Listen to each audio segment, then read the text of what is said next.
Hello, Al pals. This is Big Al. Welcome to Big Al Presents Films with Friends. The film is the 1939 American historical romantic epic film Gone with the Wind. When you talk about top films of all time, this film has got to be in the mix. It is the number one film, and I double checked this yesterday. The number one film all time, box office, when adjusted for inflation. If it was adjusted, it'd be over $3,700,000,000, Wow. followed by Avatar, Titanic, and Star Wars in that order. Wow. All of them over $3 billion adjusted for inflation. And I give more credit to Gone with the Wind and Star Wars because they're a lot older films. But 1939, that's a lot of cash to have been made by this movie. It is one of my favorites. I love this film. I've been wanting to share this film with everyone. Uh, and the time is finally here. What better way to celebrate an All American weekend than with an All American film? And since we already did 1776 last year, it was time to do this one. With me tonight is the beautiful Illinois peach herself. I guess she's not from Georgia. Not from Georgia. No, I'm not from Georgia. The lovely Nanette Pacelli. How are you doing, and what are you drinking? Before I do, I am drinking my peach iced tea. Howdy, sugar. I'm Well, drinking some fiddle-dee-dee. Dr. Pepper. Well, that sounds delightful on this warm summer day on the plantation. But yeah, I like I said, I've got my Crystal Light peach tea, Georgia peach. Had to go a little bit that, and got some Mountain Dew backup when I run out. So Mountain Dew, a little more southern. And you have never seen this film, ain't it? No, I haven't. Wow, that is outstanding. Yeah, outlandish in some cases. Maybe it's strange that such an all-American big cinematic event you've never seen in your plus 30 years of life. Well, it could very well be that my mama had it on when I was a child, but I just never remembered it. Because I used to watch a lot of old films with my mama. I did, and a funny thing, my mother was not.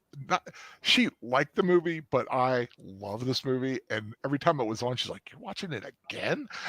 And I was like, "Yes, I am." And like I said in the green room, I watched this thing a couple months ago. It was on, maybe even about a month and a half. It was on. I watched it again because I love this movie. Also with us is the noble Southern gentleman himself, or Northern gentleman, I do not know. Midwestern gentleman, Troy No, Pacelli. no Georgia peach here, more like the pits. Perhaps Southern Italy, maybe. I don't know where your family's from. I don't know if they're Southern Italy or Northern Italy. Oh, good. That's a good question. Genoa and Naples, so kind of middle of Italy, really. Yankee. Yeah, well, closer to that Italian Mason-Dixon line, I think. Well, Daddy was a redneck. My daddy was a redneck. Well, that's Southern Illinois, so technically that's still northern. Yes, I am below the Mason-Dixon line because in Maryland, that is where the Mason-Dixon line is, between Maryland and Pennsylvania. And Maryland, being a Southern slave state, but stayed with the Union because we knew where the winners were going to be. There you go. There you go. Well, the thing to keep in mind is that, well, let's not get into history. Maybe there's we'll a talk lot. about There's a lot of historical stuff that probably wouldn't even be able to touch on here. I was reading some of the trivia for this film, and I had to stop halfway. There was so much that just overloaded my head, and I was like, you know what? I'm just going to watch the film and just. There's actually some great books specifically about this film and the making of it and so forth. Now I've probably seen this film when I was a kid. In fact, I'm pretty sure it was on Family Classics on WGN. I remember Fraser Thomas opening up that book and, you know, the opening score and everything. But it was a longer movie, and little kids usually don't have that kind of attention span. This is the one with Carol Burnett, right? No. That was Went with the Wind, I think, or Went with the Breeze. I forgot exactly what they called it. Something like that. But you got to admit, that was a It's classic sketch. It is a classic. I saw it in the window and I just couldn't resist. About the dress being made out of curtains. I love yes. When there's no way you can watch that and not burst into laughter, especially when Harvey Korman sees it and reacts. I don't know if he didn't know that was going to happen, or if he hadn't seen her in a dress rehearsal or something, but he's just like, oh my God. Yeah, he's trying not to laugh. They cracked up all the time on that show. And it's a wonderful that was half the fun. Yeah. I know that. That was one of my favorite shows growing up. I watch that thing all the time. Saturday night, 9:00, Carol Burnett show. That's what I watched with the family. Speaking of family and friends, let's see who's in the chat. Lynn Green had stopped by earlier, and I think she just posted. Yes, she did. In fact, she just said, hi, Al, Netter, and Troy popping in to say hi. Looking forward to watching this after she borrows the DVD Monday. I think she's borrowing it from her sister. That's fair. Always great. Lynn Green is a very loyal watcher post stream, which is wonderful. Evelyn Hampton was by saying she couldn't stop by, sadly, but or couldn't stay, sadly, but hope she comes back and enjoys it later. Sir Torrin Clegane, how are you doing, sir? Anybody else here in the green room? Nope, not quite, except for, of course, these people called Troy and Nanette. I don't know who they are. People? I have no idea. But if you want to watch along, the Cosby link is up to, I almost say, it sounds like I'm saying Cosby. Cosby, yeah, not the pudding guy. No. The Cosme link is pinned to the top of the YouTube chat. Troy, of course, as usual, will be running the film about the same time as I start. We can all enjoy it together. I never thought of that before, but in a way, it's kind of like I'm the projection guy. Yeah, you're that's kind of cool. You're the projectionist, and Nitter and I kind of choose the films or roll with the films. And I think it's an awesome thing that it's something to do, because people don't have to have the film when they're here. Yeah. So, well, in full disclosure, nice. I do have to say there's a bunch of other channels out there that are doing rewatches. And when I ran across, it was Jedi Bill. I'll give him the shout out. He's been doing a lot of rewatches on Cosme, and I'm like, what do you need to do to set it? He goes, yeah, you just go and you open up and you do and you do. And I'm like, and it's kind of like StreamYard in the way that you share a screen. Yeah. So it's not, too difficult, but I know you probably couldn't do it with your setup because of, I'm lucky I can play the film myself. Exactly. Because I just got the one. And if I'm streaming, laptop. I've got the one mic. And I don't want it coming over twice on Cosme, so I literally had to do it on a separate computer. Right. But it works. So yeah, it looks like Lynn's still here. So yeah, Lynn, if you're ever available on a Saturday night and you don't have the film, you can always link on the Cosme link and watch the film along with us. Absolutely. Thanks to Troy's ingenuity and tactical prowess. Yep. But yeah, there's deleted scenes. How you doing, sir? Hello, everyone. Sorry you couldn't join you. That's absolutely fine. I'm sure there'll be plenty of times for you to join. I think you're going to be in next week too, right? We're going to be doing Blade Runner 2049. Yes, or at least I invited him to. I mean, yeah. Well, that'll be cool. I'm looking forward to that movie because of Annie de Armas, but that's a whole other reason. Yeah, right. Okay, you talked me into it. I'm going with Harvey Korman. You do a Rat Butler. Rat Butler. Big Al Butler and Papa Rat Pacelli. There you go. But yeah, always been a big big one of mine. I'd be interested to see what everybody else thinks of the film, if they've seen the film before, if there's anybody who's never seen it who was going to be watching it for the first time. It is a long one. That's why we're starting at 8, which is weird because the sun's still up here, and I'm sure that it is where you are because you're an hour later behind. Yeah. Behind. But it's overcast, so I don't notice it quite as much. Yeah, in fact, speaking of the film, I don't even have it up for me yet, but it doesn't take long for me. Good point. In case everyone is wondering, okay, I'll start it. I'm just going to start it at 00000. Why keeps trying to just autoplay? It's like, stop already. And this is the one that has the overture at the beginning. It has an intermission. It has all the musical stuff, which we're leaving in for those who need to relieve themselves during a watch. Just real quick, hold it. Yes. Just want to verify what is your version's runtime? My version runtime is 3 hours, 53 minutes, and 14 seconds. Ours is 1 second longer. Ooh. No, we're gonna have to just scrap the movie. I know. If I have to pause, it's over. If I have to pause for a second at some point, I will. Yeah, I don't think that's going to be much of. I don't think so. Well, let me get it to a part where it just goes to a picture, which I think for mine's at about 5. At 5, yeah. Point. Mine's at 5 seconds, and overture is very dim and is getting ready to fade in or fade up. Okay. Or however you want to say it. Fade in? Yeah. Mine doesn't fade. Mine just goes, boop, there it is. Yeah. Well, that's my overture is about to pop up. And for me, it's at the 5 second mark. So that's where we're going to start. Let's not waste too much time. Let's get this wonderful movie started. Let me reduce this.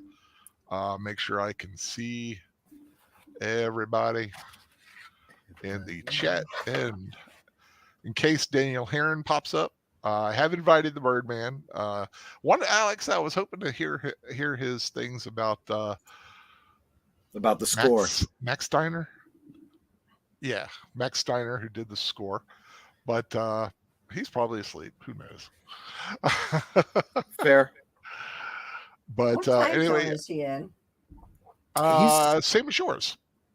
So he's Central Time Zone. Yeah, he's Central Time Zone. Yeah, he's a hard worker though. He stretches himself thin. Yeah, he works hard and he buys hard too. Yeah. He got all excited because Jurassic Park is being remastered, a two CD set. The original? The original soundtrack. I think nice. It's a 2 CD. Yes, he's all happy about that. But anyway, get ready to start. Like I said, I'm at the 5 second mark. Overture is just about to fade in. We're going to play all the music through. It takes about 3 minutes to get to the film. And in 3, 2, 1, play.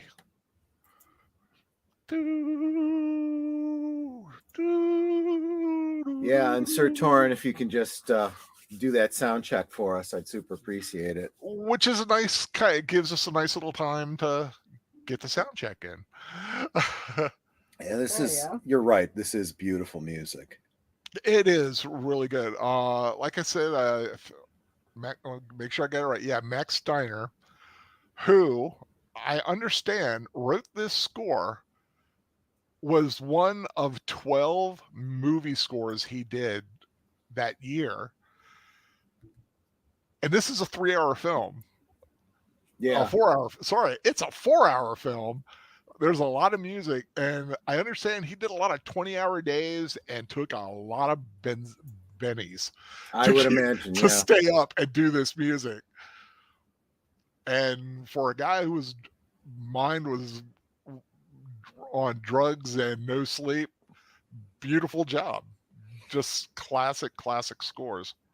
I am not going to opine too much, but I have heard from a lot of artistic types that sometimes the high stress, sometimes augmented, situation is they feel good for their process. I make no judgments. Helps their creativity.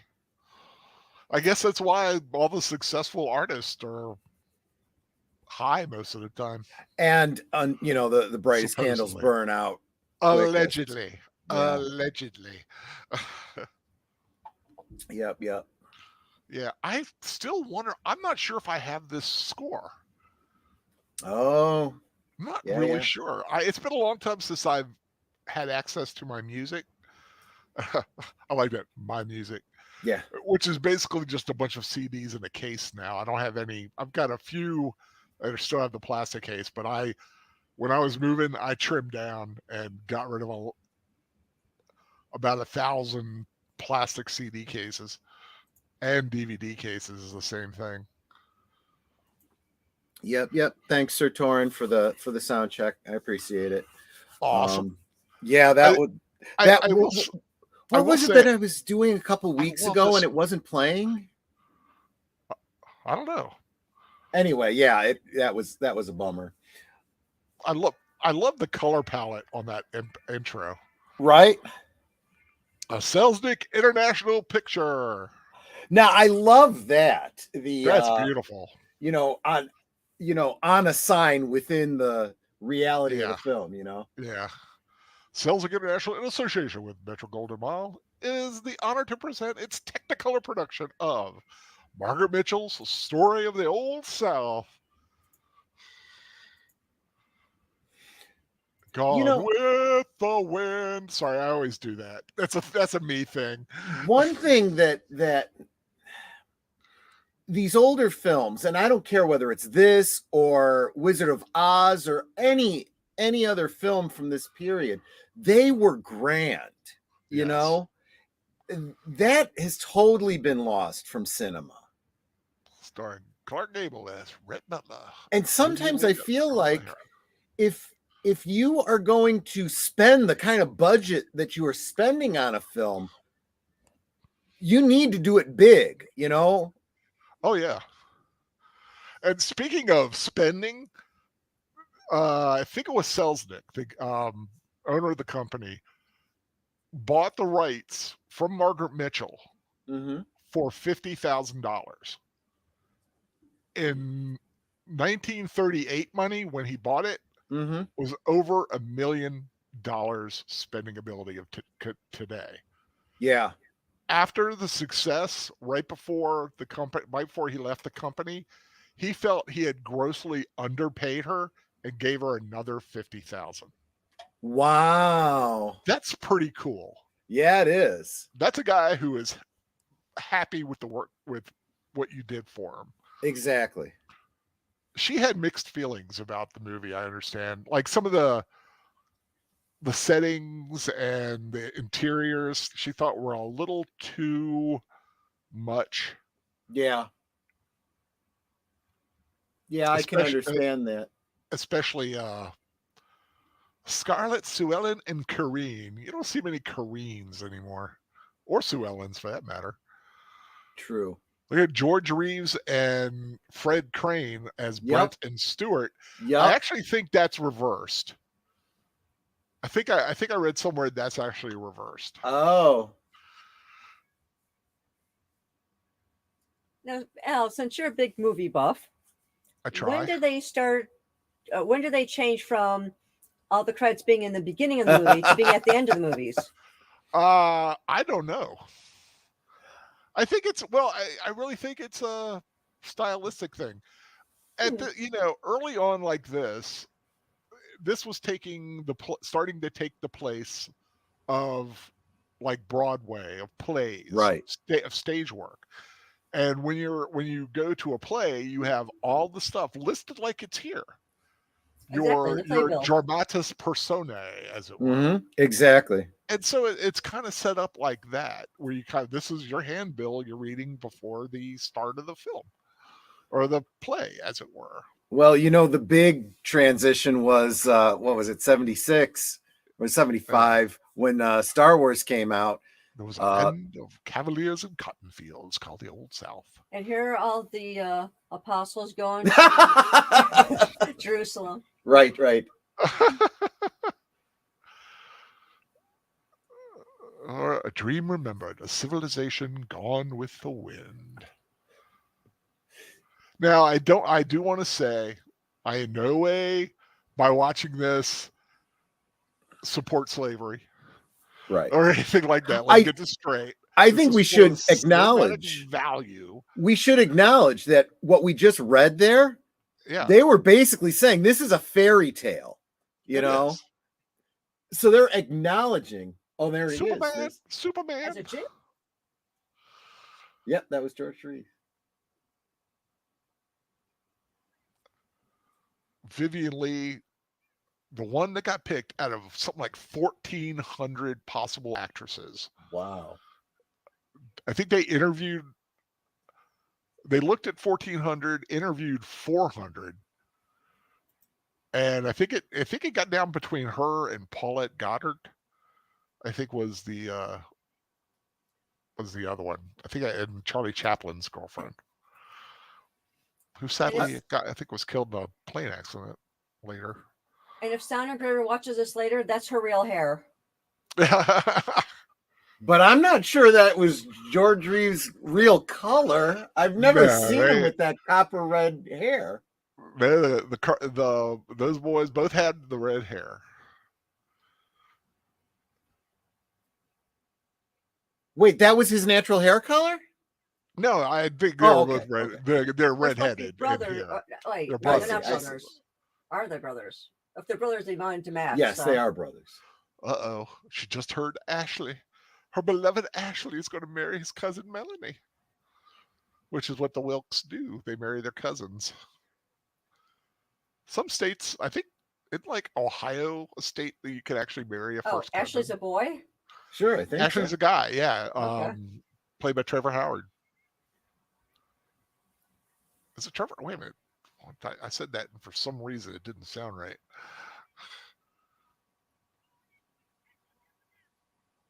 Leslie Howard. It's funny, a guy named Leslie playing a guy named Ashley. Yeah. I love Mammy. I swear to God, one of the great characters. Well, that looks like fun. Right? Yeah, I know, doesn't it? Whee! One thing about Hattie McDaniel, Mammy, and this goes to show you the kind of guy Clark Gable was. When they had the premiere of this film, she was not going to be allowed in the movie theater. Right. Segregation. Because she was black. Yeah. Until a certain major star said he would not go if she wasn't allowed in there as well. That was Clark Gable, and they changed their mind. Yep. That's oftentimes what it takes. Clark Gable and her had a great relationship. Ashley was the guy's name until Ashley Abbott was a guy's name until Ashley Abbott debuted on The Young and the Restless in the early 80s. At least that's what he thinks it went. Yeah, it's sad that I actually know what he's talking about. I've known, Ashley's of both male and female, so I never really thought much about it.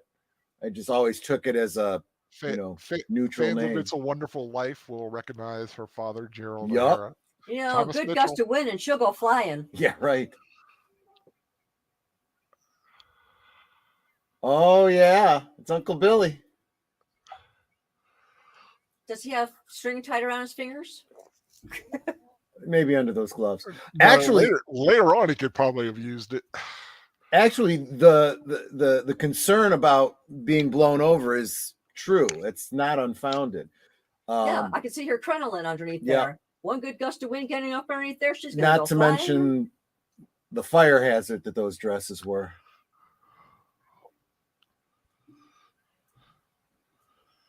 Now, I will say, because of the character she plays, which is, kind of spoiled brat the entire time, she has the eyes for that. Yeah. She looks like a brat. Yeah. But she strikes me as the immature brat, right? Like she's Yeah, got well, a lot of growing up to do. She's 16 here. Oh, okay, yeah. Yeah. Her thing is like, well, Ashley I loves me. think- Well, apparently not, because he's married somebody else, babe. Right. Well, now Ashley does have feelings for her. Mm-hmm. But there is like kind of the family tradition, and it's a little bit of like a layover from the old the old Regency period in England. You know, there were certain things families were expected to do, certain customs that they kept. And the Wilkes, you marry a cousin because it keeps the bloodline pure or something. And that was very much a part of the Southern culture. You know, this was the American aristocracy, at least as they saw it. And Margaret Mitchell based that relationship on, was it an uncle or a cousin of hers by the name of Doc Holliday? Wow. Yep. I didn't know until I was reading some that Margaret Mitchell was related to Doc Holliday. Yeah, I was talking about that. Look at that shot. Look at that beautiful shot. The colors. That's got to be a composite shot, right? Oh, well, I don't care. It's beautiful, whatever. No. I mean, I was wondering if you knew. I'm sure I don't know for sure. Oh, okay. Well, it was all done on a back lot, so I'm Sure. sure there's a lot of matte painting and stuff done. But think about that. This was in the days before there was CG, so just the idea of a composite shot is amazing. Yeah. Let alone one that grand. Now, in contrast to Scarlett wearing the crinoline, the maid is wearing a lot of petticoats. Yep. She doesn't get to wear a crinoline because, well, she's staff. But honestly, she wouldn't have been able to work with a it would be in her skirt. way. But just to make her skirt full, because that was the style at the time. And in all honesty, you've worn both. You know, she was probably way more comfortable.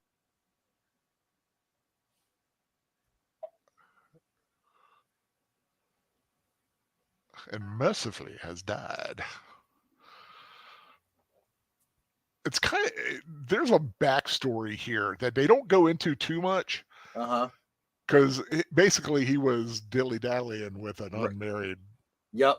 You know. Now, I missed part of what she said. She said, your child's been born. And did she say somebody died? And mercifully died. The child died. No, he'd been sleeping around with a white trash girl and out of wedlock.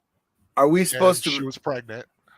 And she asked to get rid of it. And he's their overseer and doesn't want that kind of thing associated with the family, so they fire him. But he comes back later. Gotcha.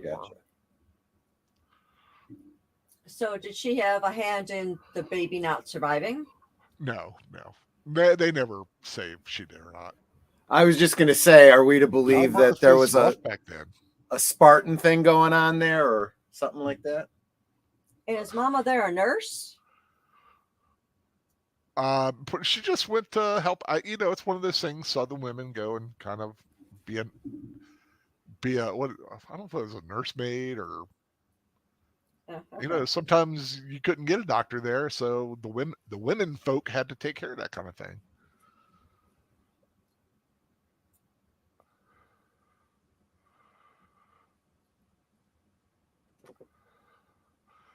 See, everybody's praying, but she's wondering how to get Ashley back. Let's be honest, though. Throughout time, you've had, especially the kids, their minds would wander. Yep. Well, she's being disrespectful is what she's being. Yeah, she is. Well, she's very selfish. Yeah.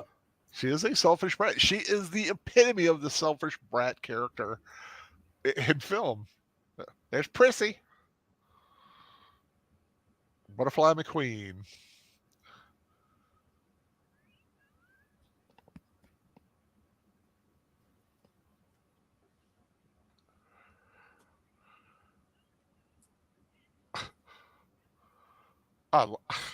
I love Hattie McDaniel. Mammy's one of the great characters, and Hattie McDaniel, because of this, was the first ever African American actor, male or female, to win an Academy Award. Wow. Yeah. Best Supporting Actress. They almost didn't nominate her, but she went into the producers and showed them all the positive reviews she got, and they decided to put her up for it. She won.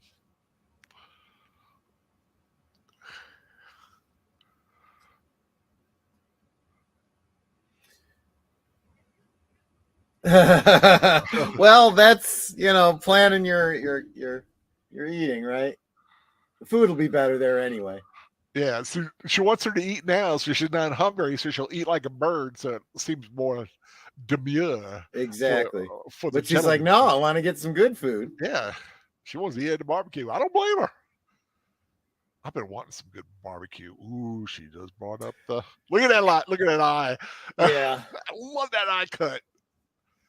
She knows Mammy's got her too. Yeah. All right, fine.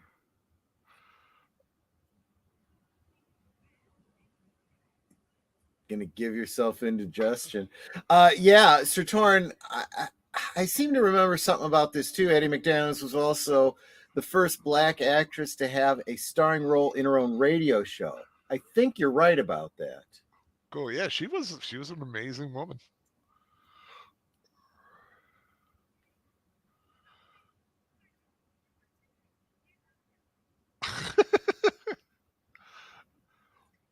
So what was it that the maid said to make her eat? Something about she doesn't want to look like a pig when you want to try to get Ashley Wilkes or something. Exactly. Like playing to her vanity, basically.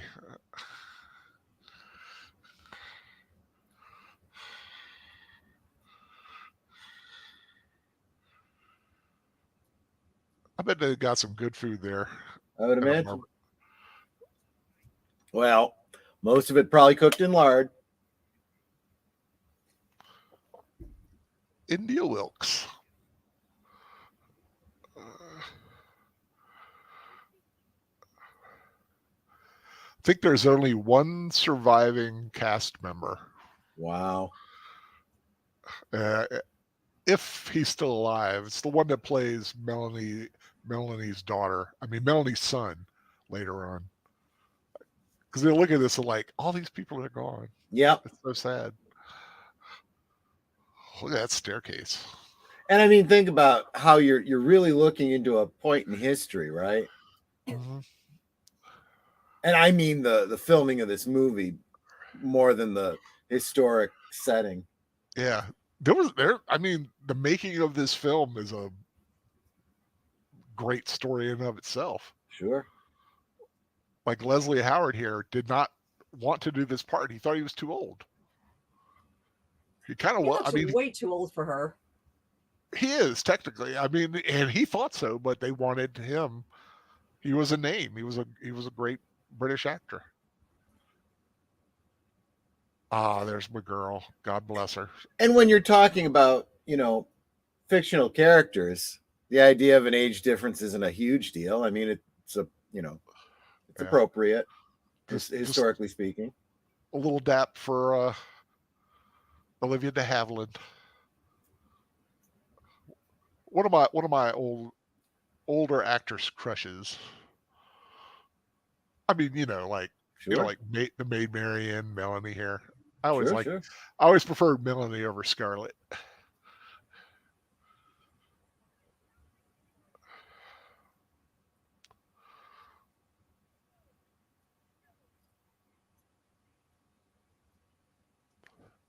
There's another interesting actor who did not like the character he was playing. Charles Hamilton. Mm-hmm.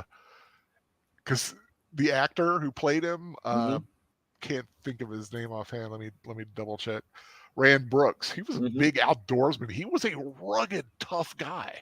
Oh, but he's playing this wimpy dude. Well, that's acting for you, right? Yep. So what? She gonna flirt with every guy to try and make Ashley jealous? That's what she does. That's pretty much the plan, yeah. Which kind of talk about diminishing returns. It ends up making you look bad too. Yeah, she she has a bad reputation. Well, she has a bad reputation now. Yeah. It gets worse.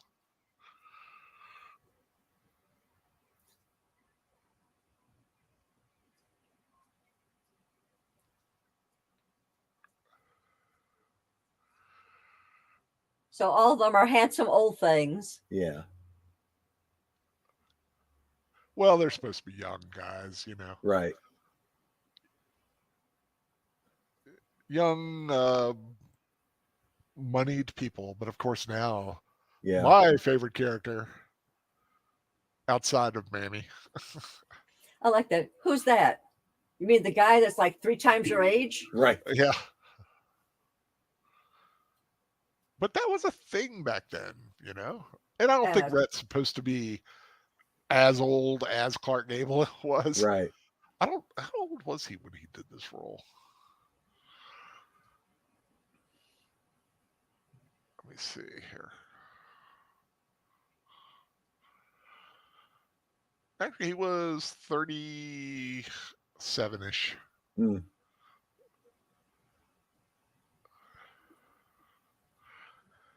He was born in 1901. Vivien Leigh was born 1913. So he's 12 years older. That's not too bad. Yeah, that's not terrible.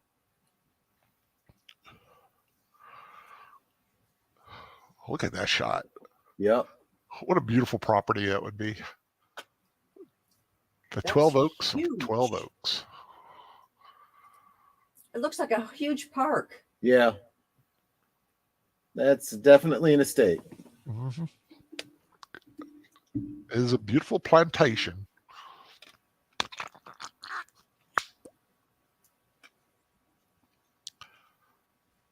Yeah, everybody's got war in their mind at this time.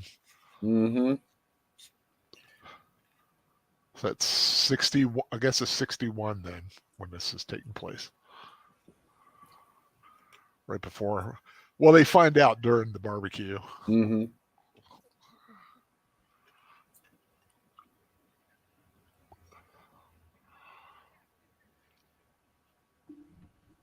See, that's the thing, right? All these guys vying for her, and a couple of years, they're probably not even going to be around. Definitely. I'm just saying from their perspective. They don't know that, but... Oh, yeah. Oops, sorry, I just threw in a bottle.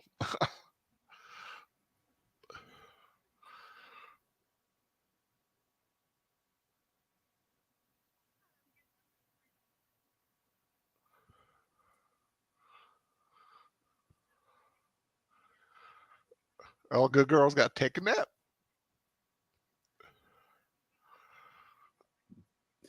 And when you get a little bit older, you'll wish you had time to take a nap. I tell you.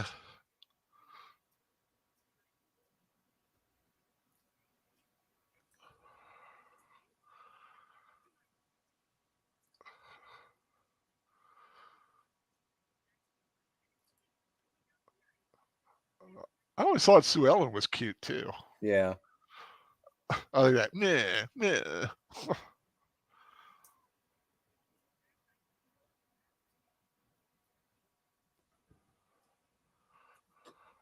I'm sure every woman goes to bed with their makeup on. I was just going to say, she's going to mess up her makeup. She's going to mess up her hair. Do not squander time. That is the stuff life is made of. Good point. So it's about, 3:30 then?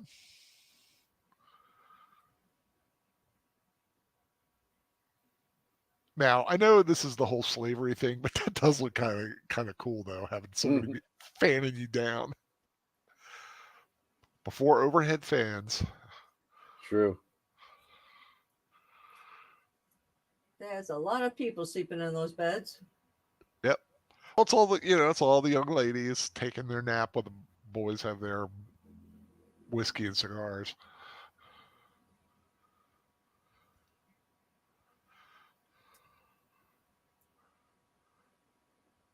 Remember my grandmother telling me stories about, ladies pinching their cheeks, trying to redden them up. Yeah. If you didn't have blush, that's what you did. Mm-hmm.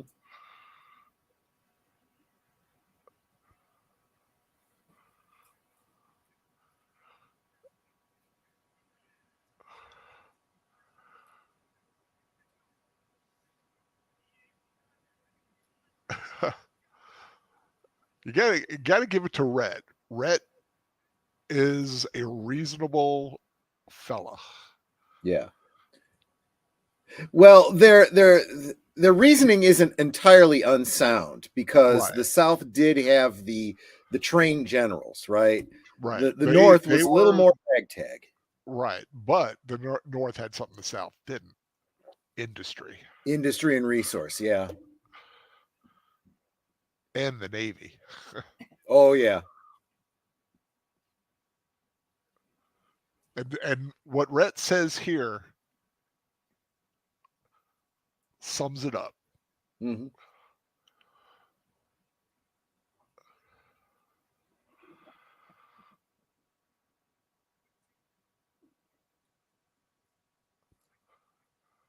Yeah. Every war has had someone like this who's Cotton pointed out slaves the and obvious. I love that. He says Yeah. all we've got is cotton slaves and arrogance. Yeah.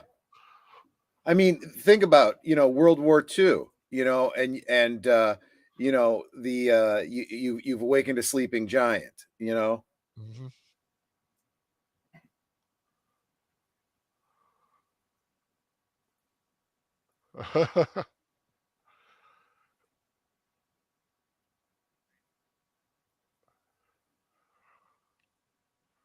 Yeah.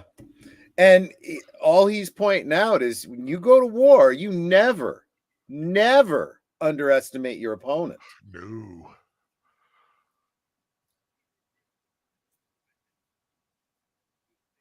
I like it. He refused to take advantage of you.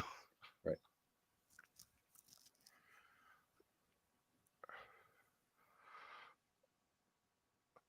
Say if it were between him and Rhett would Yeah, take him. Rhett's done it. exactly. He's got bravado. Rhett is cool under pressure. And that points out another advantage the North had over the South. This rigid sense of honor, right? Right. This, I'm not going to back down. We're going to fight. Okay, fine. You can fight and you die. The South put up a heck of a fight. In fact, the South early on could have won. They wouldn't have. I mean, but there were a few things that happened. I mean, there's some great videos on YouTube about what if the South won, and they set up a good scenario. Absolutely. But it's the same psychology that a lot of people talk about with the Japanese in World War II. This no retreat, no surrender. Okay, fine. You just get wiped out, mentality. Sir Torrin makes a great point. See that. I just saw that. Nap, whiskey and cigars. Nap, whiskey and cigars. Decisions. And I'm sitting here going, why not both? Yeah, why not both? Whiskey and cigars, and then you take a nap.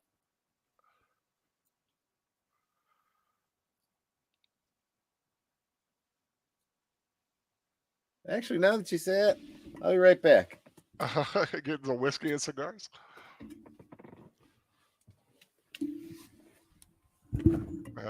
Leslie Howard, great actor, gone way too soon. He was a very loyal Englishman and got shot down during the war when he was. Some say he was a spy, but who knows?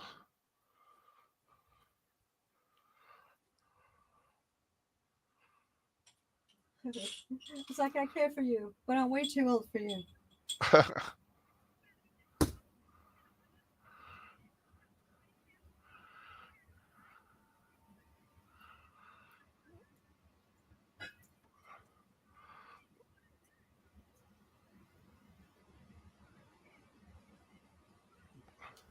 No, I never led you on. You just built it up in your own head. Yeah, he was in his mid-40s at this point.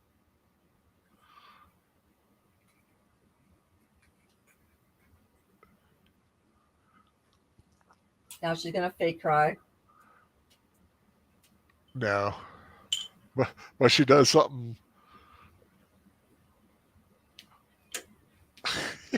He was listening to the whole thing.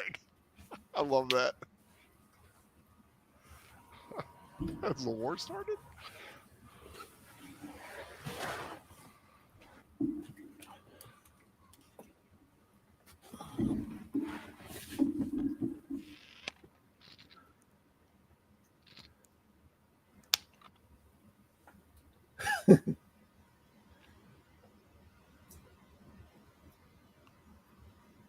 You know what's weird when you think about it?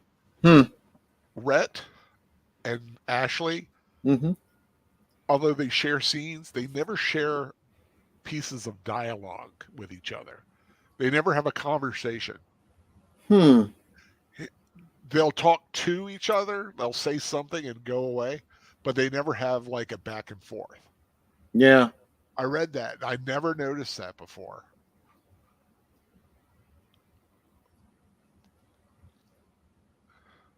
Those are some. Or if it's a hot day, because if it's a hot day, that's going to be rough stuff to wear. Now she's crying. The heat isn't really the problem, because there is a good deal of air circulation, but the tight corsets did restrict.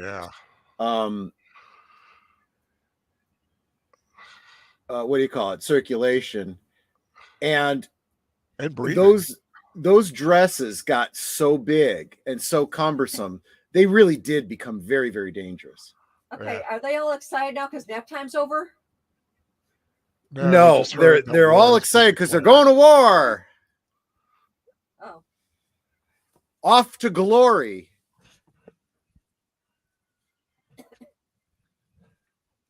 Look away, Dixieland.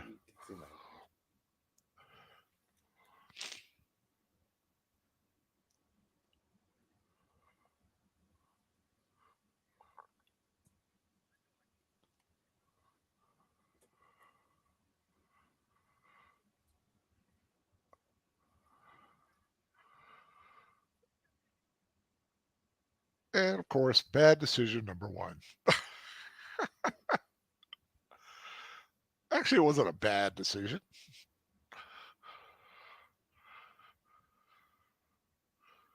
Well, the decision was made poorly. She made it for all the wrong reasons. Right.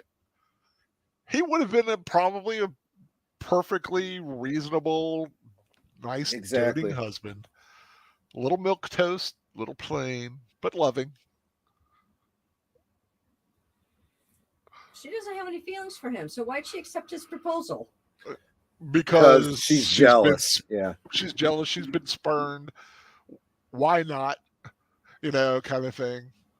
It's that young girl. You know, it's like, oh, he won't go out with me. I'll go out with this guy then. Yeah, but this is a marriage, because it's a much different world. It's like I said, it's very much in the Regency kind of thing. Is exactly. You don't date someone like today. It's pretty much, you know, are you betrothed? Right. Well, and there's always been, if we're really honest, there's a reasonable thought. I mean, do you marry for love? Do you marry for money? Do you marry for prestige? Do you marry for, you know, support? The answer is yes. If you marry for any one reason and to the exclusion of all others, you're probably going to have problems down the line. Right.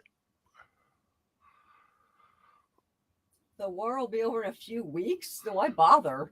That's what they thought. That's what they believed. They really did. And it was naive and foolish. It was naive and foolish. It could have happened in the first battle, but it didn't. Captain Havilland was not vouchsafed as a hero's death upon the field of glory. He died of pneumonia following an attack of the measles. Yeah, I mean, and that's always been, you know, the story of war. As many people die from illness and other sicknesses than. But now it's his widow. She's inherited everything he has. Yeah, she's the widow Hamilton. He didn't really have a lot, though, I don't think. That is a bizarre hat.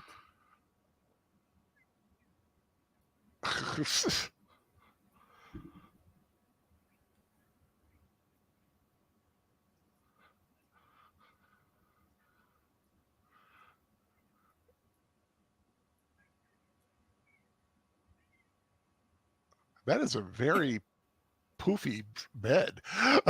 She laid on that sucker. She like sunk right in. Yeah. But this is brilliant, right? I mean, she's getting all the.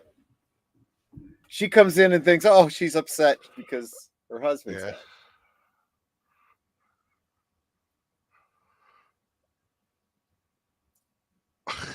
She's because she's so young and stupid. She's missing the parties. You know, she wants to go out there and dance. But no, I am a widow.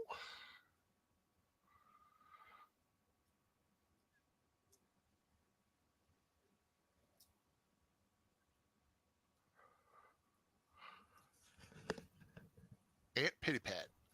Now I will say, anytime I hear the word Aunt Pitty Pat, I think of my mom. Because she loved to say Pitty Pat. She's like, oh, Aunt Pitty Pat. Every time she heard it, oh, Aunt Pitty Pat. It was like that. God bless my mom. Yep.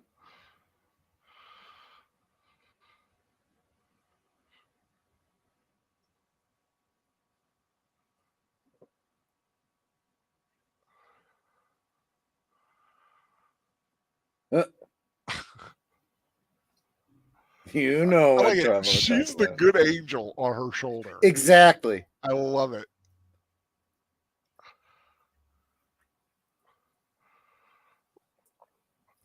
Such a brat. Yep. Monster Bazaar.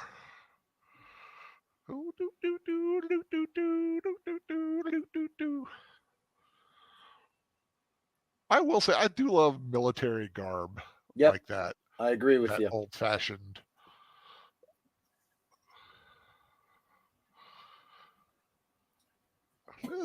Pitty Pat. Honestly, the clothing is so well regarded. That's why most people get into history reenacting, is because of the clothing. Yeah. I thought when I was doing the medieval stuff, I loved wearing. I had a lot of people, despite being a large guy and looking, kind of hard to dress and regular stuff, I looked pretty good in medieval garb. I heard a lot of people say if I had the right length tunic, and when I had my green tunic, that looked good. I had it the right length.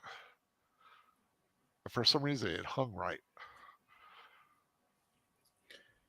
I don't know if you noticed that or not, but when it was showing from behind him, that was clearly a composite shot. There you go. See that? In fact, I think that's rear projection.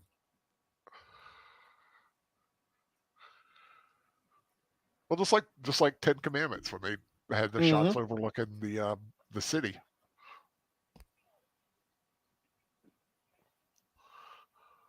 I think the other thing that a lot of people forget about the war between the states is how much foreign influence there was, and how much it was used as a proxy war for Britain and France and so forth. Well, actually, so was the Revolution. War of 1812. Uh-oh. Rhett Butler, blockade runner, smuggler. Yep, he's kind of the Han Solo of the film. Yeah, I was getting ready to say that. He's definitely very much the Han Solo type. But she is no Princess Leia. Yeah, no.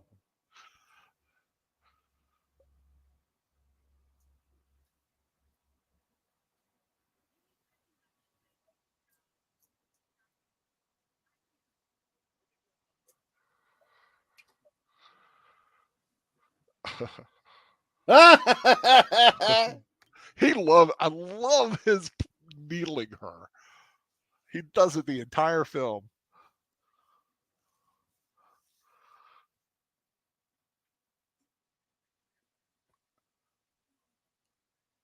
I mean, this is the kind of woman she is.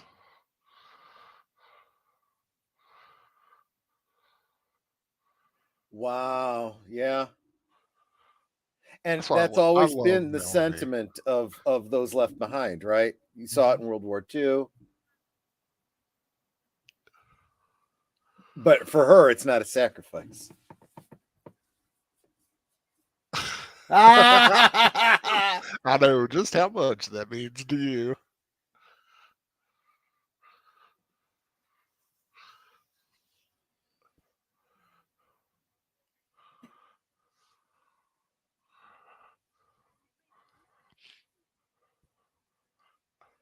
You know what gets me is I look at his suit, and I can't help but think how very, very similar it is to Victorian era, British frock coat and tails, and the whole attire. The men's dress does not change much. This is the Victorian period, though, isn't it? It is. Basically, almost the whole 1800s was a Victorian period. It is, and there was absolutely those influences, but there's very specific differences. Yeah, in fact, even you were talking about the military uniforms. The military uniforms of the South had a great deal of inspiration from the British uniforms. Mm-hmm.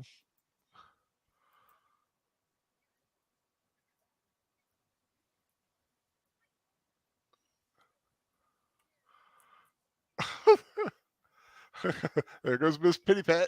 Oh, what's militants?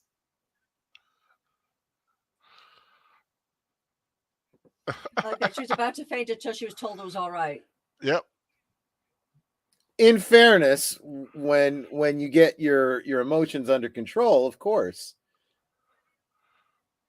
Miss Pittypat reminds me of. Whoa.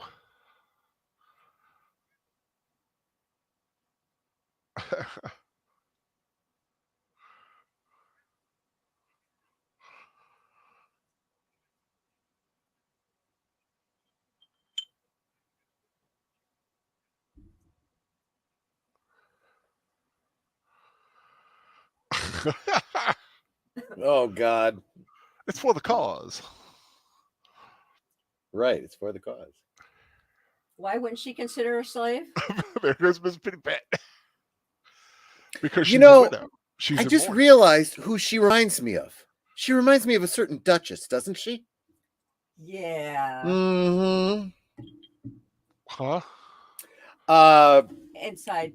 Yeah. Oh, an inside joke. We gotta not say too much on air. Okay. Although if anyone was listening, they'd know exactly what we were talking about, so I'm not sure that we're being all that clever. So is this a TV show or is this It's someone we know. Okay. Or knew. Oh, I love some of those dresses. They're gorgeous. Yeah. But Miss Pittypat reminds me of from Pride and Prejudice, the mother. Oh, yeah. Of the Mrs. Bennet. Exactly, Mrs. Bennet. Now, out in left field, Al, have you ever seen Pride and Prejudice and Zombies? Yes, I have. I love it. I had wanted to put that outfit together for Netter.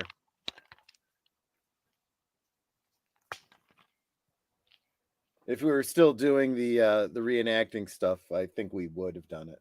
Okay, I want to make sure I understand because you guys were talking. I wasn't catching all the dialogue. The gentlemen were giving up money for what? To buy a slave? No. They compared it to a slave auction, but they were like buying dates, to buy a dance. Yeah, exactly. So that's why he said she wouldn't consider it. And she's like, yes, I will. Yeah. Okay. Yeah. Remember, she saw the loophole. It's for the cause, so I can get away with it. She had been wanting to dance anyway. Brett Butler's got some handwriting. Great handwriting there. Yeah. And redeemed your ring and return her herewith.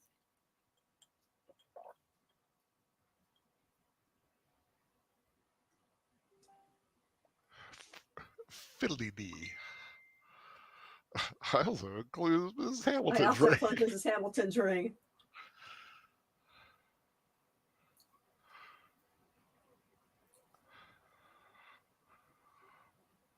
I like that hat box.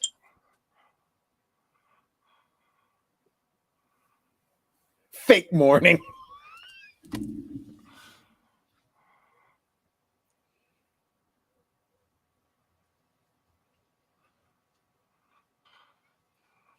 I like how he lights his match off of his heel.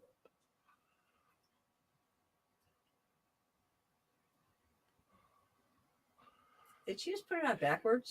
Yeah.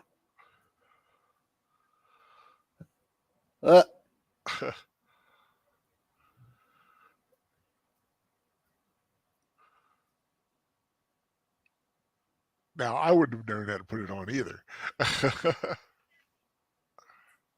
It's actually quite obvious. The front has a bill. Right. It's kind of the point. Oh, I just got a message from Birdman saying he kept popping in backstage. I never saw him. Oh, and we have no way to, the other people don't have a way to never, see it. Yeah, I never saw him pop in down there. I said, if you want in, you know.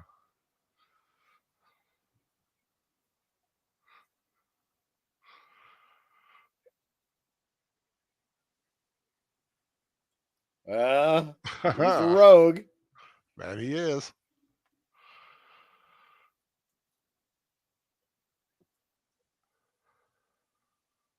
Yes, you will. I love this.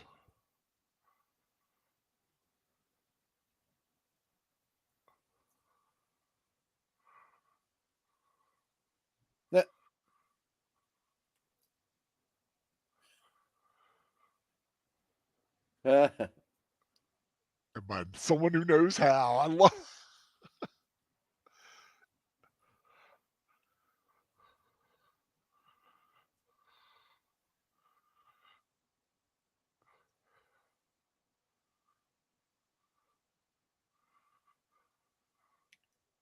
Yeah.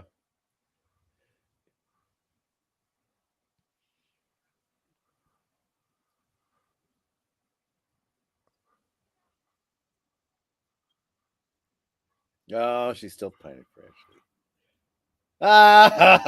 Yeah.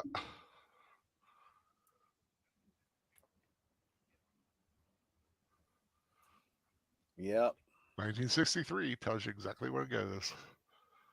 Hushed and grim, Atlanta turned painful eyes towards the faraway little town of Gettysburg. And a page of history waited for 3 days while two nations came to death grip on the farmlands of Pennsylvania.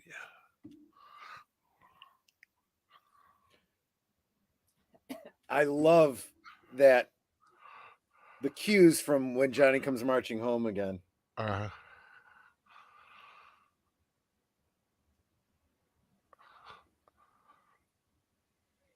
casualty right list. And this is how people got the news back then. Killed.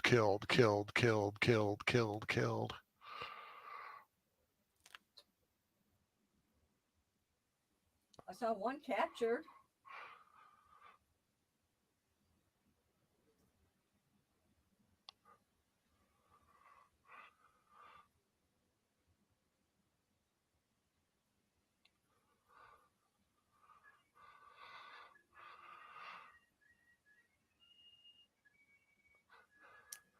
Wow. I love this shot.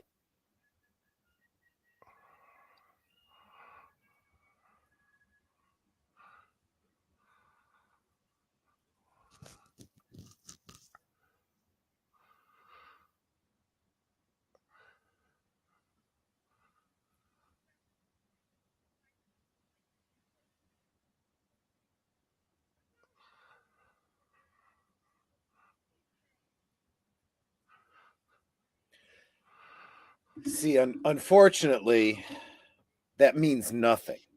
Mm-hmm. Means they don't, he has, if he was dead, he wasn't identified. Exactly. Exactly. Okay, why would Ashley's wife? Yeah, because they got married. So why would Ashley's wife be in mourning? Because he's not dead. But she's wearing all black like she's in mourning. And she even said something about being in mourning. For her brother. I was just going to say, remember, she has brother and all sorts of male. Remember, Scarlett's her sister-in-law right now, or still technically. Okay.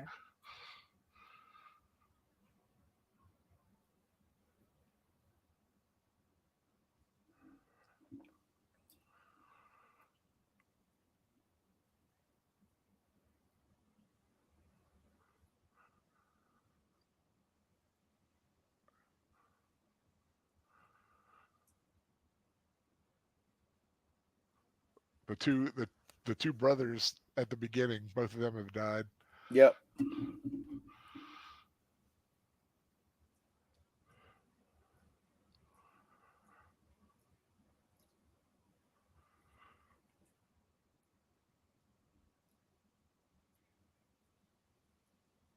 He's not wrong. No, he's not.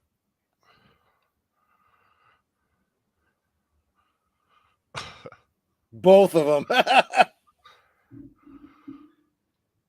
3 days Christmas furlough hereby granted to Major Ashley Wilkes.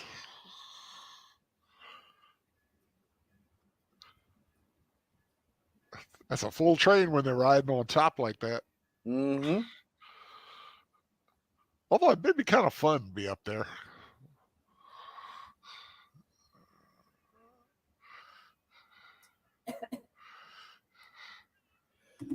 So obviously all the costumes that you're seeing here were, provided by the studio.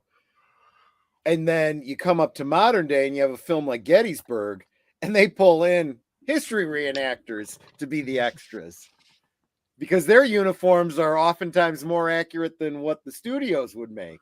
In fact, there was a behind the scenes thing we saw one.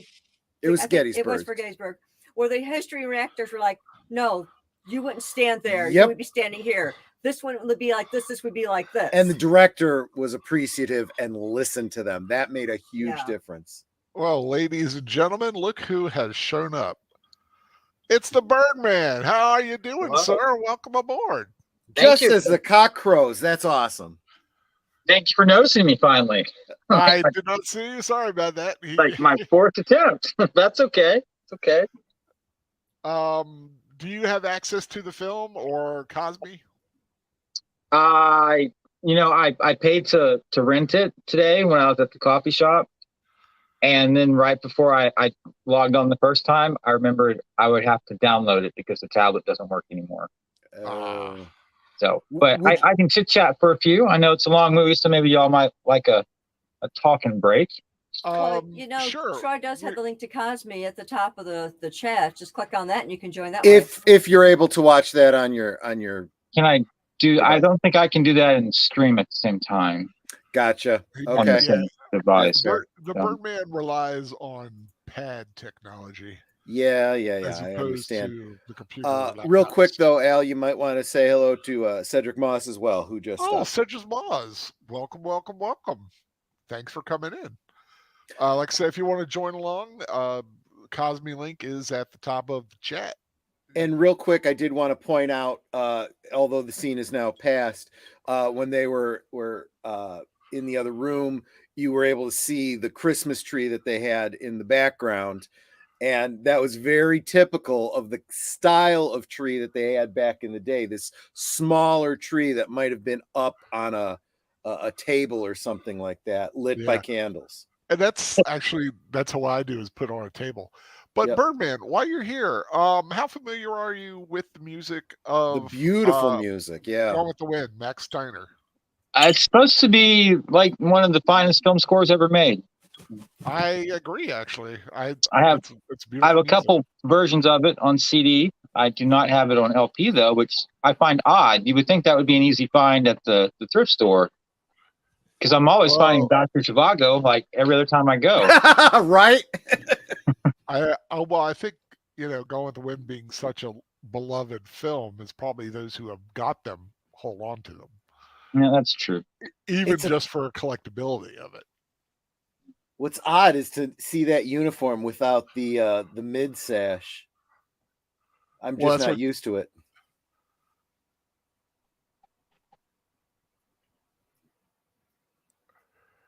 I'm sorry, guys. I didn't mean to interrupt. No, here's what I was going to say, because she gives him a sash. Oh, gotcha. Okay, I didn't realize they were actually acknowledging that. So I don't know if y'all have covered this yet, but I saw on the YouTube today, it's like the most racist movie ever made. Oh, that's what I've heard. Yeah. I don't know if it's inherently racist. It takes place in the middle of the South, where there were slaves before the Civil War. And the fact is, how far into this are we? We're about an hour in, and we've barely seen any slave interaction, right? I mean, you have Mammy, and yes, the slaves are servants. They're working the fields, but that's what happened.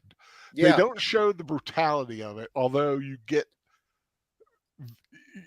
kind of get the impression that does take place, but it's not a big issue. But what are we actually seeing? We're actually seeing what happens in the house, not what's happening in the fields. We're seeing it from the point of view of these characters who are kind of removed from the slaves.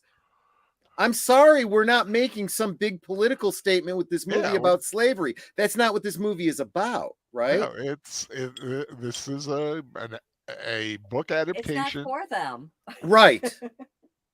Yeah, and I mean, if you want to watch a brutal example of slavery, is Roots racist?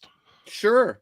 Even Glory to some extent. Or Glory, yeah, is that racist? You're just showing an aspect of that life, and a lot of people are, from what I heard, a lot of people are upset because they don't show the brutality of and slavery. Thus far, I have not seen anything that I would say was radically historically inaccurate, even regarding slave relations, because we've seen almost nothing of that. Right.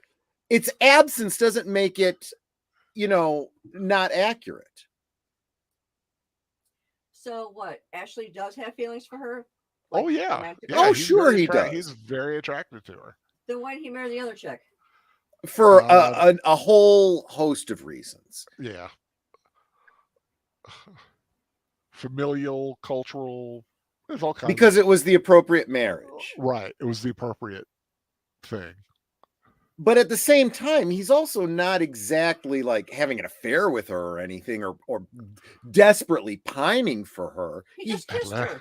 Yeah, he has affection for her. Onward surged the triumphant Her hot and Yankees. heavy. Oh yeah. Well, she's very tempting. Oh, love this scene. Now see the shadow. Mm-hmm. Now just kind of pay attention. They go to these two. Yep. The two in the shadow are not actually those two. Interesting. It was all a cinematic effect, but they tried to sync them up a little bit. But it's not perfect, and you can kind of you can kind of see that. It is cinematically brilliant, though. Yeah, the shadow of her twirling whatever that's in her hands is reflected on the yes, wall it behind is. her. It's not perfect, but I see exactly what you mean. Yeah. But the lighting shot I just thought it was always a brilliant thing. Besides, every time Scarlett moves her head, the shadow doesn't. Actually, in honesty, I'm not entirely clear how they're doing it. Where are the women casting that shadow? And the shadow turned before the person did. Exactly. Yeah, like I said, it's not perfect, but it's a very it's pretty well blocked. It's not bad. If it wasn't pointed out to me, I would have missed it. Yeah. And I always found that fascinating. It's just, to me, an interesting cinematography choice.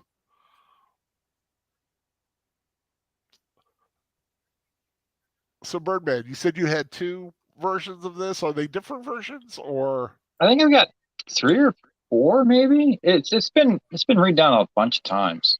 Yeah, I don't think I have a version of it actually. I was talking about that earlier. It's like one of the scores I need to get one day. So you don't have I've also got at all? I have the movie. I don't have the soundtrack. But you don't have the soundtrack? Nope, don't have the soundtrack. I also need to get a CD player, but I thought I had one. I have not been able to locate it. Well, you can have to break that and buy one for like $30. You can play CDs on your computer though, can't you? No, my computer does not have a CD. Does not have a CD-ROM. Oh, gotcha. I was gonna get like a CD, like a USB CD player for it. Do you did you, when you made your move, did you get access to your DVD player? I have it up. It's just I don't, because of my situation, it'd be easier if I had it. Get the city in the first Sherman's shells. Yeah, Sherman's march. Helpless and unarmed, the populace fled from the coming juggernaut. Desperate, gallant remnants of the army marched out to face the foe. Yeah. This is where it got really bad and really brutal. Yeah. The start of Sherman's March to the Sea. This is actually a little before the Sherman's burning of Atlanta. Well, Sherman's March to the Sea begins before the burning of Atlanta, obviously. Yeah, but the burning of Atlanta in the scene that's about to happen is like several weeks or before Sherman got in the city, when they were trying to get rid of all anything that the North could have used against them. Sure. But this is where you start really talking about psychological warfare and horror tactics. Yeah. I don't really draw too big a distinction between Sherman's March and like the fire bombings of Tokyo.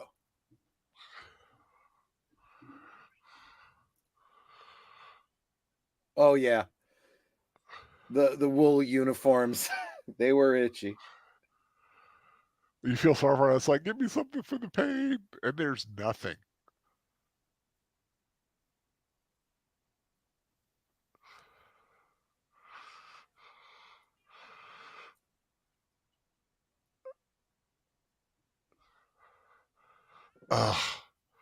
You gotta operate without chloroform or anything to knock that guy out. So the skill of the surgeon was based on how quickly they could amputate. Yep.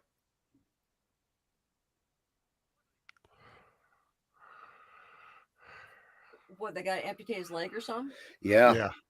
That happened a lot during the Civil War because of the mini balls. They don't go through clean. Those things hit a bone, even nick a bone, it shatters.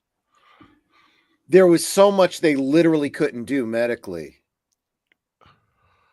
What's scary is, Troy, is most people survive the surgery, but then they die from infection afterwards, which... Because this predates the whole bacterial theory, yes. Although it was just beginning at this point. It was. Stonewall Jackson lost his arm and survived the surgery, but he died shortly thereafter from infection.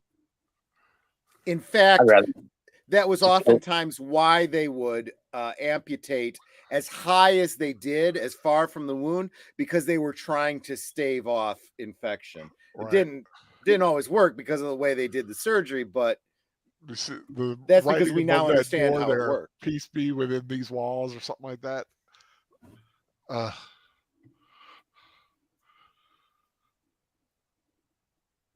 But just the thought of having an amputation with nothing. Well, what's even worse is, what they used when they didn't have anything else is they used whiskey, at least when it was available. But consider this. Whiskey thins the blood. So yes, you might not feel the pain as sharply, but you bled more. Right.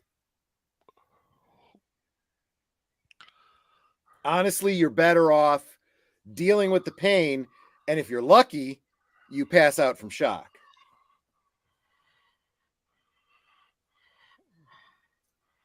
So what's everybody drinking tonight? I just poured myself a Jameson when Sir Torin made his comment about whiskey and cigars. I think Netter would divorce me if I pulled out a cigar. I'm drinking peach tea. You don't own any. Because of the Georgia peach. Are you drinking anything, Birdman? I had some Gatorade. I'm pretty much ready for bed at this point tonight. So, understand. I gotta say, this is late for you. For Saturday night, this is pushing the upper limits. I know I have such a wild and crazy life, And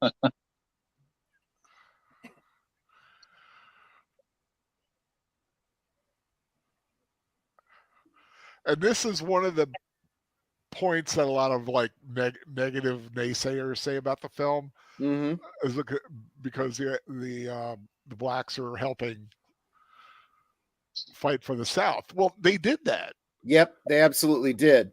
And they received certain kinds of compensation that they considered worth it. But by and large, too, just like we have a bunch of people on social media that have no friggin' clue what's going on in the world and are poorly educated, the slaves in the South, all they saw was they were fighting for their homes and their families. They didn't understand necessarily the intricacies of, slavery versus, abolition and so forth. And even if you did agree with the North trying to free the slaves, when you see Sherman's march, they give up any moral high ground that they had in the eyes of the slaves. Oh man, Sherman's march was brutal. I did a report on it in high school. Got an A. Yes. Well, actually, I did too. I wasn't specifically doing a report on Sherman's march. I did a report on Gettysburg and the outcome of the war, but yeah, it literally was a terrorist war. Yeah, I mean, on for the North. Yeah, sure. I always was fascinated by Sherman's bow ties. You know what that is, right? Mm-hmm. Taking a railroad track iron, heat it up, and twisting it so they can't use it. Yep. They call them Sherman's bow ties. William Tecumseh Sherman. He was quite a man. I wonder if her skirt getting caught like that was an accident. I just decided. I was just wondering exactly the same thing. You and I think alike. Yeah, that's a good. I never even thought about it. Okay, now here's a perfect reaction, right? They're running out of their home. I don't care if you're the homeowner or the slave. Okay, you're the one being attacked here. Yeah. And there are cases where there were some plantation owners who were benevolent to their slaves. If you grew up, not perfect, but if your caretaker was Mammy, you saw her as a surrogate mother. You better believe that had an impact on your relationship. Now, saying that, actually, I hope that my saying that doesn't, hurt your channel now, but that is reality. Right. Yeah. And like I said, we're not saying slavery was good at all. It was a horrible, horrible thing to have downgraded that. But in the context of this film. Whose baby are they talking about? Melanie's. Melanie is pregnant.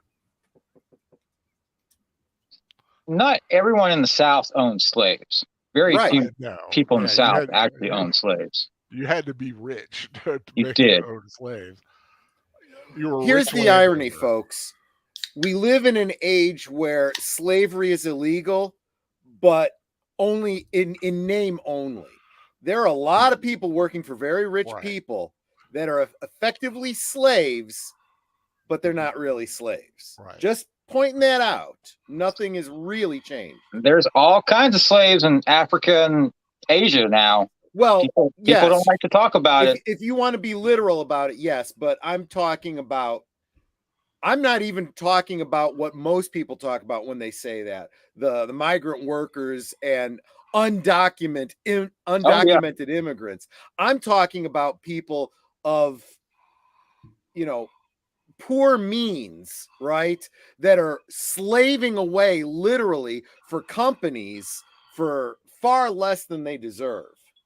In the last scene, she was sweating so much her makeup was clumping on her temple. Well, that's accurate. That just means that the person in charge of makeup wasn't watching carefully. No. That's exactly what would have happened in that situation too. So I would say that's, an accuracy.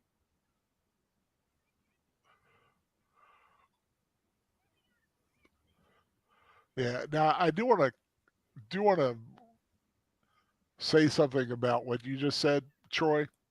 I'm sorry. What did I say? When you said about people slaving for corporations. Oh yeah. I know that's nothing like what's going on. No. I'm not saying that, but I know. I'm just saying. I'm just saying that people don't think critically about the world we live in now, let alone then.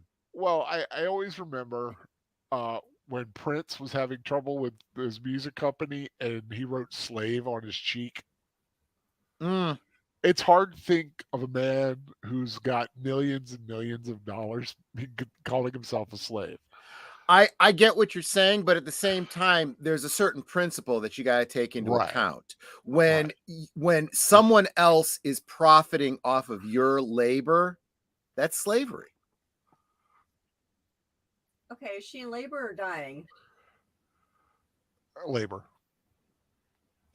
Well, given the time frame, could be both. Could be both, yeah. But no, Melanie is not. She's not long for this world? No, she doesn't die here now. She's going to be fine, yeah. I'm trying not to give spoilers. Yeah. Have any of y'all read the book? No, actually, I have not. No, I want to. I have the book.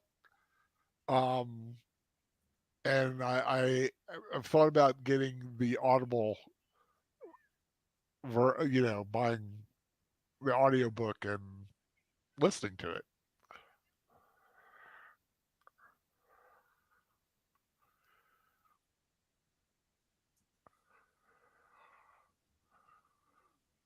So open the window. Someone ought to open up a window. It's 90 degrees. Have mercy, John, please. Oh, it's hot as hell in Philadelphia. Oh, they're not in Philadelphia. Yeah, hot as hell in Atlanta, Georgia. That's even worse.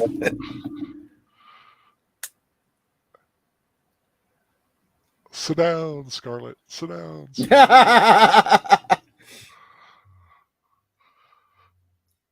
For God's sake, Charlotte, shut up.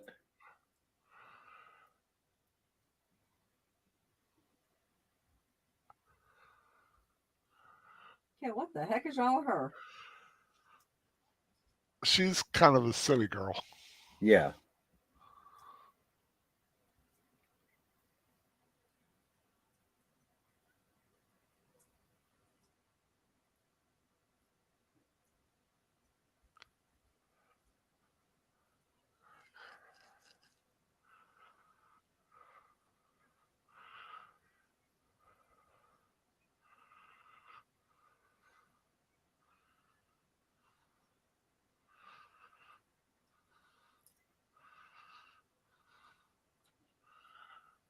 Did you say she's like mentally handicapped? They don't actually say that, but yeah, nowadays that's probably how you would diagnose her. Now, of course, see, there's an indication of the Yes. of a slave aspect. She said, "I will whip the skin off of you." Yeah, but think about it. She honestly wouldn't. She's saying it. It's not true. She wouldn't actually. Well, do she it. might. She might. No, she would Scarlett, probably order someone else would, to do it. She would slap her, which she does. Yeah, maybe. What a shot this is. Yeah. And again, this is the grandeur of these sorts of films, right? All those extras, those are real human beings. Half of them are. Half of them are dummies. Well, you're right. Some of them would Yeah. be dummies. Maybe even in the far scenes, it could be a matte painting, but it captures the number of people. You know, I'm still salty over Dunkirk. The Nolan film, not the actual war. Oh, I hadn't seen it, so. Oh, okay.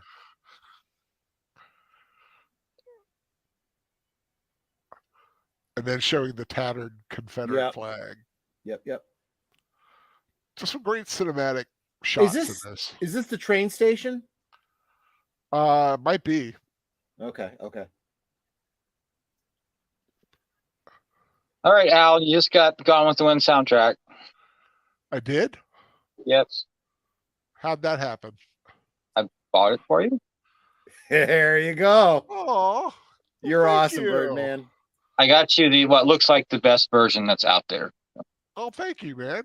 It's got 22 tracks. It's an hour and I think 15 minutes. Wow, only a third of the length of the film. Yep.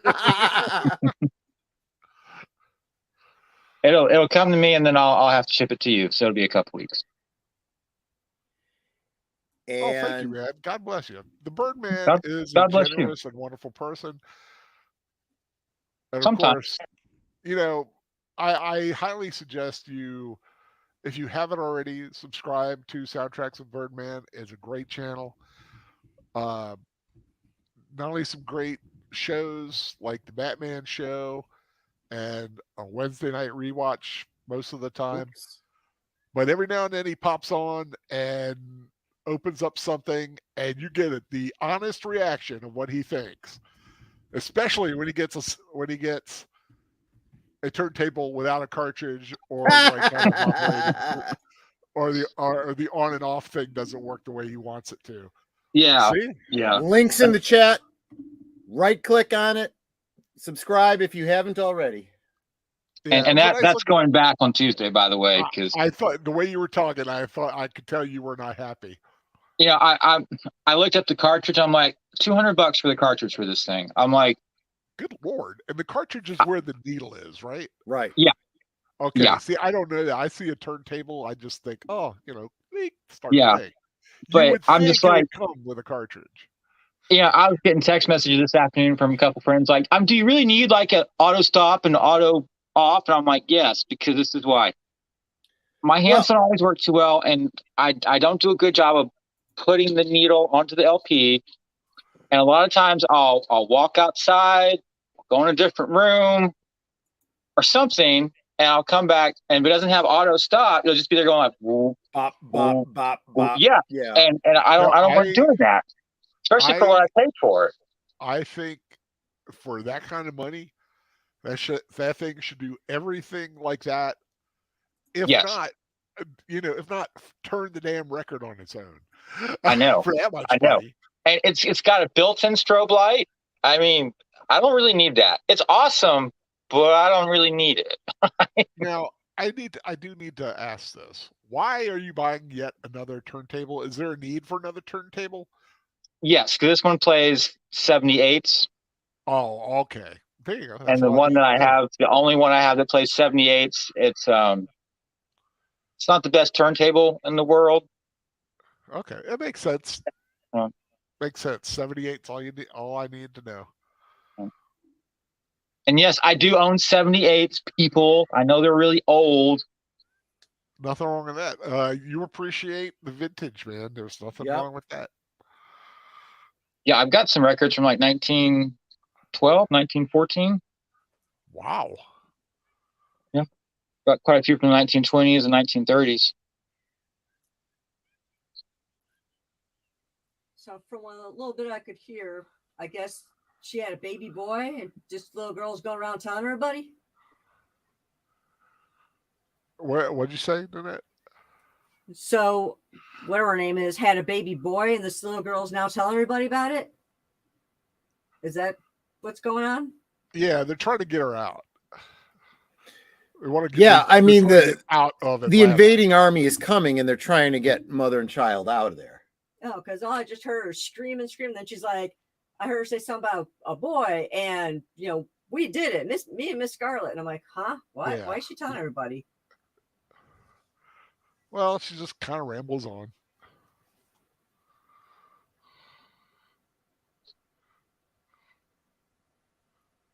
Can you imagine fleeing your home because an army is marching down the street?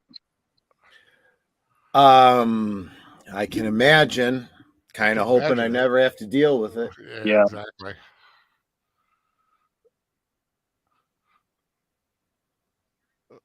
I mean, it's not as bad as someone calling you a name on Twitter, right? I mean, oh God. Right? I mean, someone called you the wrong pronoun. I mean, that's a lot worse. I mean, that's. Well, you get jail for that now. I know. Cuts deep into your soul. I identify with being a dragon. Dragon? Okay.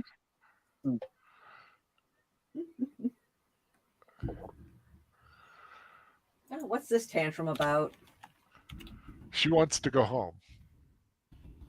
She wants to go back. That's right. She's visiting. She's not. Yeah, she's in Atlanta visiting, and all this crazy stuff is going on, and she's had to help Melanie give birth, and she's almost could barely, might die, and she's alone.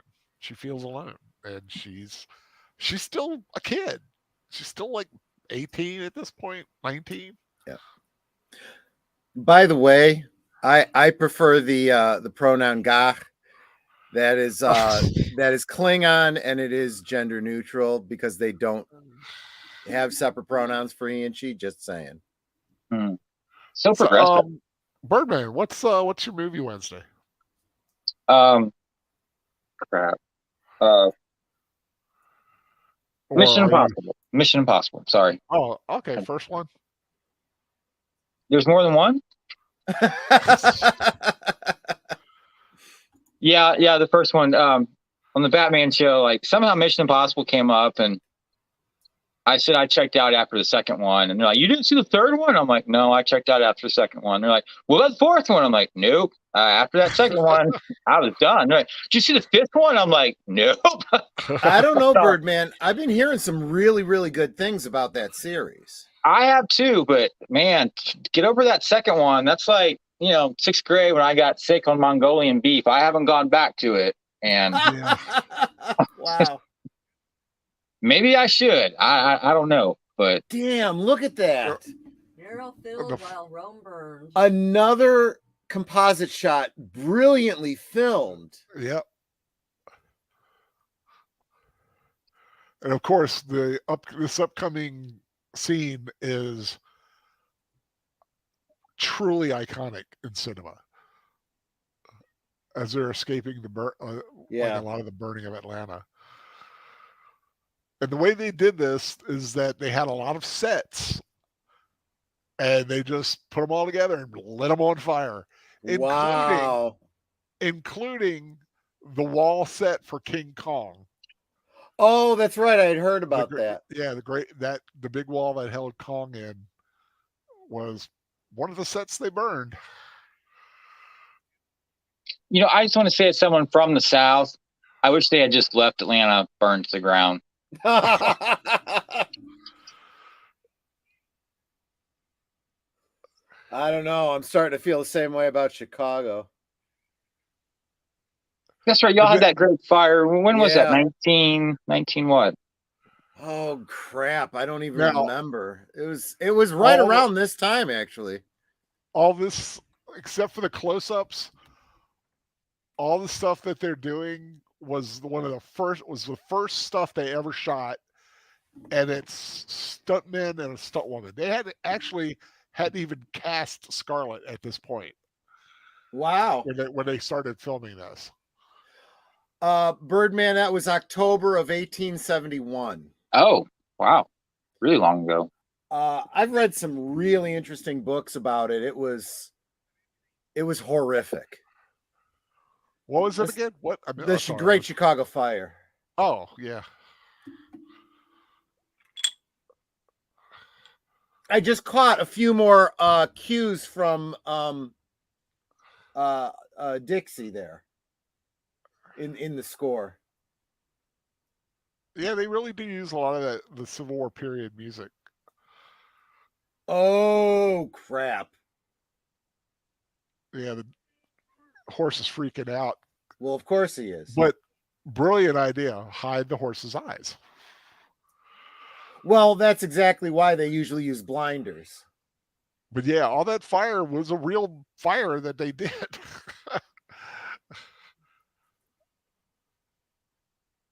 That's interesting. It was so he's literally leading the horse as though the horse was blind.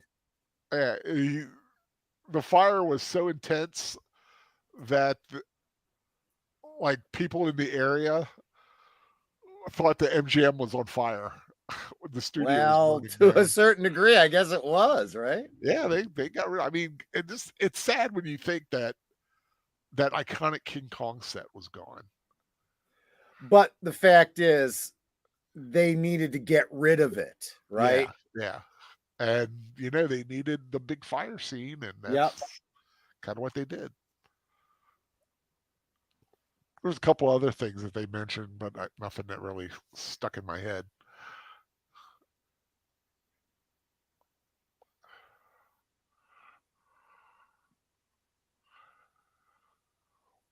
This was the first color film to ever win an Academy Award for Best Picture. Oh, really? Yeah, I didn't know it was the first color film. Gary Cooper turned down the role of Rhett Butler, but he was passionately against it. He quoted saying, "Gone with the Wind's going to be a biggest flop in Hollywood history. I'm glad it'll be Clark Gable who's falling on his face, not Gary Cooper." Wow. But let's face it, stories like that kind of litter the history of Hollywood. Yeah. I heard on the YouTube that more people went to see this movie than there were total in America. That's right. Like I mentioned, it is the biggest box office film of all time when adjusted for inflation. Yeah, I think the guy said like 90 something million. Maybe it was like 92 million people went to see Avengers Endgame. I think 97 million tickets were sold for Avatar, and this was like 200 and something million tickets were sold. Sounds about right. Gone with the Wind. Yeah, at the time it had a budget of 3.85 million at the time and made about 390 million in that time. Adjusted for inflation, I think it's over $3 billion today.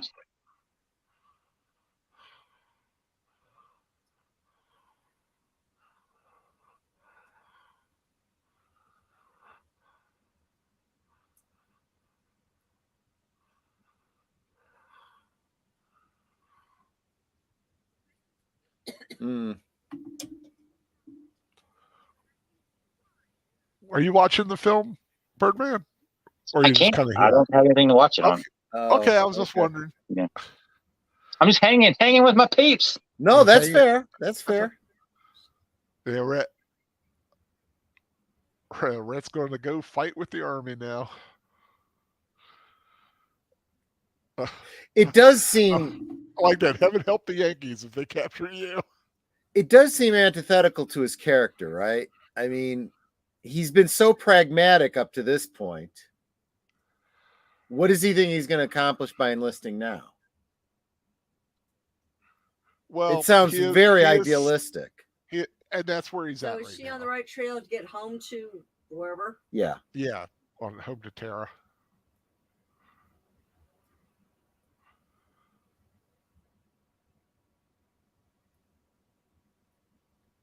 Guys, I'm afraid I'm going to have to check out. They started the fireworks over at the park, so these dogs are going to go crazy for about of course. Okay, half hour.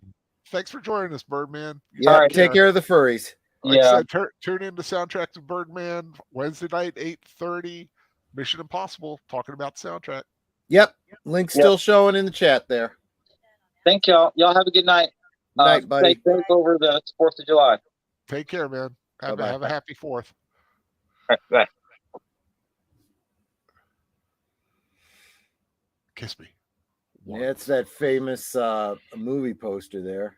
Yep. That painting. He's like, kiss me once. She hated kissing him too. Really? He had bad breath. Oh. They said, well, it was also known that she was a little bit big for her britches, even the actress. Oh. He would eat garlic before scenes just to piss her off. That's funny. Wow, so the actors were very much like the characters. Yeah, they were very kind of antagonistic a little bit. See, at this point, she was in a relationship with Laurence Olivier. Oh, was she? Yeah, he was doing something on Broadway, and she was trying to spend as much time as she could with him. Sure. They got married, I think, shortly after. Was it after this, or were they married at the time? I forget. They were married for a bit. Oh, see, now the horse does have blinders on. Yeah, but blinders can only do so much when there's fire all over the place. Directly in front of you. Yeah, exactly. Yeah.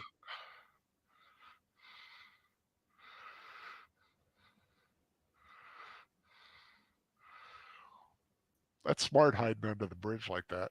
Yep. Is she hiding or just being out of the rain? Well, she's not out of the rain by Probably a little of both. any Or reality. trying but- to. I mean, as much as she is can. the intent here that she's hiding from the people going across the bridge? Yes. Because they want that horse. They'll take it. I mean, they're Yep. trying to get out. Yeah. At this point, the South is being crushed. The South is They're under losing- occupation. Yeah. Yeah, they are losing resources left and right. The North is conscripting everything: food, Mhm. horses. That was a great shot too. Seeing Yeah. the vultures. Vultures over a battlefield, right? Yep.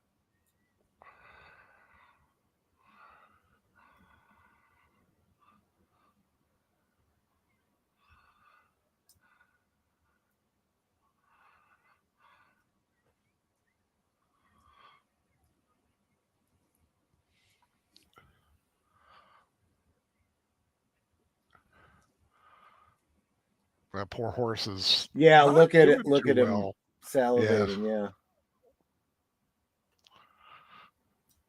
Yeah.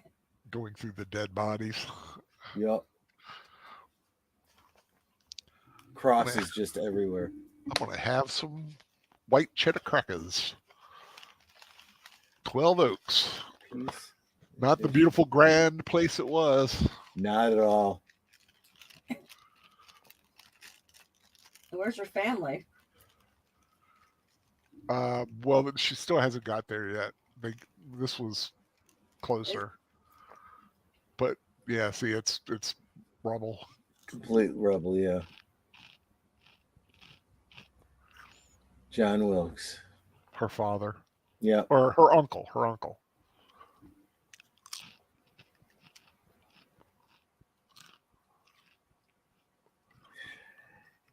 And although it's not an absolute, the implication is her not being there may have just saved her life. Oh yeah.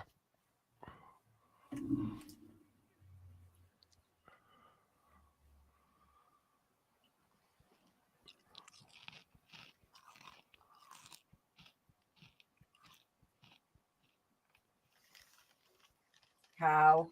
Yeah. Yep. We got cows.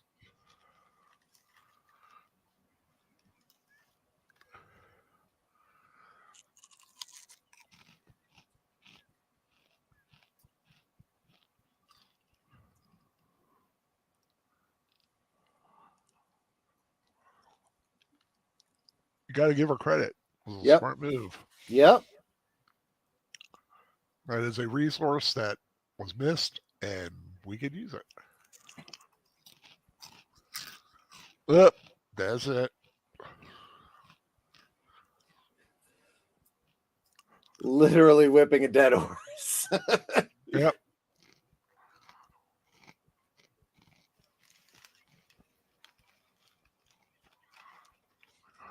Well, kinda. Yeah, it's a little rough, but it's still there. So what it is it's shelter, right? If nothing else. Right. But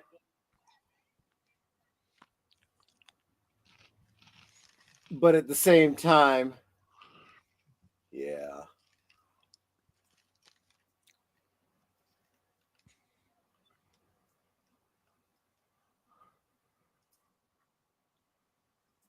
I'm guessing everybody else is dead.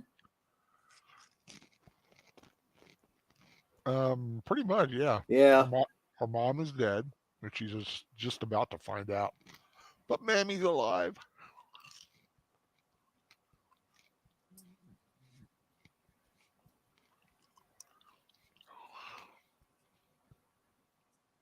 Honey child.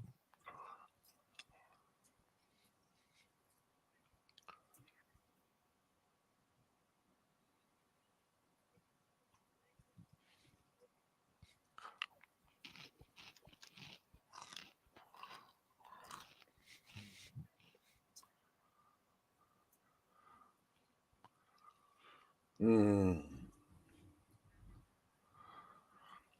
Wow. Mm.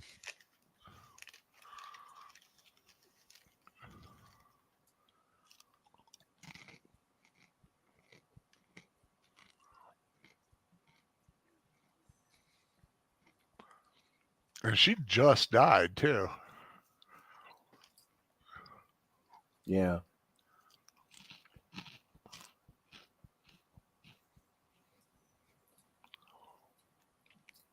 There's a lady and a baby in a cart. Go get them, dumbass. Well, she's a little bit overwhelmed. She's home, but she's in shock. Yeah. Yikes.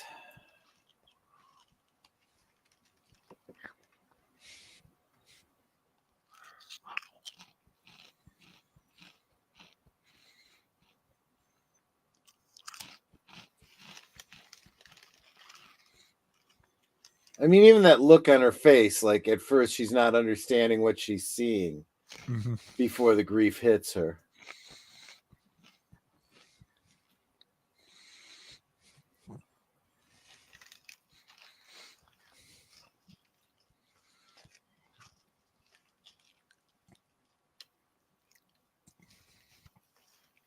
Yeah, go get the baby in the cart. No, they got her. They brought in already.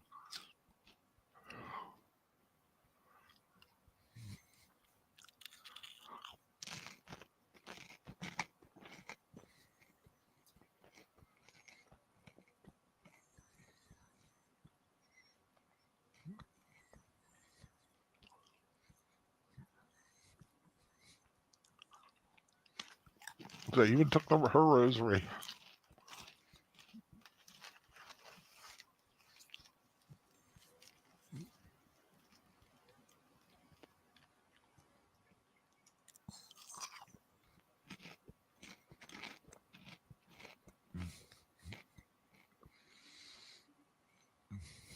Wow.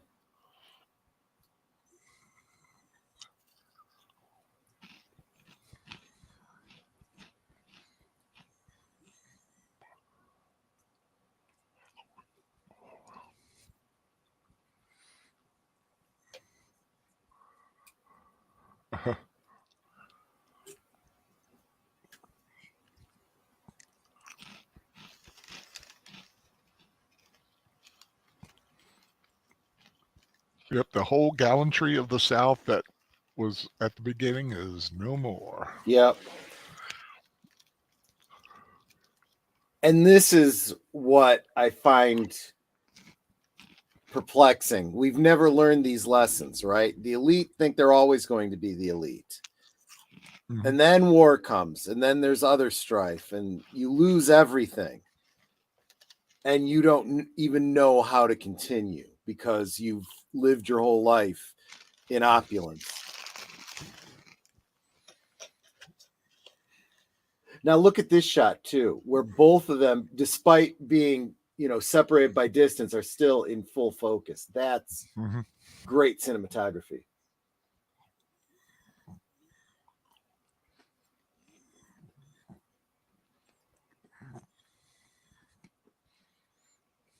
So Daddy's either drunk or just totally lost it. Probably both. Like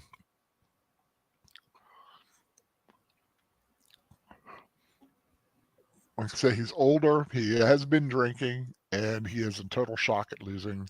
Yeah, he's lost everything. Everything.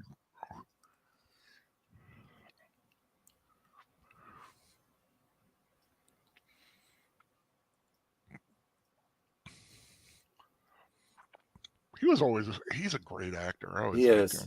Yeah.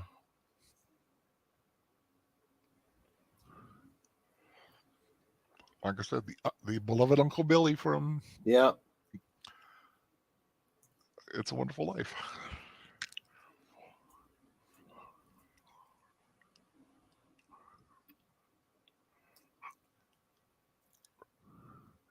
I like radishes. I am not a big radish fan.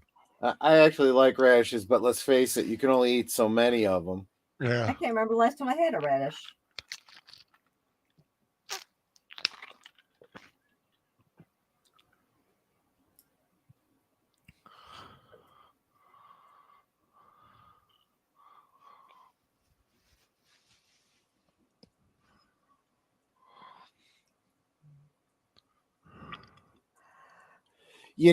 That's interesting. We need house workers. The response to that is, do we? No. He's saying they were house workers. They were asking who's going to milk the cow. We're house workers. We don't know how to milk a cow. Oh, I misunderstood him. Yeah, they were they're used to working in the house. They're not field hands. They're not Gotcha. The farmers.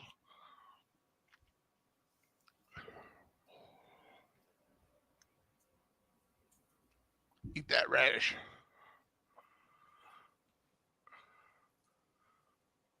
That was a radish? I thought it was a carrot. No, it's radish. Yeah, well, have you ever seen like a horseradish? They're kind of like that long thing. An empty stomach, that's gonna burn. Those sounds she was making. That was actually Olivia de Havilland making the noise. Wow.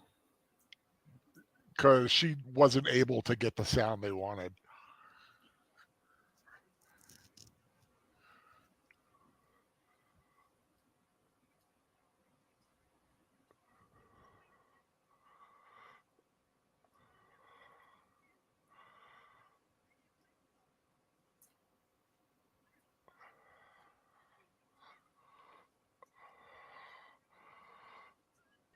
Hungry again. Yeah. And honestly, that's exactly how people throughout history have responded to this kind of a circumstance.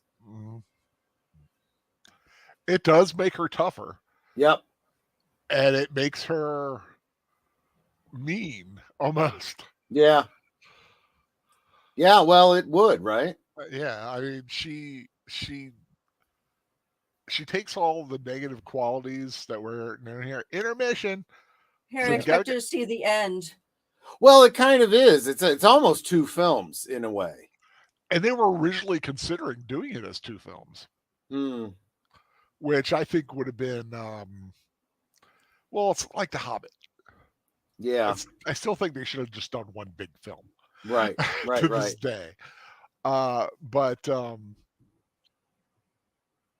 love it. I just love this. I don't know. I feel like from a marketing standpoint, making it into two movies, you could almost double your revenue. I don't know. Go doing part 1 and part 2. Yeah. I find having the one big film better. But there was also, although Margaret Mitchell never wrote it, there were talks of MGM wanting to do a sequel, wanting to continue the story, even way back in the 40s. Now they eventually did do, and there is an official sequel story. It's called Scarlet. It was written, I think, in the 80s at some point. Okay. And they filmed it. It was a TV miniseries. It was Timothy Dalton was Rhett Butler. I could see that. Yeah. Joanne Whalley was Scarlet. Okay. And I want to say who? The one who played Florida Evans in Good Times. Oh, okay. Yeah. She was Mammy. I could see that. Sure. Yeah, it was a big event. I remember when that was taking place. Let me see if I can find a little more info on it. Okay, well, since there's an intermission, I'm gonna go pee. Yeah, I don't blame you. When you get back, I'll go. Yeah, Scarlet is based on a novel by Alexander Ripley. It was a sequel to Mitchell's book. Joanne Whalley, Timothy Dalton. Okay, let me see here. Well, it sounds like a great casting. And Sean Bean as Lord Richard Fenton. Interesting. Yeah, I'm assuming he ended up dead by the end. I wouldn't be surprised. Yeah.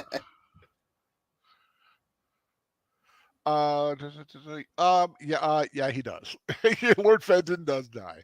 Okay. Just happen to read it. So Stephen Collins was Ashley Wilkes. Okay. Esther Roll as Mammy. Colm Meaney played Father Colm O'Hara. Really? John Gielgud was in it. Annabeth Gish. Jean Smart, Melissa Leo. Oh, Melissa Leo played Sue Ellen. Anne Margaret. Oh, wow. Anne Margaret played Belle Watling. I love Sir Tor. What do we say to the god of death? Take Sean Bean first.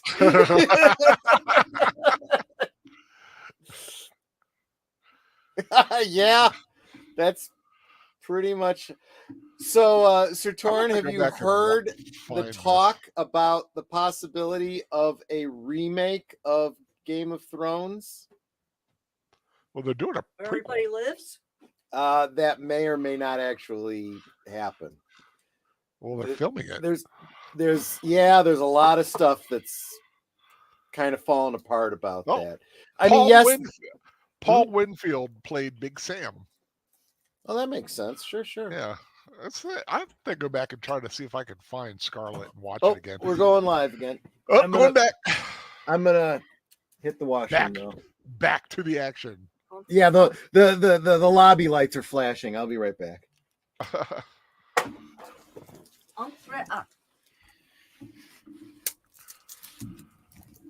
Now we get to see After the War.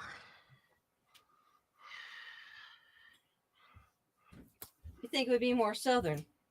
Yellow Move's about to start again. Find your seats now.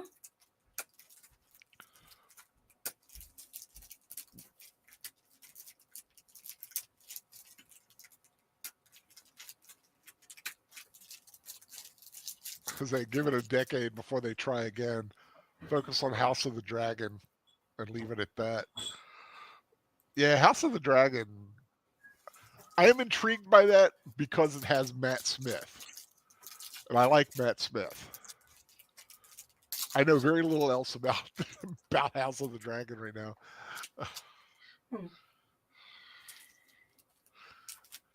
I never did watch. Game of Thrones is still something I could go back and watch. And I know how it ends. I know the terribleness, but I know it's really good for a lot. So I may have to go back and watch it. One of these days, I'm going to go back and watch all of Stranger Things again. Brrr. I think it's Sherman pops up, isn't it? Am I right? Oh, and a wind swept through Georgia. And the wind swept through Georgia. Sherman. William Tecumseh Sherman. A 60-mile swath through Georgia, cutting the South in half.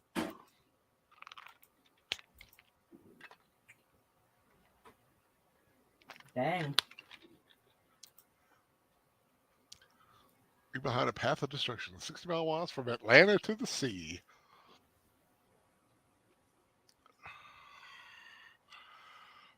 Yeah, I still remember still remember getting Sherman's March because I was taking U.S. history. I was taking U.S. history in high school. We had to pick from a list of different Civil War topics, and I got Sherman's March. Found it fascinating. Okay, y'all can't eat cotton. Why are you growing cotton? Because it's what they know. And it's still a cash crop. Now, if there's no one to sell it to, there's no one around there. There will be, though. Mm.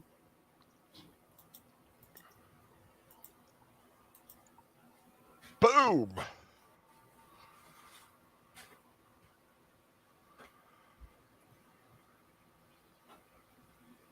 Because you got to remember, they're Irish descent, and Irish are all about the land.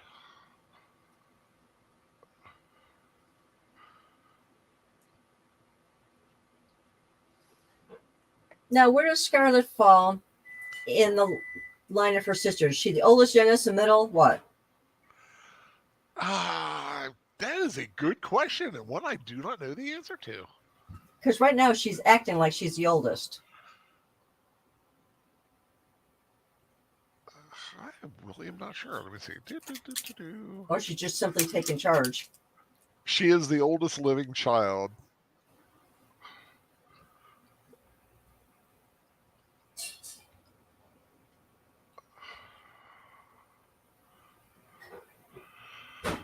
She has two younger sisters, Sue Ellen and Kareen.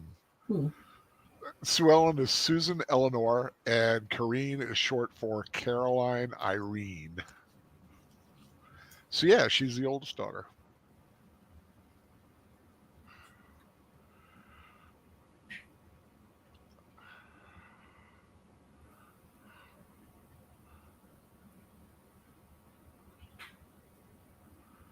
Wow, look at all the actresses considered for the role of Scarlett. Lucille Ball, Constance Bennett, Clara Bow, Claudette Colbert, Joan Crawford, Betty Davis, Irene Dunn, Alice Faye, Joan Hope Fontaine, she knows how to use that. Katharine Hepburn, Carol Lombard, Maureen O'Sullivan, Ginger Rogers. Basically, if you were popular in Hollywood and you were a young female, you tried out for this role.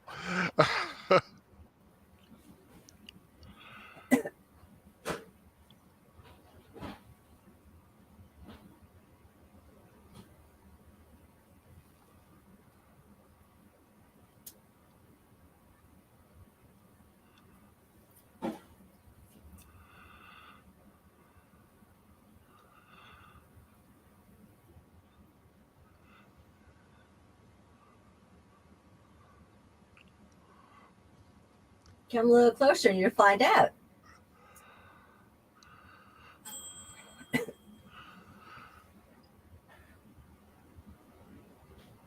Bye.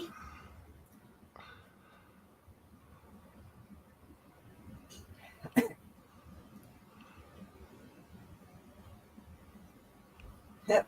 She had a saber. Good girl. Yeah. Well, she could barely lift it, but she had it.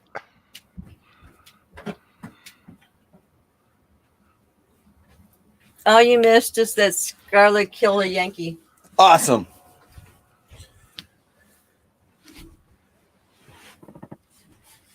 And her sisters are annoying as all get out. Yeah, Well, they're still teens. true. Now reload the weapon for just in case. Right. Oh, by the way, we now have a new horse.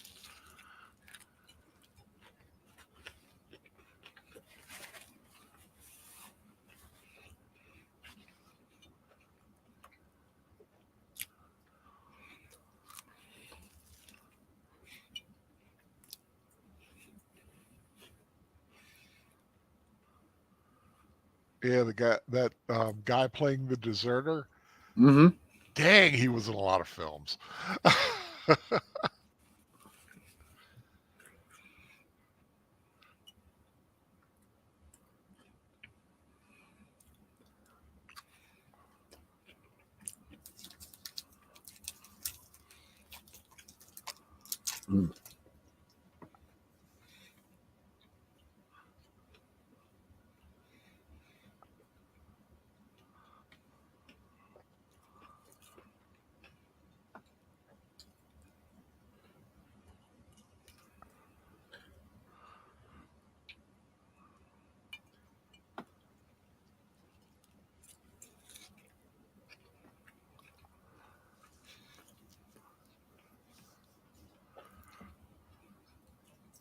So that's what Look at his war has messenger driven him bag. to.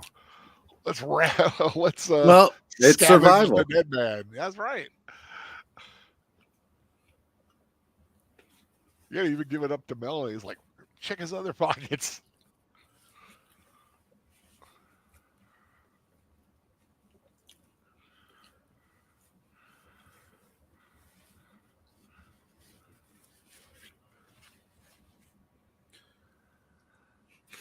Okay.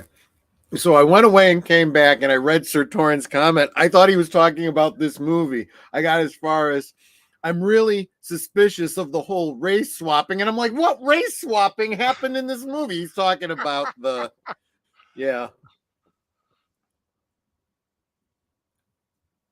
About Game of Thrones? Yeah, he's talking about, yeah. Oh, House of Larry. Oh, okay.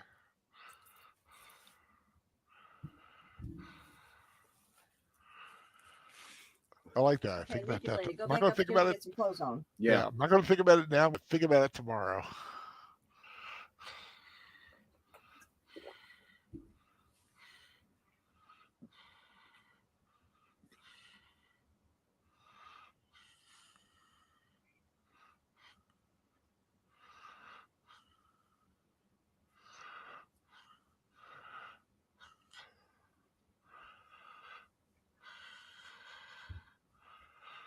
She's actually thinking ahead. Yeah. Home from the lost adventure came the tattered Cavaliers. Grimly, they came hobbling back to the desolation that had once been the land of grace and plenty. Mm-hmm. And with them came another invader, more cruel and vicious than any they had fought. The Carpetbagger. Oh, yeah. And there's the one whose baby died at the beginning. Mm-hmm. Why is a carpetbagger a bad thing? They're charlatans. Yeah. Oh.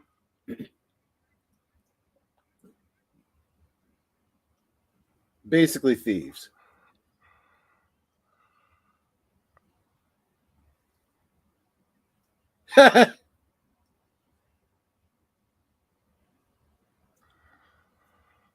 I love how she catches him on the fork.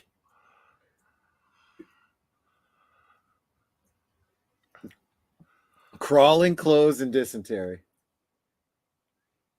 That's a bad combination.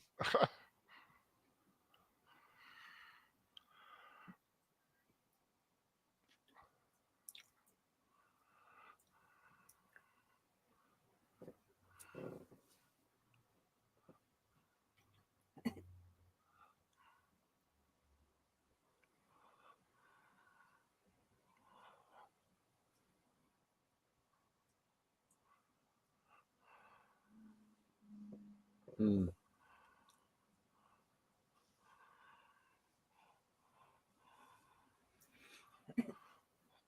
Well, in theory, that doesn't mean he's safe, but you know. Mm. But yeah, the baby, that's the only surviving cast member. Wow. Yeah, it sounds about right.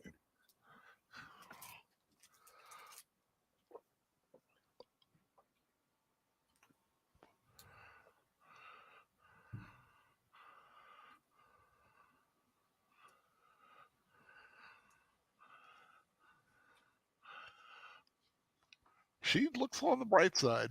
Yeah. Well, she's being optimistic. Yeah.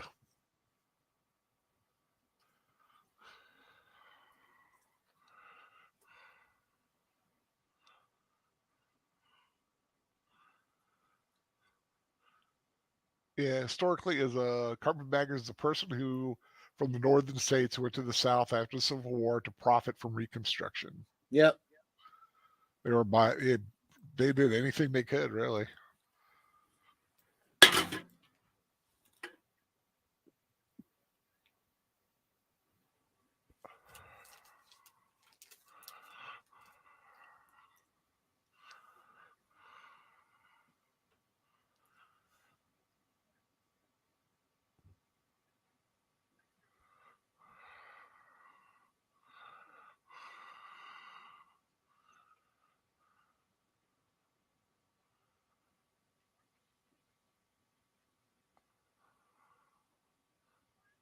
Hey,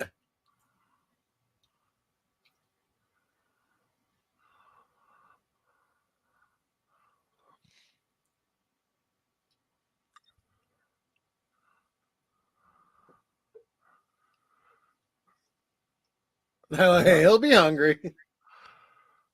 Something familiar about him.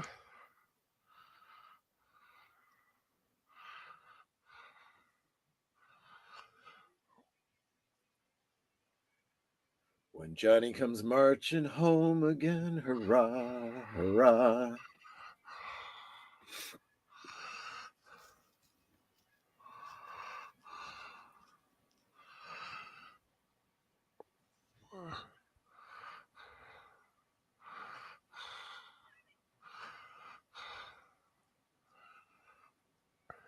Yeah. Yeah, reminder. She always needs reminding. Yep.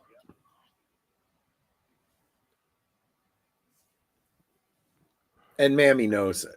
You know, she was as gentle as she could be.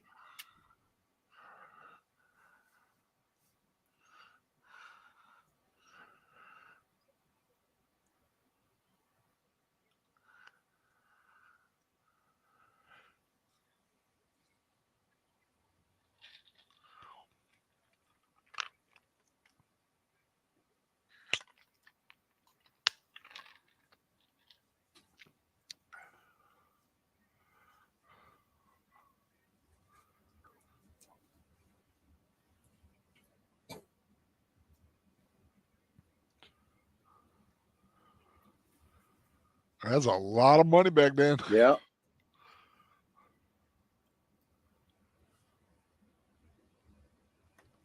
Wait, how can the carpetbaggers raise the taxes on that property? It's not theirs.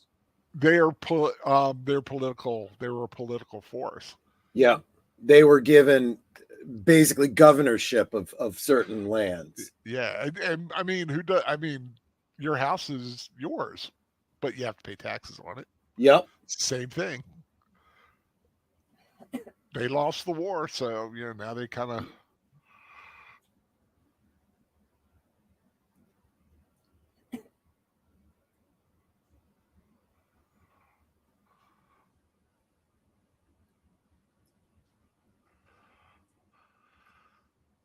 $300 in 1865 is worth $5,379 today.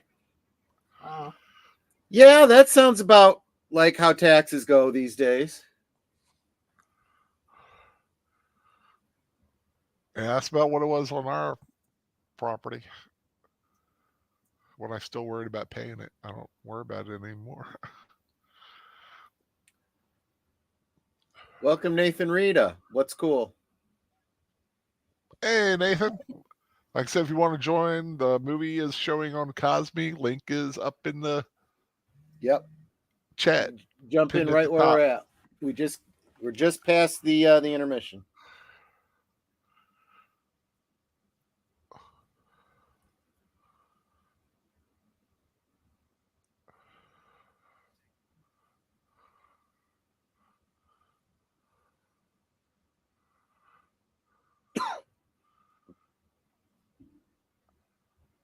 He feels useless right now. Yeah.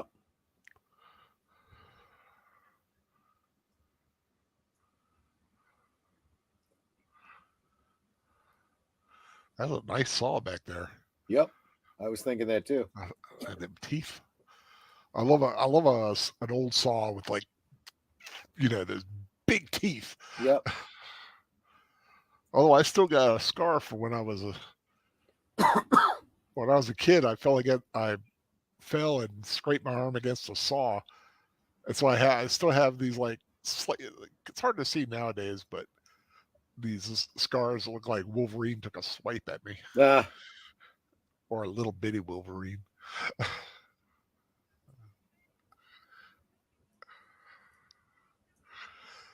She's still trying. Yeah. She is a tenacious little woman.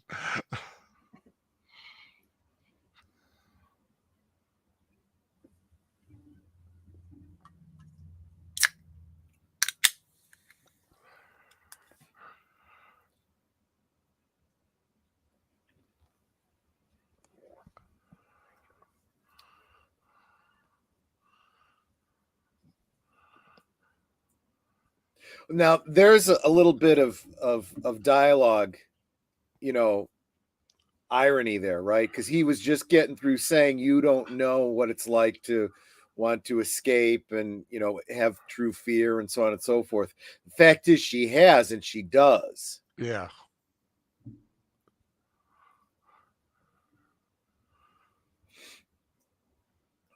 but she doesn't want to escape. She loves Tara. True. She's gotten that from her but father. he literally said, you don't want to leave your father and your sisters. And she said, yeah, I do, Yeah, and she doesn't.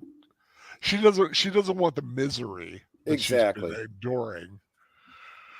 And at the heart of it, that's what he really means when he says you've never wanted to escape. Mm-hmm.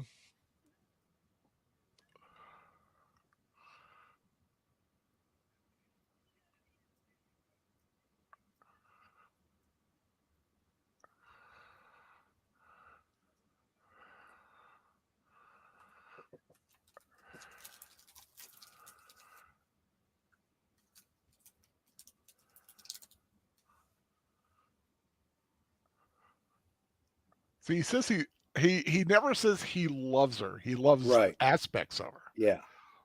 And there's things he absolutely admires about her. Oh yeah. She is a strong woman.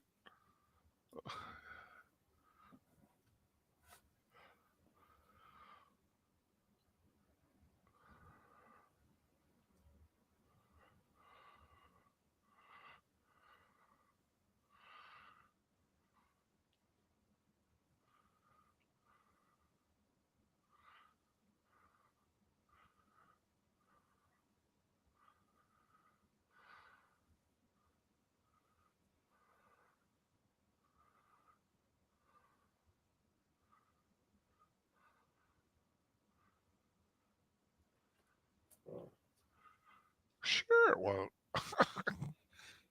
Yeah, that's what you say now. Spoilers. Remember, I haven't seen this. This is, if you've been paying attention, you know who she is. Yeah. I would like to have thought that she grew up a little bit in that moment. A little bit, maybe, but she's still Scarlet. See, that's the way. Now, I will say one thing. He is devoted to her. Yeah. She's a nice looking girl. I like her. She's a pretty woman.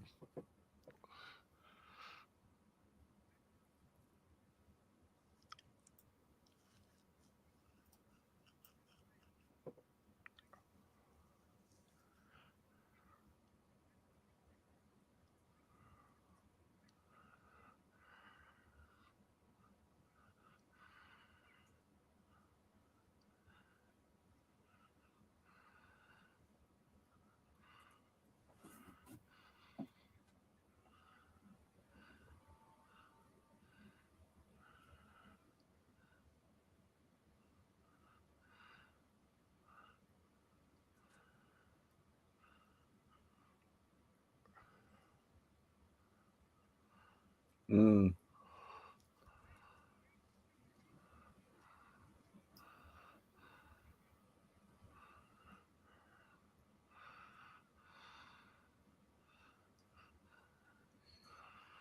Oh boy. Yep.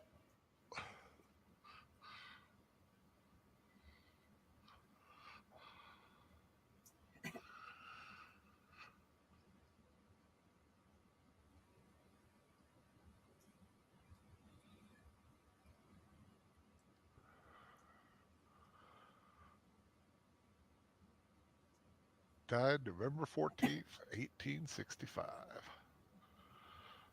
64 years old. He looked old for 64. Yeah.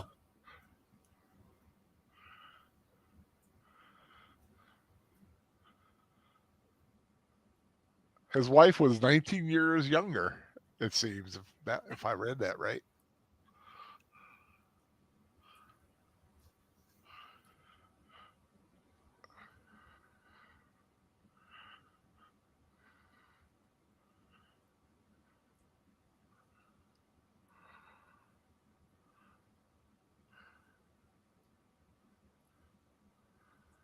Mm. Look at them drapes. Yeah. I'm sorry. I'm just picturing Carol Burnett. I saw it in the window and I couldn't resist. Saw a window I couldn't resist.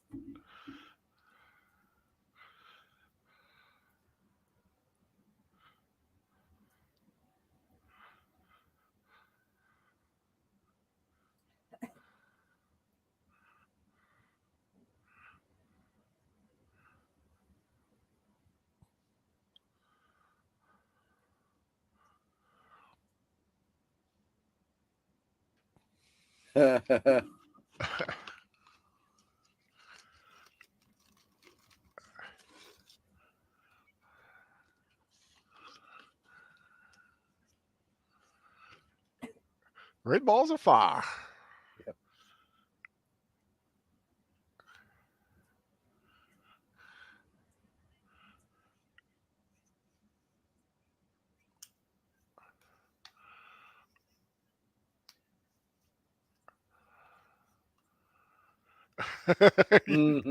Going on is that old fire wagon. Uh-huh.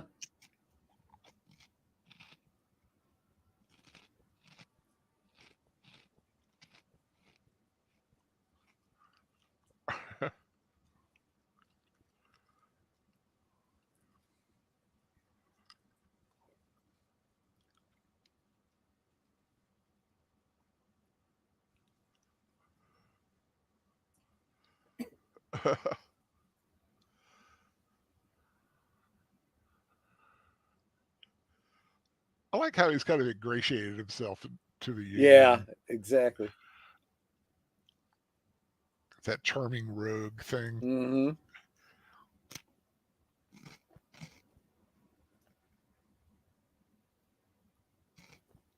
Mm-hmm. Who loses money so pleasantly?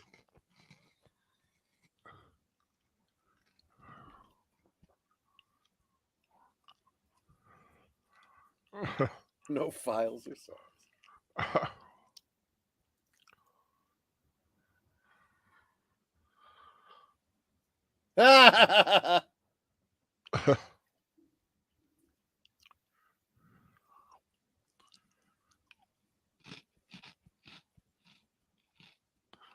She's turning it on.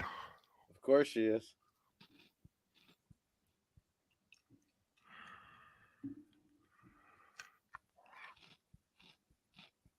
Yeah.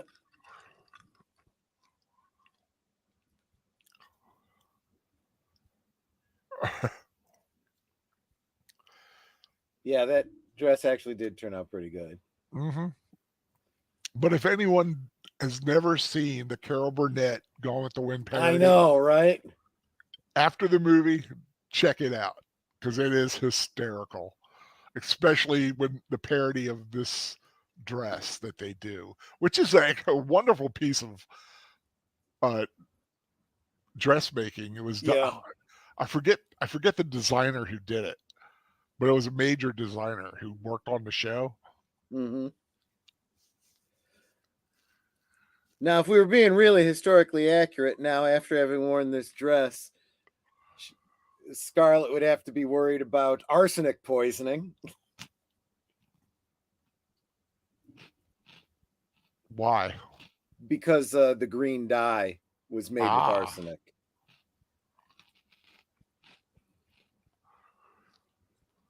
Seemed like everything green, like everything that was green was poisonous back then. Yeah, pretty much. Absinthe. I mean, that's the first thing I Well, thought was the green fairy. Yeah, it really wasn't. That was a lot of myth, and it had a lot to do with the temperance movement and the winemakers. And very good, yes. Yep. I watched Tasting History with Max Millar. Did you see that?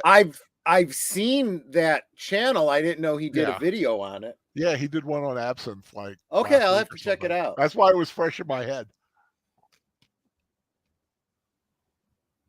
Because he actually had the little, the drip thing, the water dripper. Oh, those. And the spoon and the.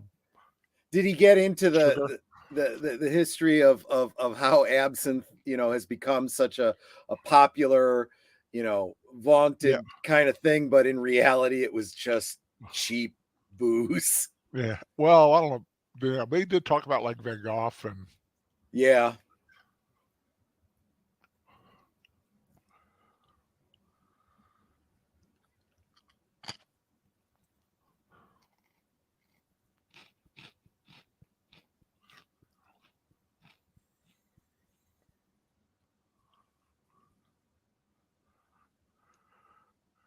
ooh. Ooh, yeah.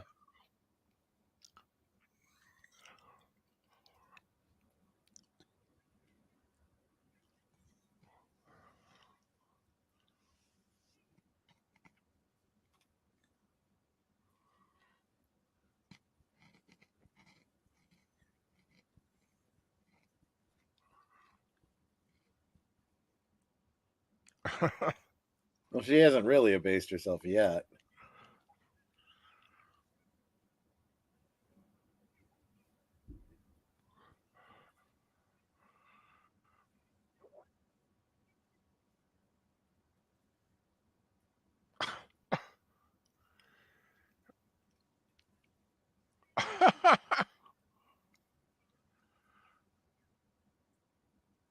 Ouch.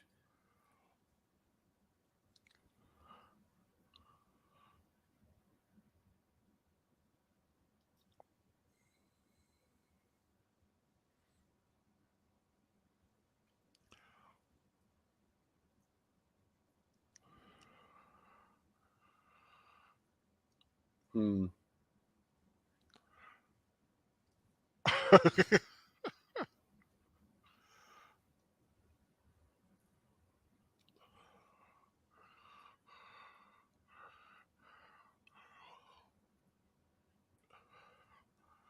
I like her shawl she's got, or Mm-hmm. whatever she's wearing there. I love. Um, Oh, you mean Mammy's? Knit. That's it. Yeah, That's mammies. It's like it's a it's a it's like a quilt. quilt. Yeah, it's a It quilt. is. I love stuff like that.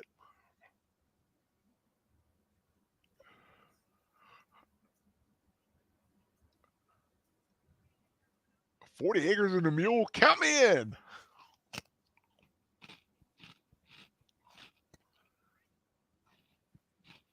The beginning of the Democratic Party. Exactly. That's why people have a problem with this movie. Oh, voter fraud.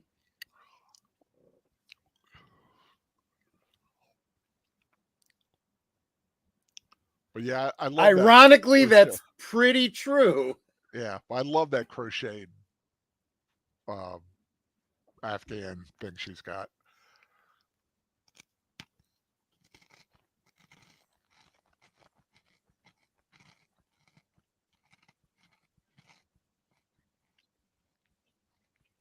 Not, Dee-dee-dee. It's like a Terminator focusing. yeah. Target acquired. Oh, that is a nice store. Carpetbaggers in a modern context. Hillary Clinton, John McCain. Yeah, you're right. Yeah.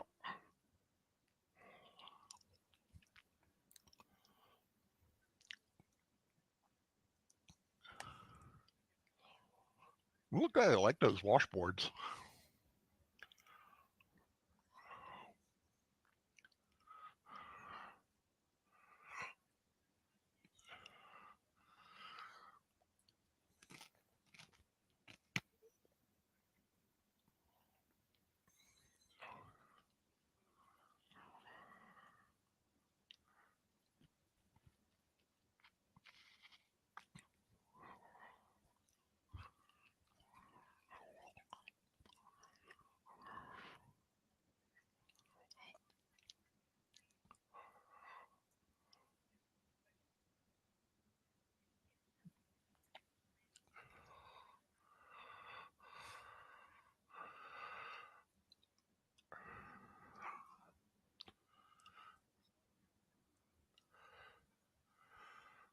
Now, why I love when they show Mammy on this. Mhm.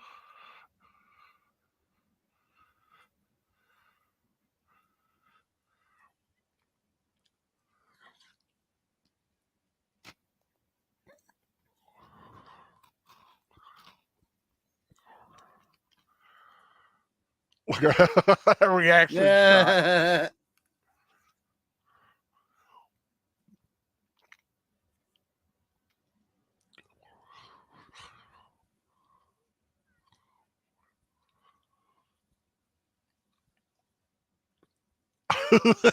Look at her. She's like, I cannot believe she said that. There she goes. She saved Tara. And she married Kennedy. Yeah. That's some good storytelling, right? Her signing that check tells you all of that.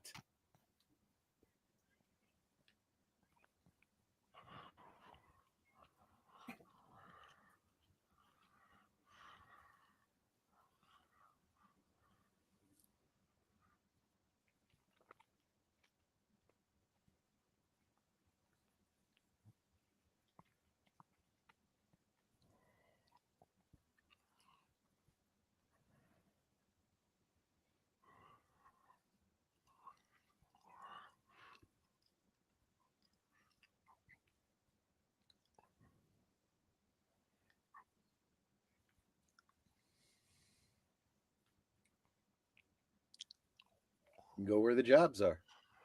Well,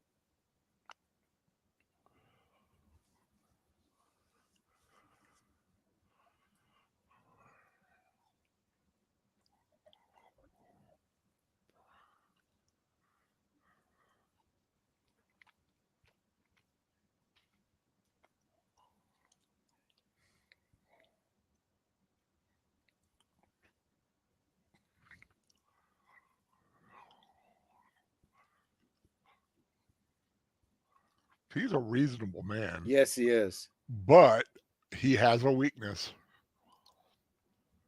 Yeah. Oh gosh. She is a devious. She is the man. Duchess.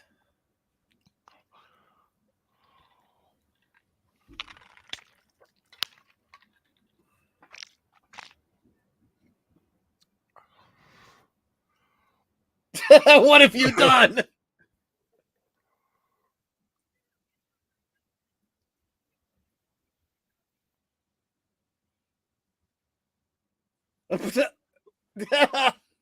Oh, and she pulled out the U word, unchivalrous. For him, that's big. Yeah.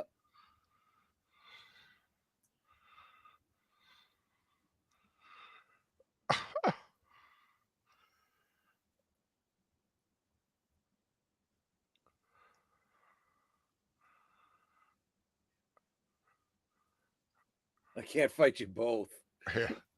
He is a weak. I mean, he's a nice guy, but he does have that weak will.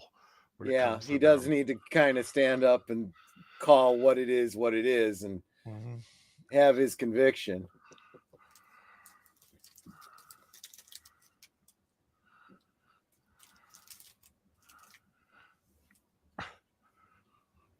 Her workforce. Yeah.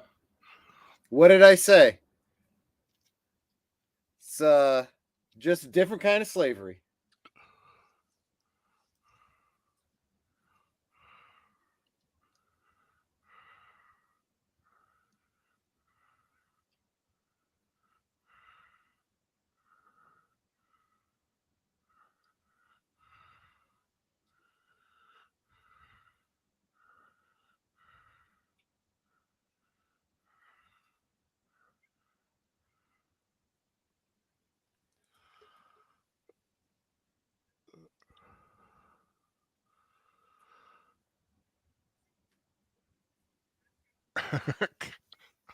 Yeah, if they owed you money, they owed you money. Period. I mean, she business.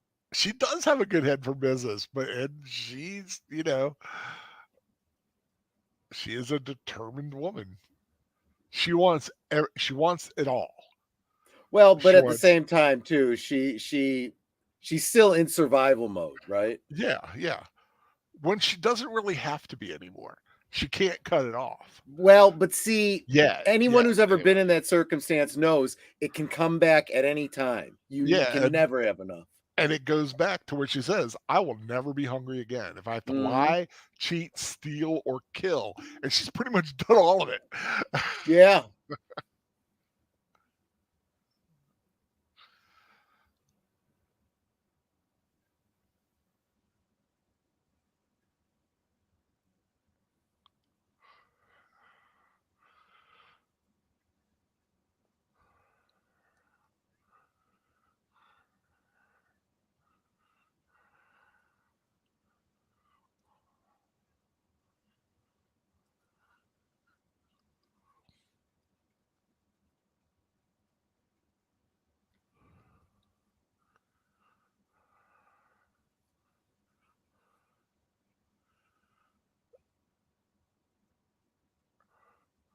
If you can't beat them, join them.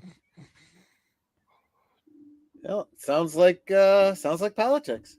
But you see who's got the name on top now, Wilkes. Yeah.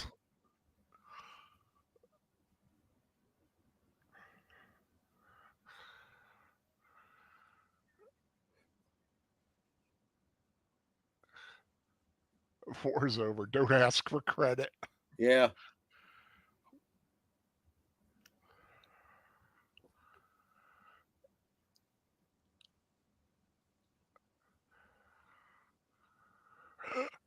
She's driving her own buggy. Yeah. How dare she?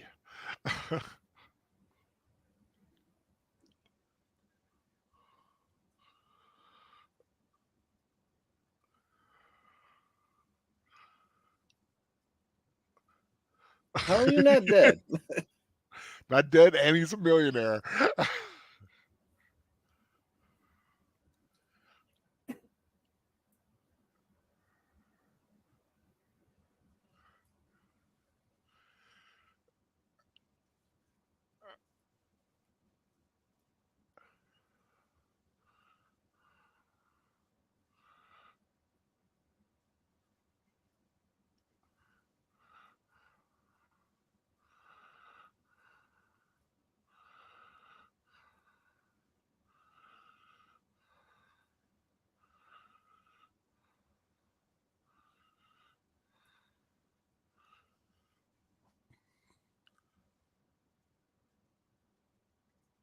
Yeah.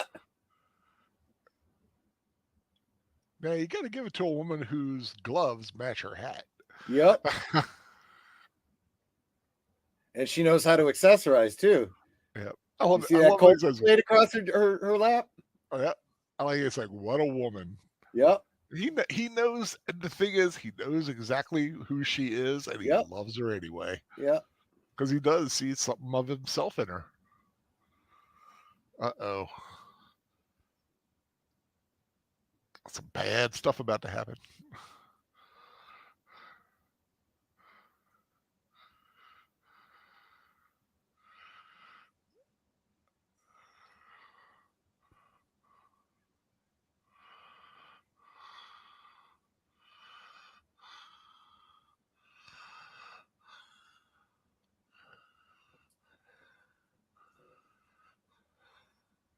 Oh, where's that? There we go. Well, you need to learn how to use it too. But look who's close by. Big Sam.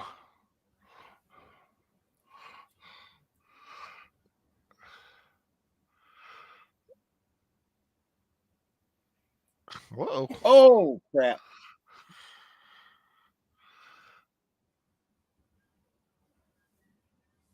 Fight him.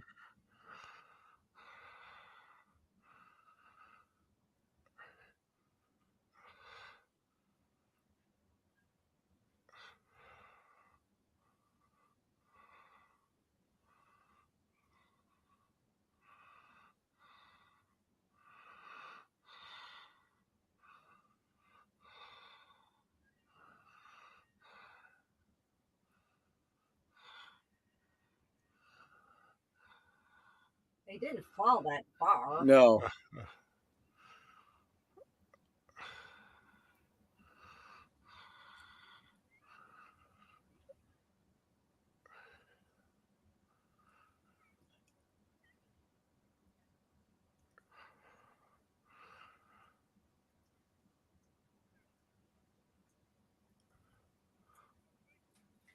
Horseman tracks. Horseman tracks. Yeah. I love that.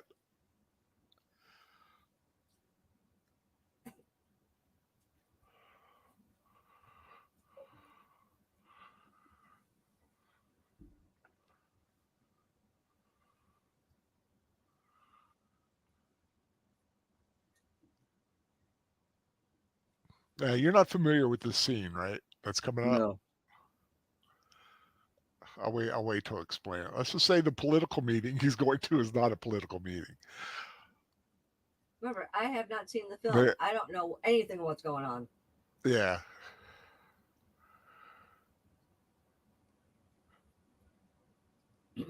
Well, I'll explain a little more, because it's in the book. There's a, from what I understand,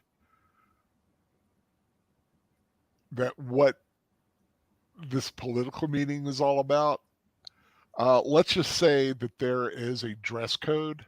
Oh, and I bet it involves wearing all white. Yes. Gotcha. And they were going to clean up Shantytown, basically. Yeah. Krusty's Comedy Claxes. But it's that's not good. What did you say? What?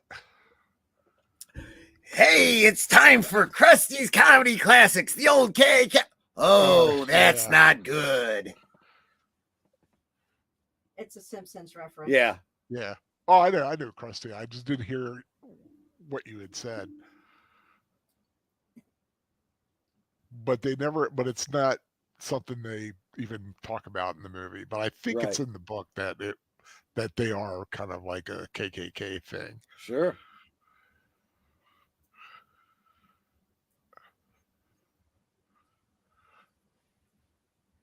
But that is the group that was involved. Whoever it is, don't get between me and them.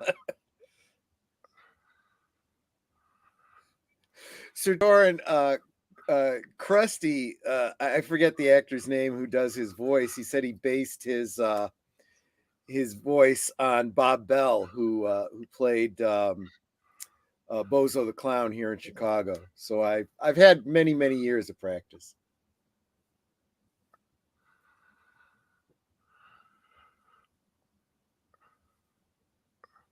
Let's see. Rhett has heard. Yeah, I have no idea what's going on there.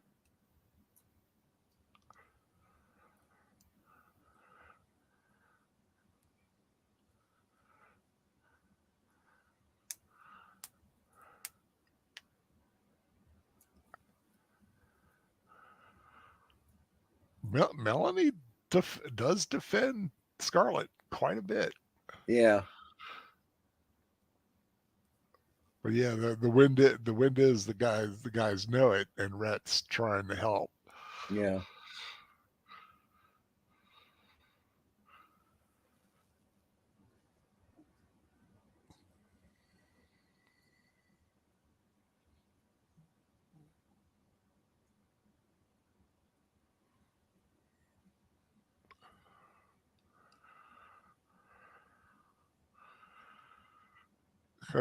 Remember when we watched The Quiet Man? Mm-hmm. And the priest who liked the fish? That's him. Oh, right.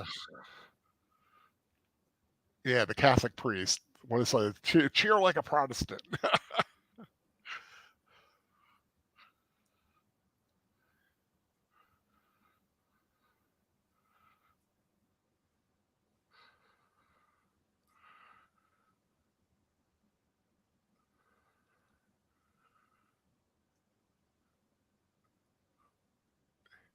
You know who was asked to help write a treatment for this scene? Alfred Hitchcock. Really? Yeah, they didn't use any of it, but he was asked to kind of work this scene in the script. They wanted to up the tension, but I think they did a good job. Yeah.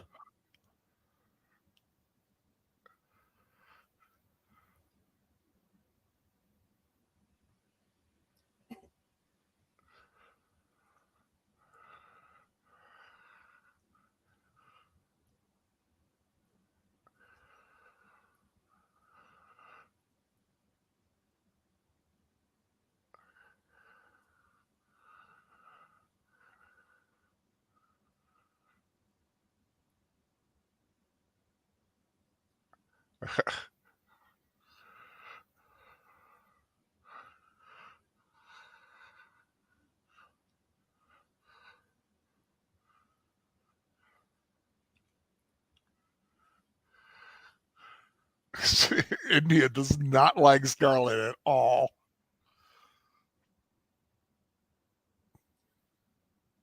Brilliant.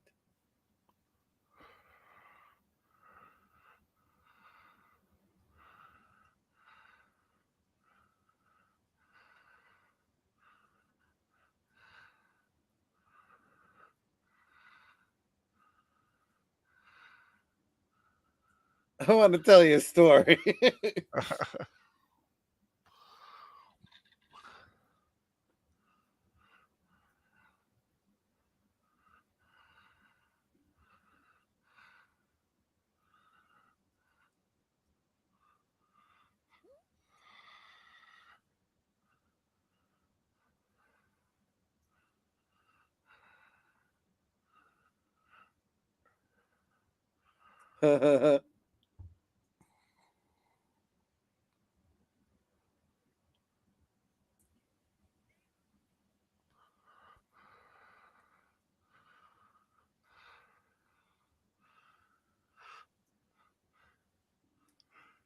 I've seen you drunker.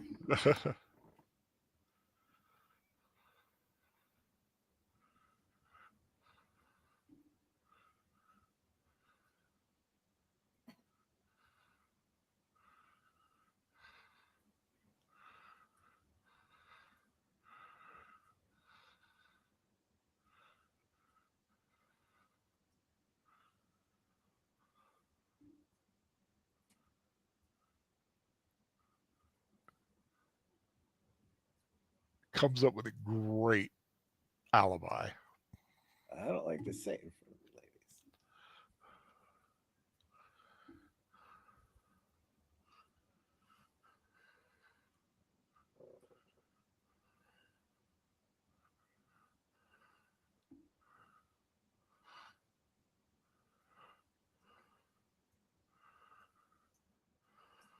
It's all an act, but Yep. Yeah, it's an act. That really does look bad, but not in a way that they get it arrested, right? Right.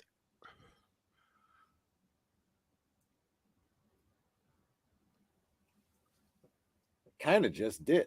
I like it. He goes to ask Bell. And you know he's already set this alibi up. Yep.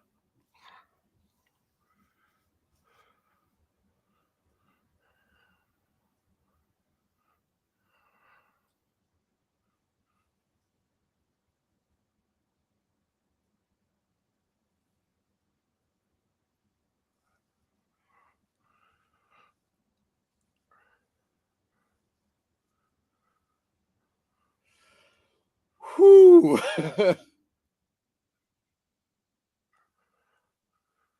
Yep. He's shot. Yep.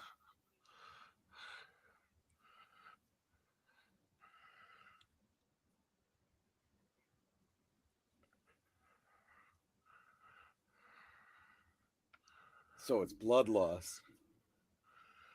Yeah, but who's not with him?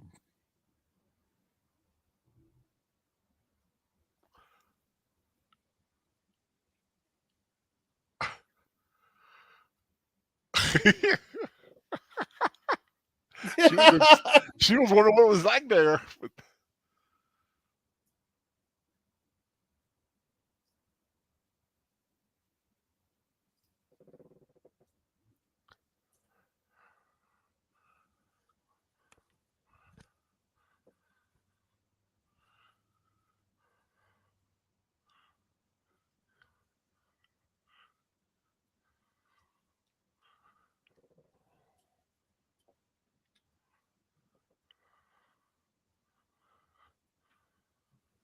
Mm.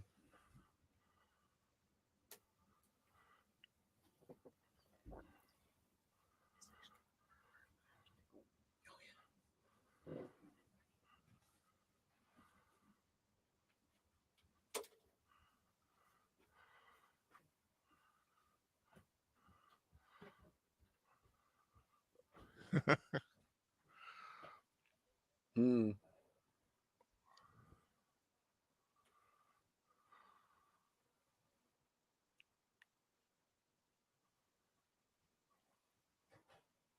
Ouch.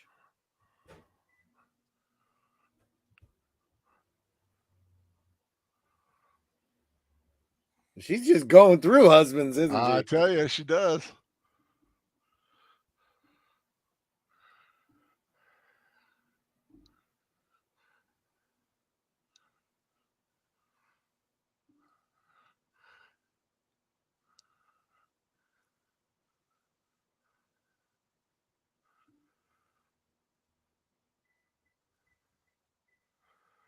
See, no one else would give Belle the time of day Mm-hmm.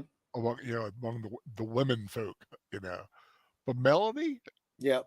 is a level-headed, intelligent, Yep. and grateful person, and this is a woman who helped her husband out. Pragmatic in her own way, right? Mhm. She knew it was all a ruse, right? Mhm. And she could only be grateful to anyone that helped in this circumstance. Yeah. But she's not hung up on I On don't her know, profession. on the profession, but she respects people no matter who they are. Mm-hmm. Be they a former, I mean, she would probably respect a northerner if Yeah. he was a nice person and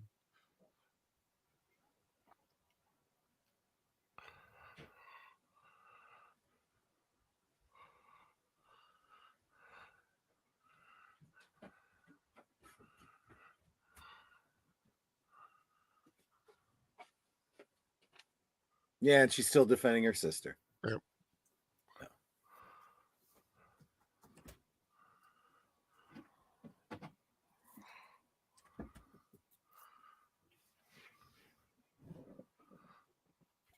I like what she just said there. It's like she's not in the same class as you are, and I can't help it that I think so. Yeah. But yeah, You got to respect that too. She's being yeah, honest. it's just straight up.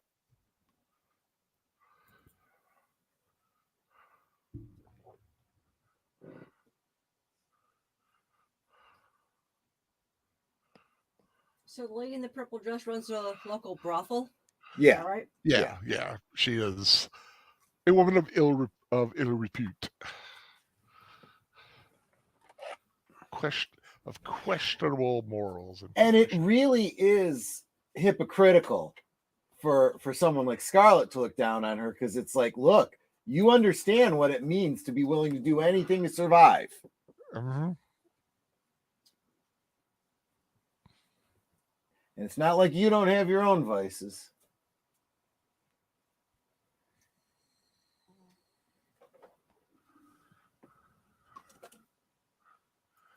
Back in black.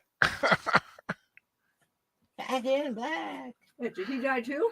Yeah. Oh, Yeah, what? he got shot. He got during shot the raid. in the same raid that Rhett brought her brother-in-law back from.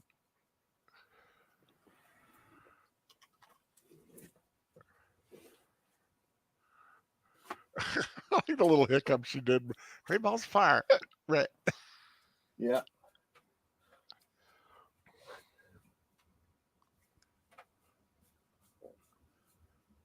Well, I'm single again. Oh, the clown. Shitals. That's a lot of perfume. Yeah. She's gargling with perfume. Yeah, she's trying to hide the alcohol.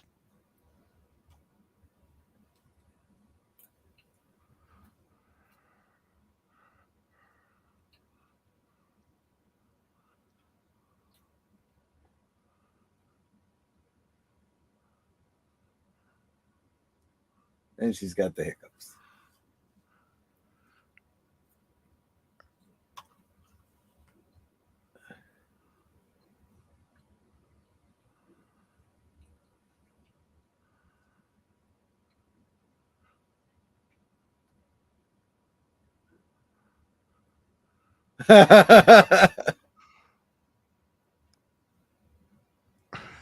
And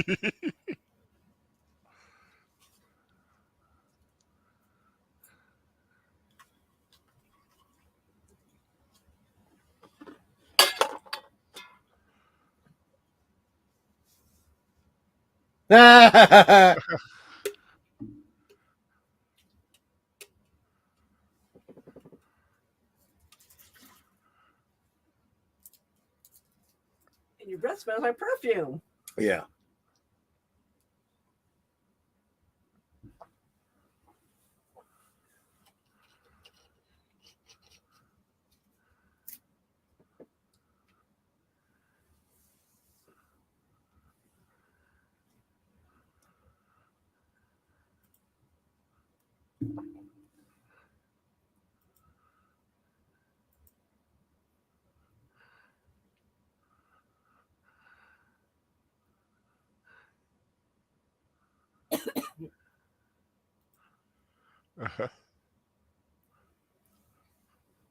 That hell yawns before you.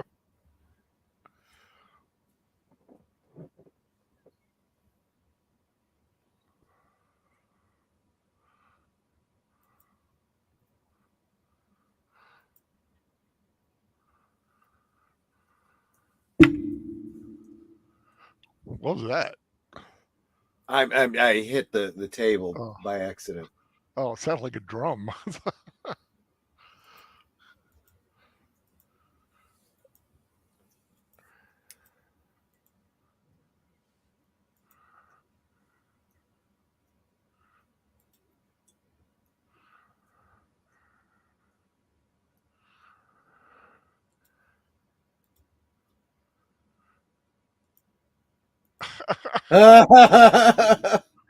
Well, yeah.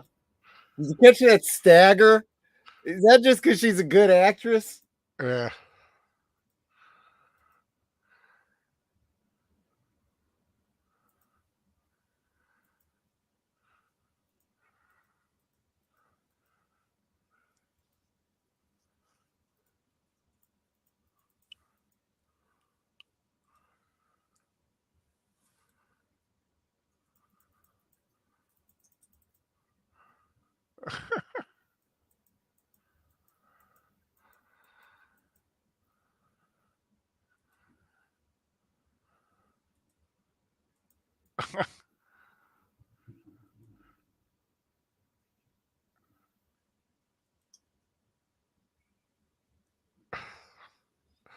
Yeah.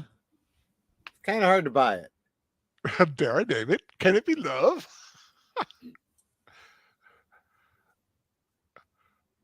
I love the writing that they give him for a lot of the stuff, for a lot of his scenes.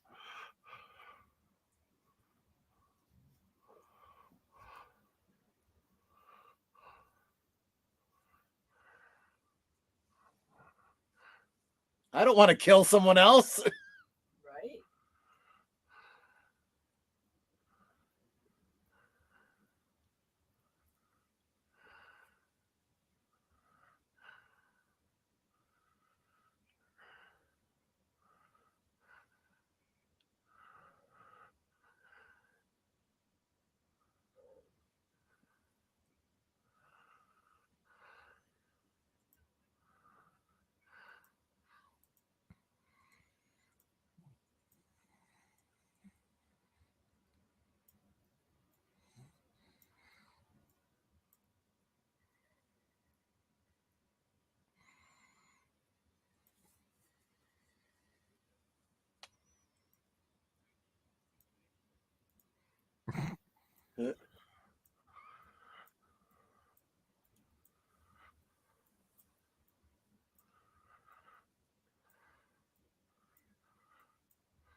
Jeez, I'll be right back. Well, I loved what he said earlier. Is like I can't wait to catch you between husbands. Yeah, exactly. Of course, now he's the next husband. Yeah. I'll be right back. He's the next.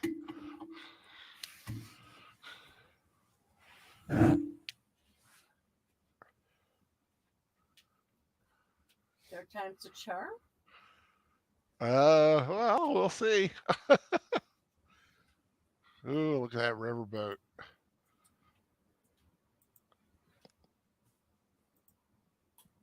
Ever been on a riverboat? Or a steamboat, like, one of those big paddle wheel things? So I'm guessing they're married right now? Yeah.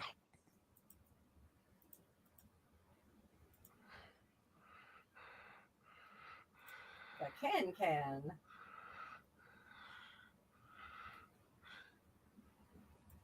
Is that what it's called at that time? Yeah, that's the can. Oh, okay. They liked it so much they named it twice.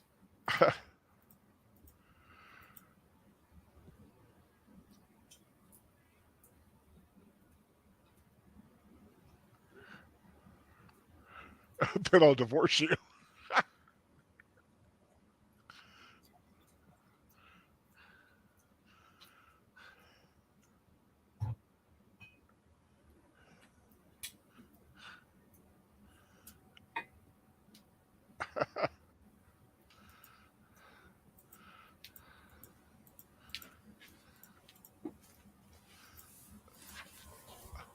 I love that. I love what he said about Mammy there. He's like, she is one of the few people whose respect he really would love to have. Did you hear that, Troy? No, what's that? They were talking about Mammy. Mammy thinks they're both mules, and he appreciated it, and he's like he really appreciates Mammy and is one of the few people whose respect he would really like to have. And that says something about Mammy. Yeah. Well, he does have a way of kind of seeing through people, right? And knowing who has character and, who he would want the respect of and who he doesn't really care about. I think Mammy's kind of the same way. Yeah, I agree. I think they have a good basis for a great friendship. Yeah.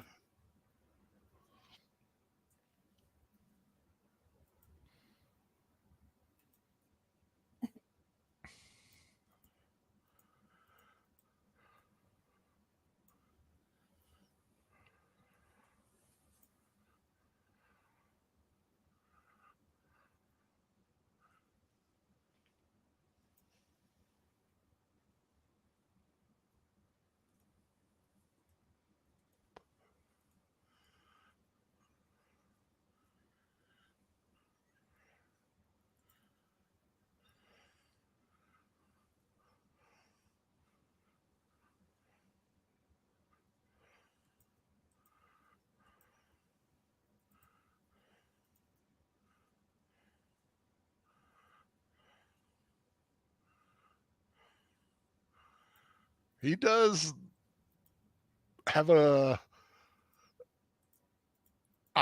well, like I said, he says he doesn't know if he's in love, really, if they could really call it love. Mm-hmm. But he is willing to dote on her. I tell you, spend anything you need to make. Well, there is also something to be said for someone who's got FU money, right? That's true. It doesn't mean a whole lot to him. He can afford it. God, I'd love to have FU money. Right?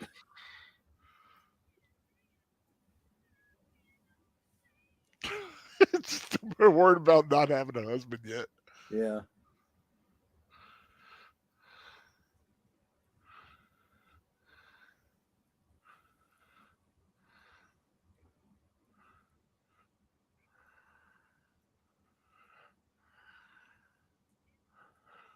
A big painting over in the background. Mm-hmm.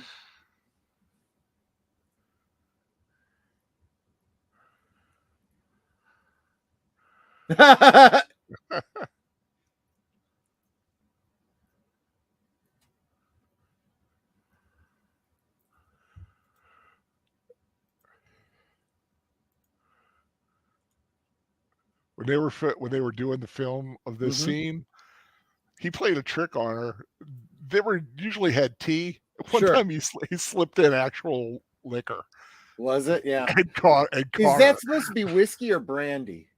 Because they're I wouldn't be surprised if it's the brandy. decanter looks like implies to me it should be brandy, but the glass she's holding implies that it should. Oh,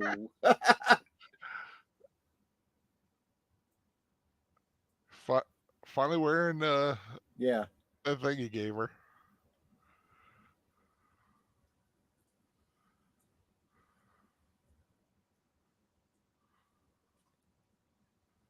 That she's got a red petticoat. Yep. Yep.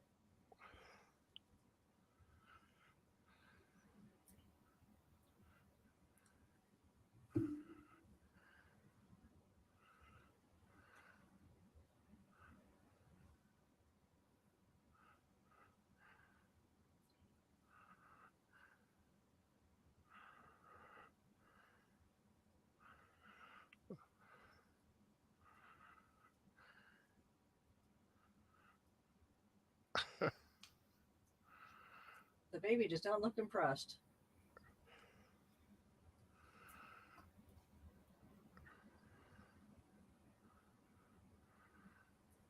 Yeah, whatever. I want to sleep. Sleeping boobs. That's all that baby. Yeah, that's right. Okay, that was a doll. The same is true of adult males, by the way. When he picked up the baby, you could see the Of course. porcelain head of the doll. Of course.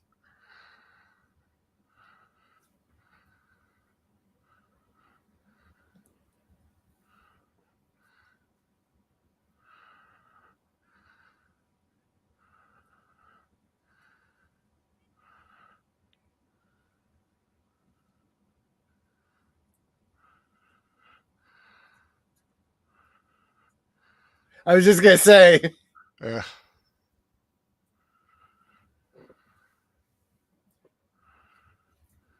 Yeah, that's a fun fact. Babies are all born with blue eyes, and then they change color later. If they're going to change, yes. Yeah, if they're going to change. Bonnie Blue Butler. They said the Bonnie Blue flag. That's you know what the Bonnie Blue flag is, right? I've heard it. I don't. Yeah, it's a blue field with a white star. It was a secessionist flag, a Southern thing. So basically, they named her after a 20 inches. She's complaining about a 20-inch waist with her corset on. Well, if that wasn't her number before, that's like, dang, I was able to get mine down to 26. And I thought that was good.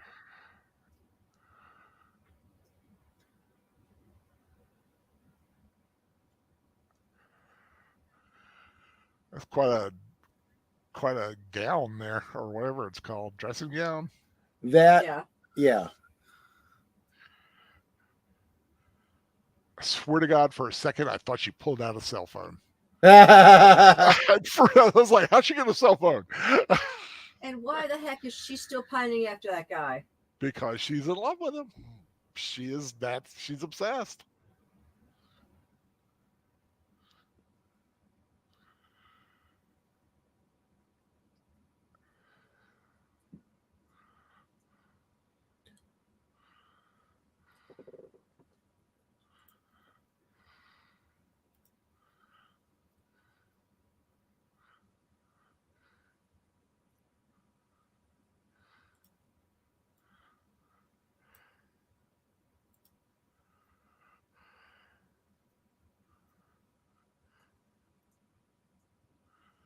Whoa. Yeah.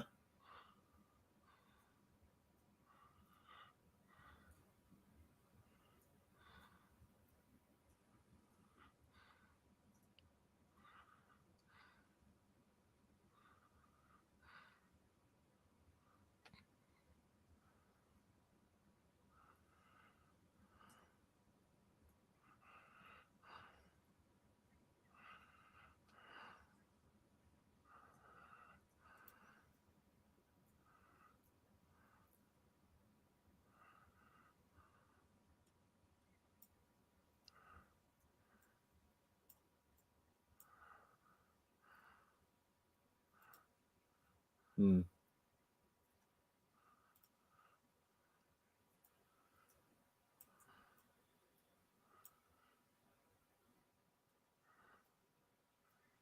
Very observant. Yeah. Reaching out for something that'll never happen, throwing away the happiness that she does have. Yeah.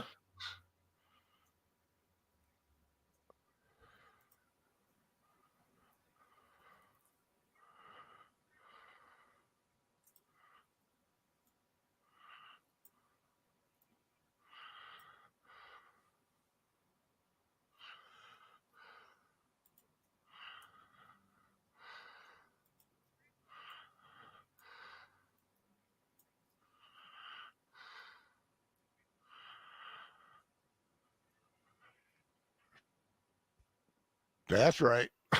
Just making his point. Yep. If he wants to come in, no lock, no door's going to stop him. I mean, think of him. This is a man who he does love her. Yeah. And would give her anything. And she still hung up on another woman's husband. You know, you say that and he says that. I say she's hung up on a man that doesn't really exist. That's true. Yeah. Yeah. She's idealized him. Yeah. Well, she's idealized a reality that doesn't exist. Right.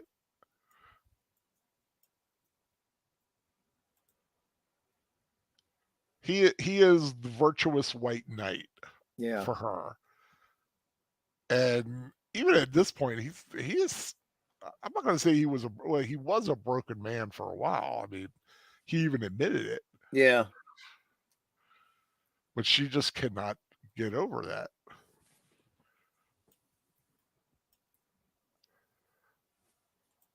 And like I said, even Bell knows he is stuck. He is just stuck up on Scarlett. Yeah. Fiddly dee. That is a cool little pram. I know, isn't it?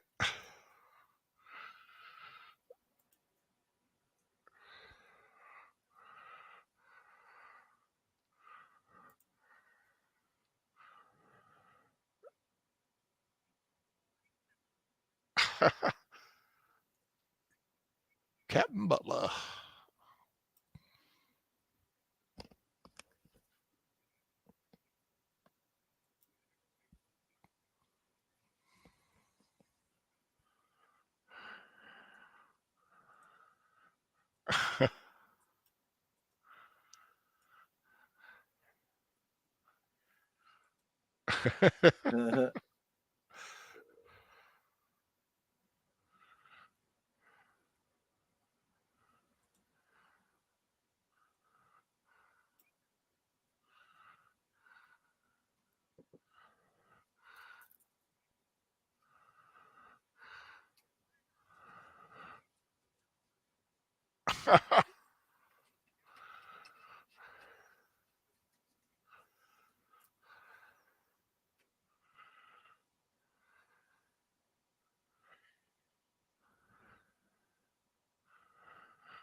I love that the little busybody thing. Yeah. Little gossip sessions.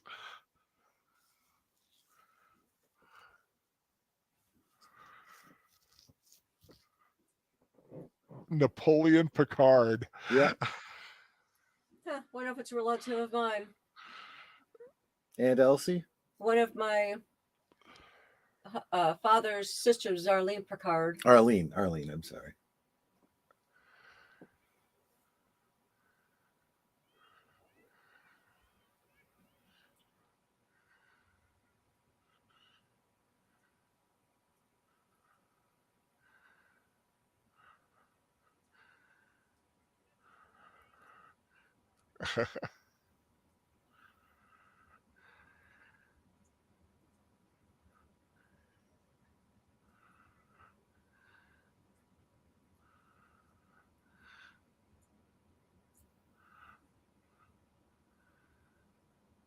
Mm.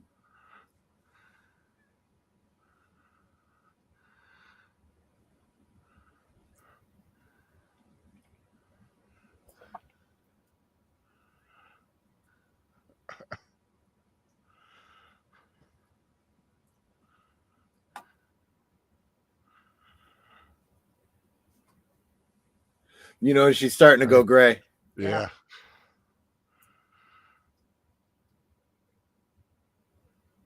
Just ain't fitting. Ain't fitting.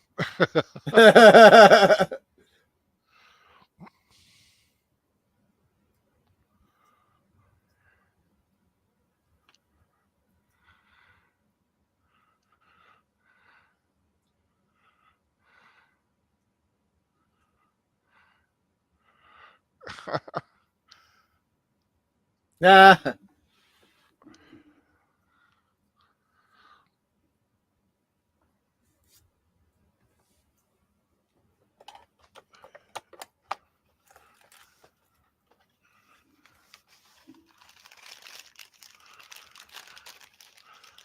Now that does suit her for some reason. That It hat does.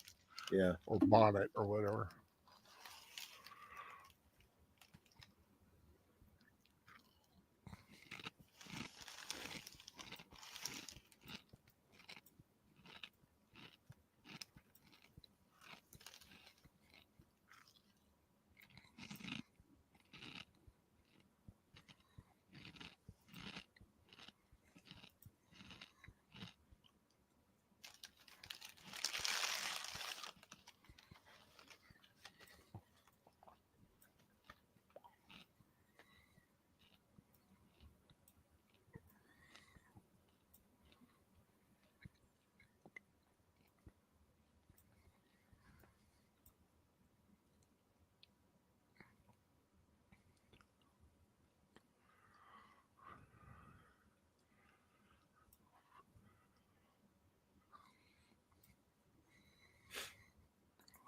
Getting a little too close there, buddy.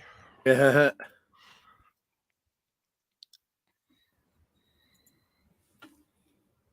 Uh-oh.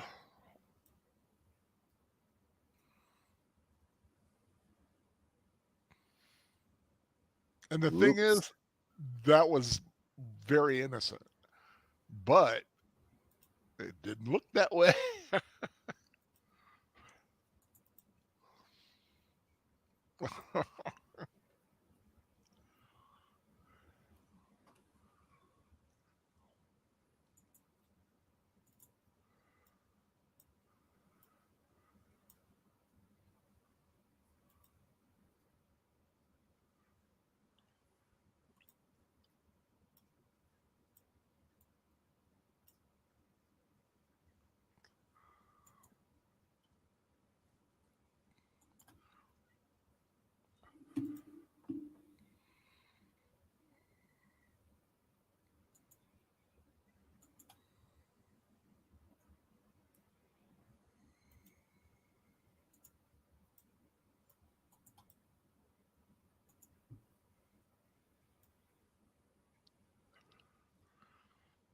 I like that.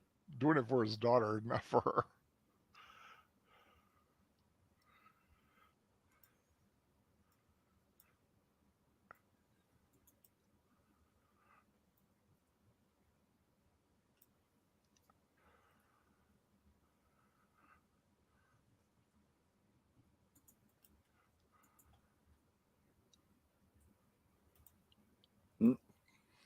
Mm-hmm. Ooh, nice looking cake.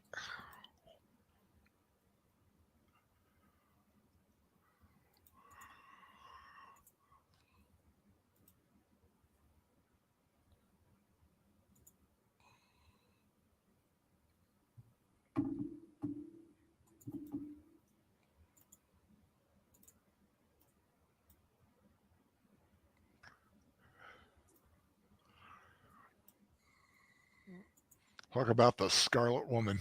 Yeah.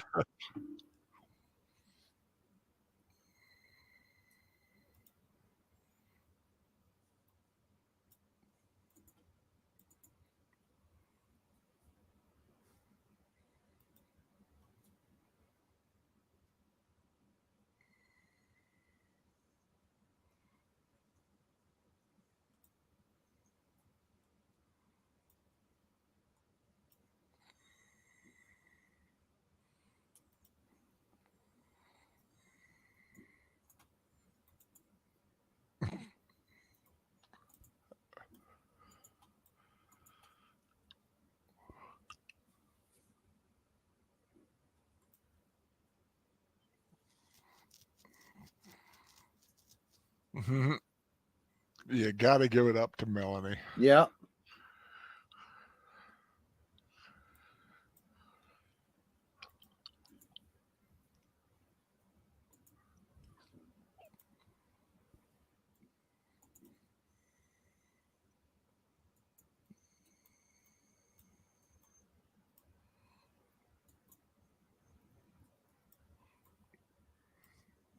God, what a staircase. Right. You see a wide staircase. Look at all that room that you could have done something else. You don't need that wide of a staircase. That's called opulence. Yeah, that is true. She's also hugging the railing to make the staircase appear bigger. Well, true. That is true. That is Still I mean, big, seriously, though. it's like if you ever seen the original Dark Shadows, the staircase they ascended and descended looked huge. It was actually very tiny. yeah, it's a trick of the camera. Yeah. They had them hug the banisters to make it look big.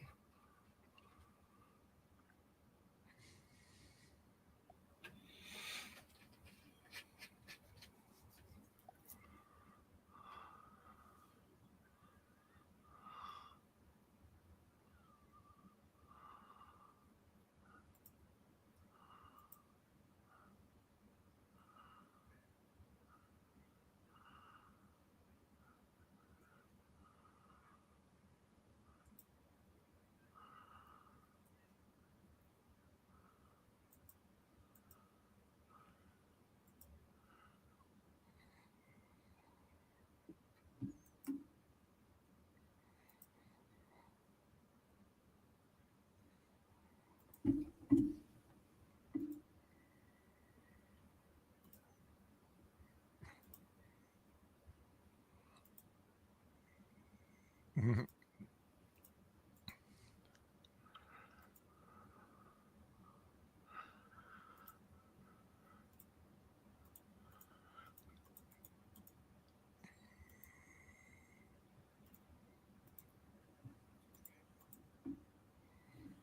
Because he's absolutely right. Yeah.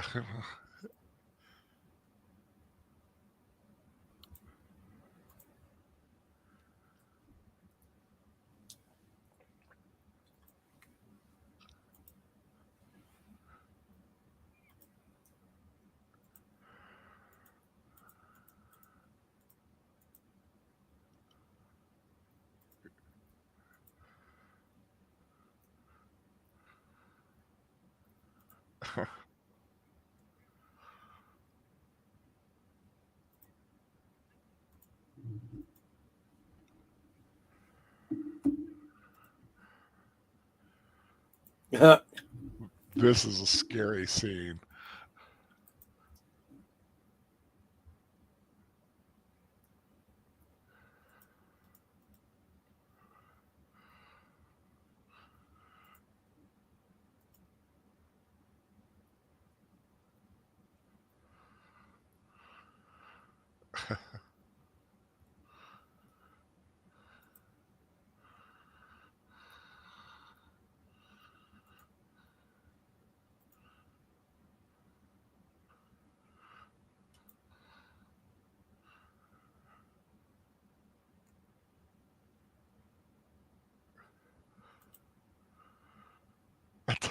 For some reason, that scene makes me very uncomfortable. It should.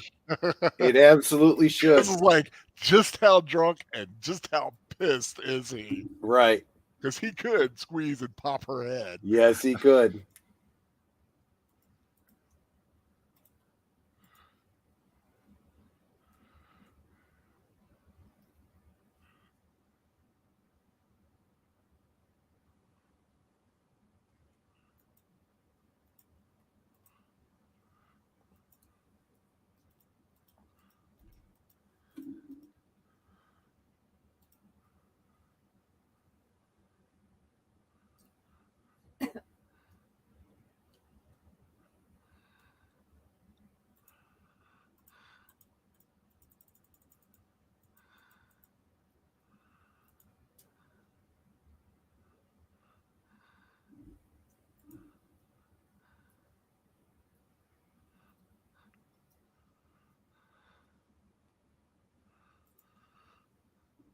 like how it ascends into darkness. Yeah. Yeah, that's Kind of a a metaphor. very intentional. Yep. Worked for her though, because she waked up with a smile on her face. Yep.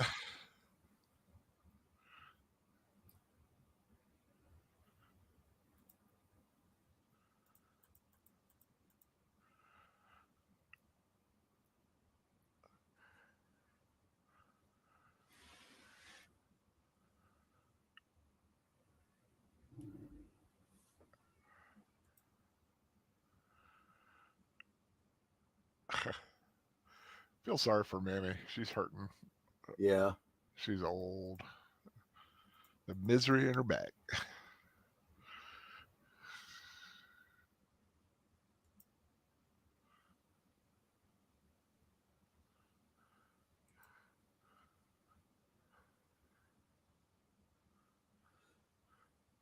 I mean, she must have slept very light last night Uh, because her makeup is perfect.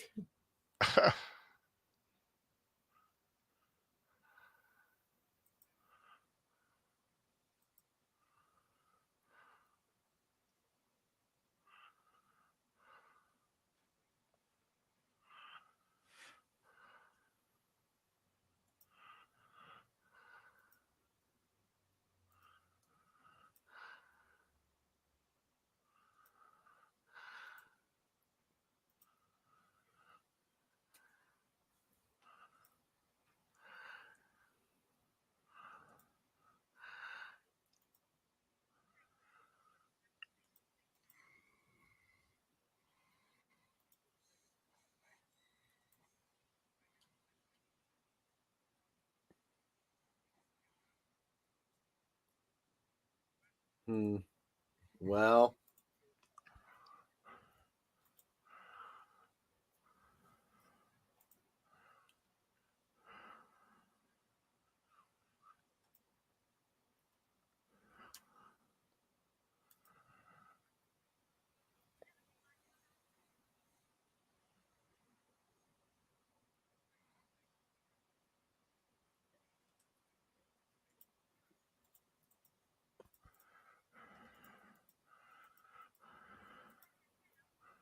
Whoa.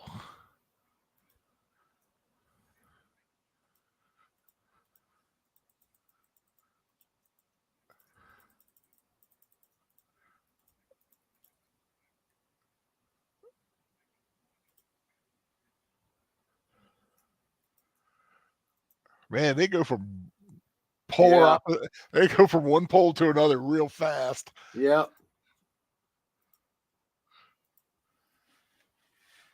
Oh, I love that wall painting she's got. See, and I was just thinking the same about the wall in Scarlett's room with the plush and the buttons. I like that night.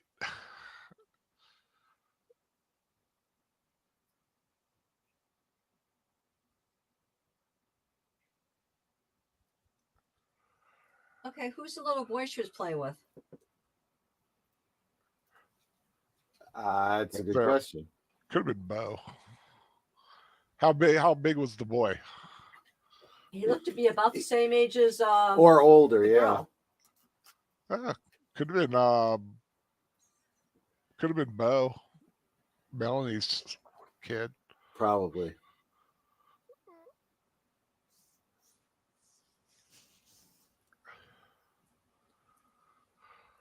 Little boy dressed in green flew in through the window.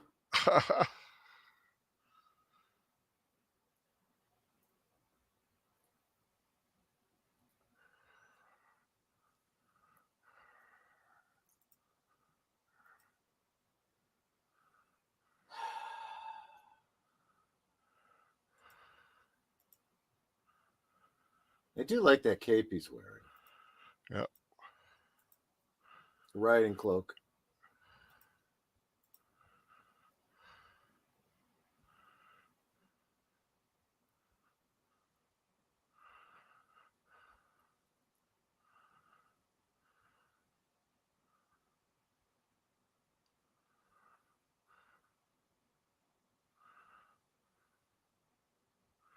Now you cannot fault him his love for his daughter. Oh no, that's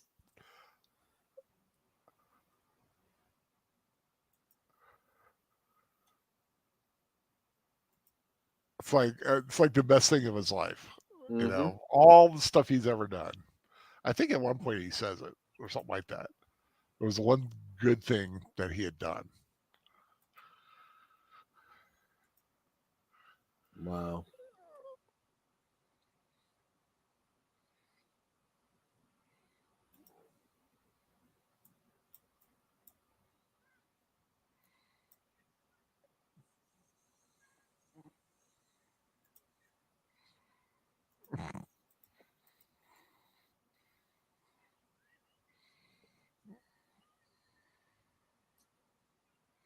Oh, I love that hat she's wearing. Mm-hmm.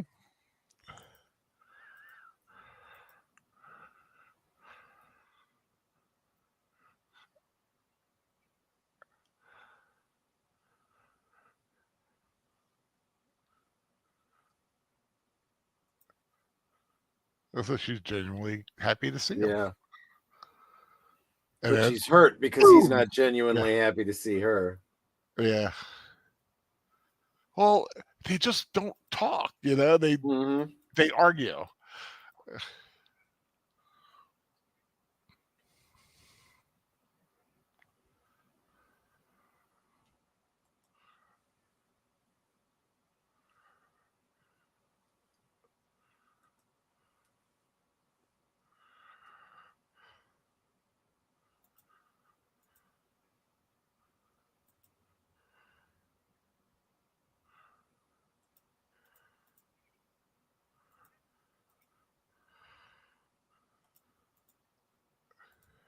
Because I don't have an answer.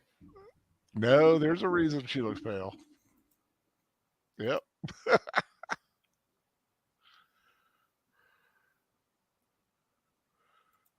It's all your fault.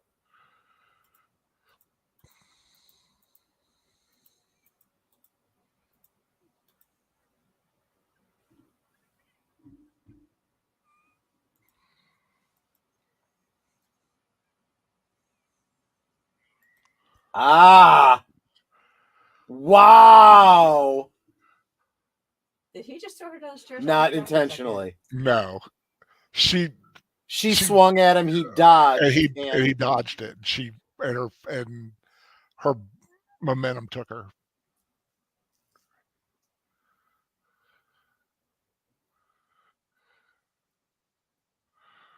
So did she lose the baby? Yeah. Yeah.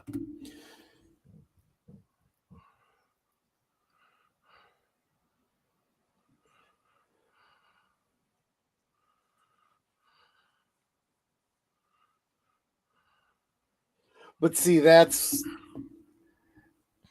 why my grandmother always said, be careful what you say. Yeah.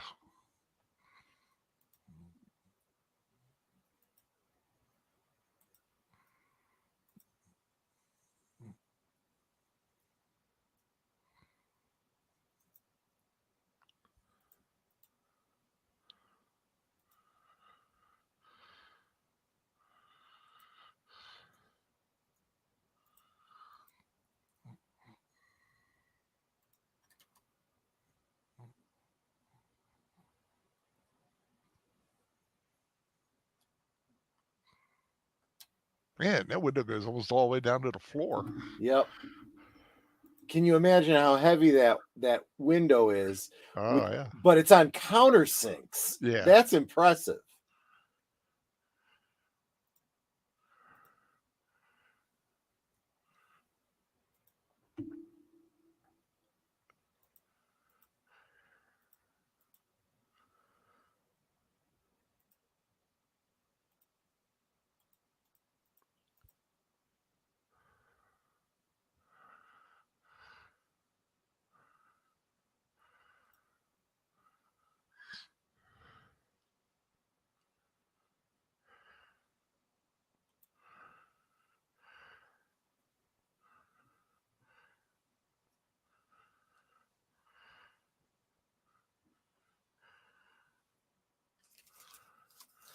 That's very insightful. much more than she knows. And exactly. Because when she was delirious, she was calling Rhett's name. Right.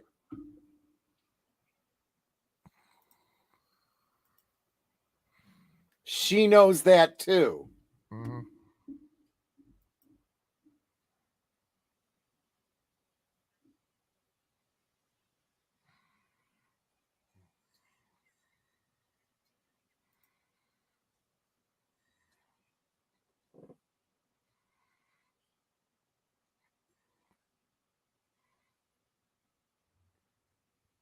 Catch it? Yep.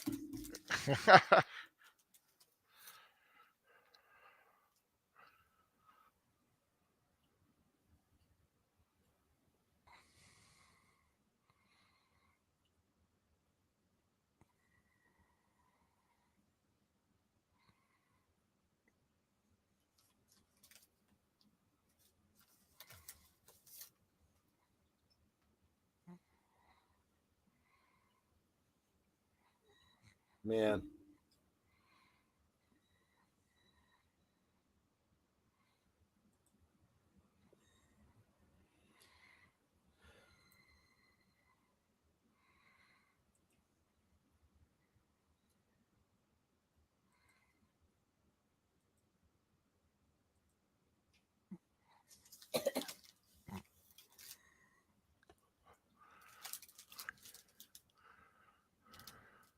You know, something else. This is going to sound way out in left field.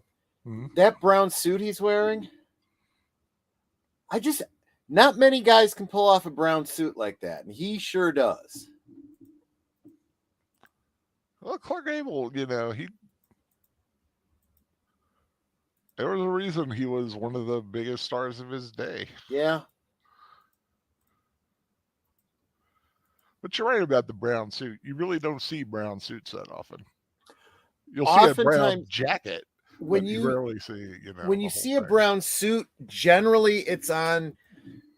I hate using this phrase, but the guy who's being depicted as the beta, it takes someone like Clark Gable to really pull it off,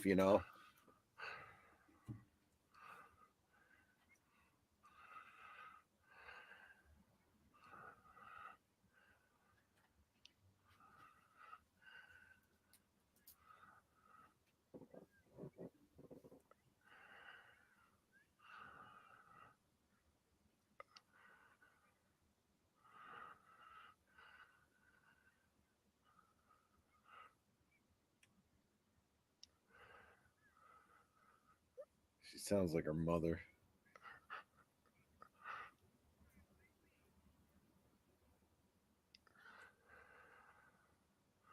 Because that's how my daddy died.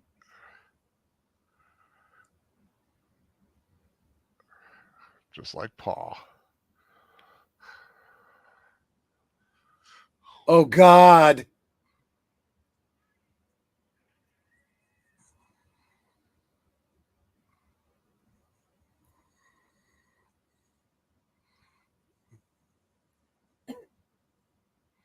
Wow. That's a hell of a realization just before it happens. Yeah.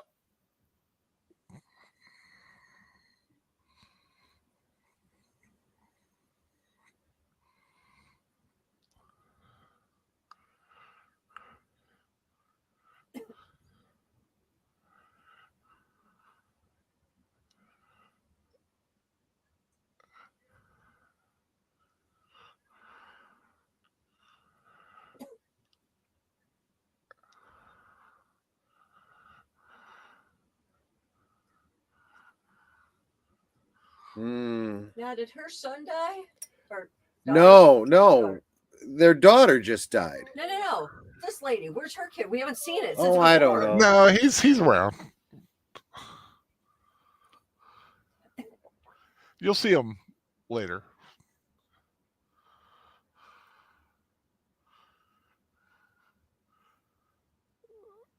He shot the pony. Yeah.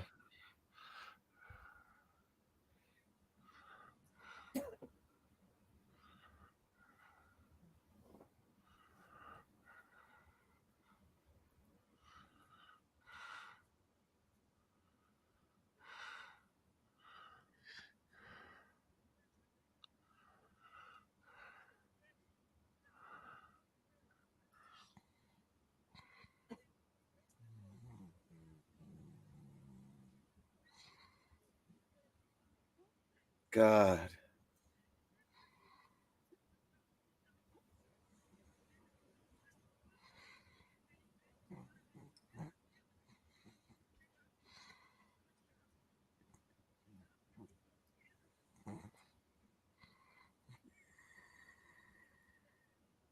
Yeah. Well, who wouldn't? Mm-hmm.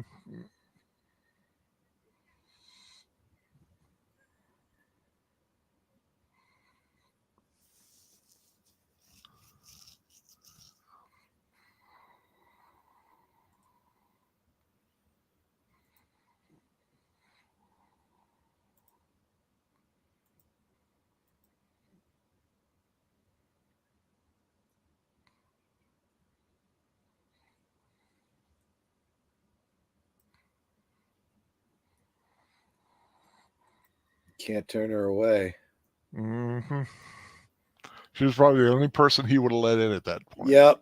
Yep. That's just what I was thinking.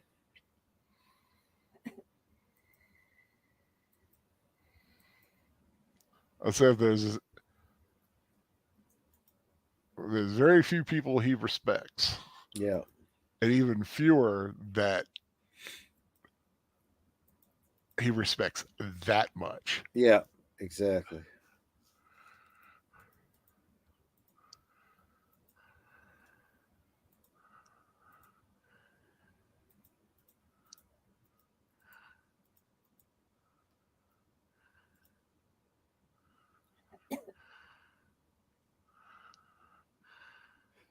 I love the way she comes out. Oh my. Yeah. As if the whole thing is really taking a lot out of her. Mm-hmm.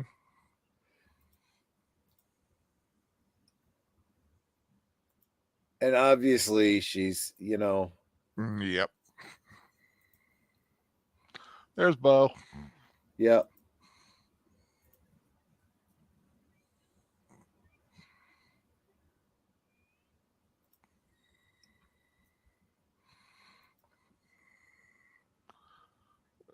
Okay, I think he's the one that's Yeah.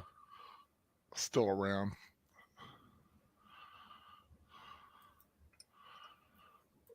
Mickey Kuhn.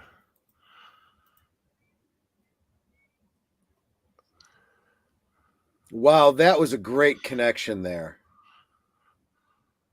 I mean, not a pleasant one, but Yeah.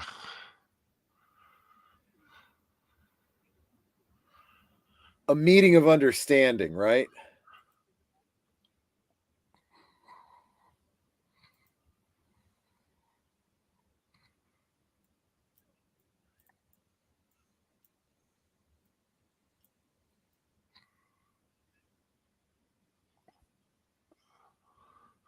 So yeah, he was about 6 or 7 at the time, and Yeah.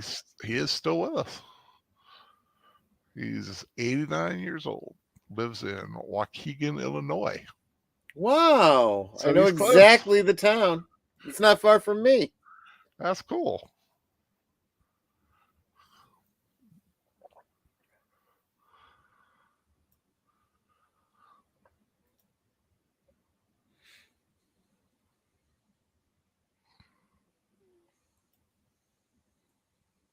I was just thinking, she's had to wear black a lot in this movie, hasn't she? Yeah.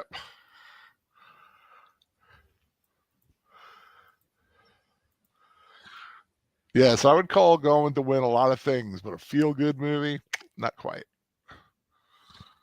No, but this kind of movie has its place. Sometimes you Yeah. need a cathartic movie. Definitely. But for me, it's one of those few films where everything comes together. Yep. Music, cinematography, the writing, the acting, The directing. Gosh, the lighting. I know we've mentioned it a couple times, but it is amazing. Yeah. I mean, the soft glow on Scarlett's face and the dim one on Melanie's. That's Yeah. like the dimming Yep. of her life. Very good. Very observant. You know, no director said, you know what we could use more of in this lighting? Lens flares. Yeah.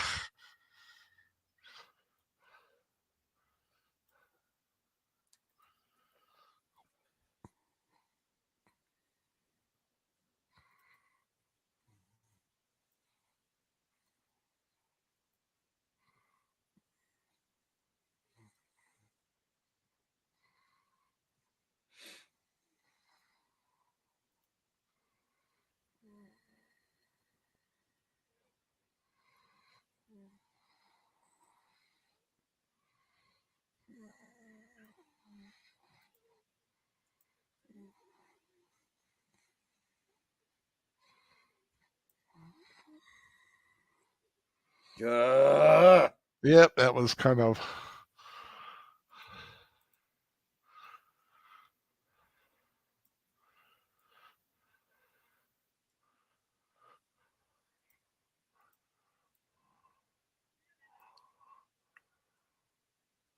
He's only said so all this time. Yeah, he's attracted to Scarlett, but he loved Melanie. Right. And that's a big thing. And I think she's finally Understanding that, yeah. Just took her 3 freaking hours. Almost 4.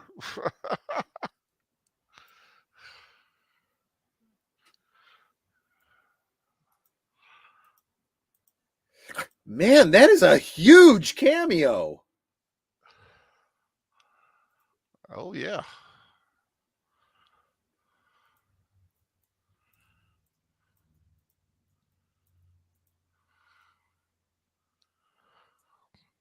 Oh, I I love like the the collar up.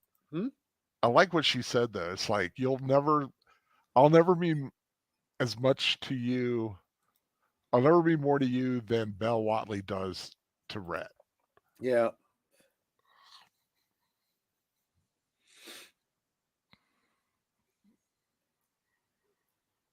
I was just thinking, I really love the collar on that dress of hers. Yeah. You don't see that very often.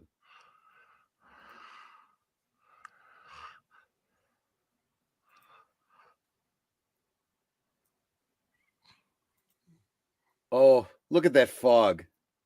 Mm-hmm. I love that. That's brilliant. That clearly intentional, right? Mm-hmm. Because this is filmed on a set.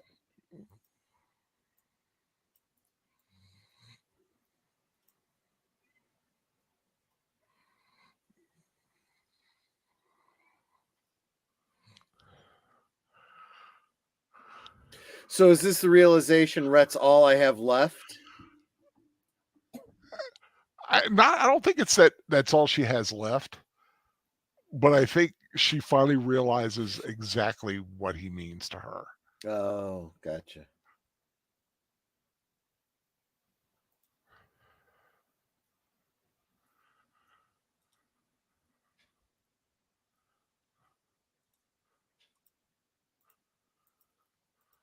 Good point.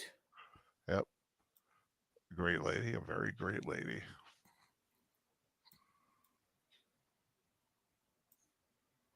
Oh.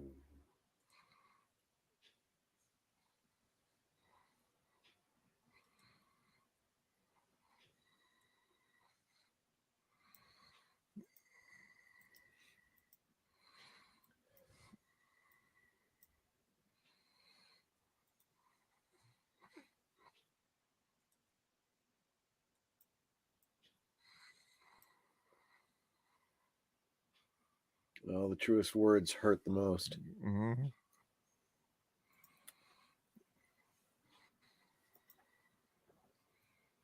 Did I just say that? In vino veritas.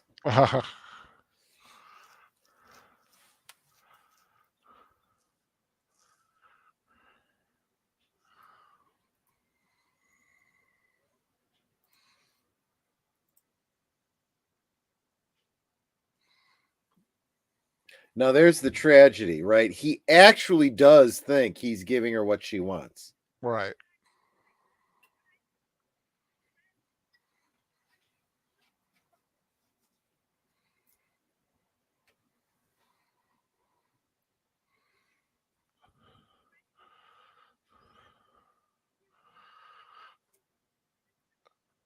So it finally has dawned. When it's too late. Well, for this movie, yes. Right.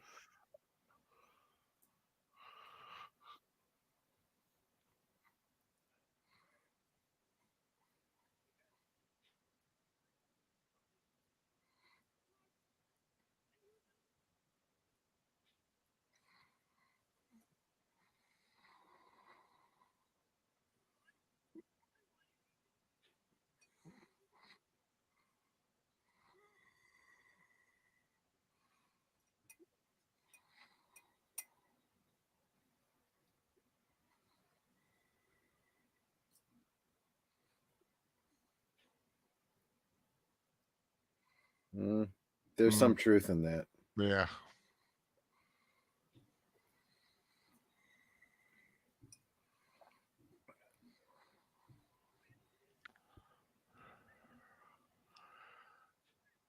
It was like they had that one physical bond between them and Bonnie, but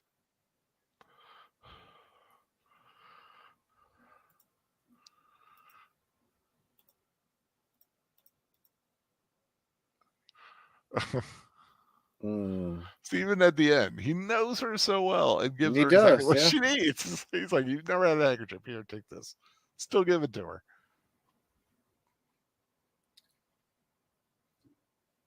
No.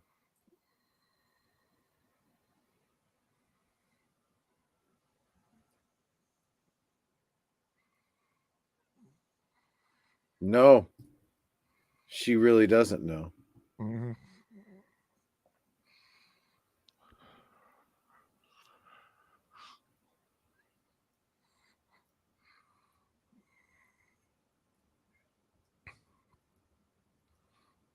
Here it is, iconic. Yep.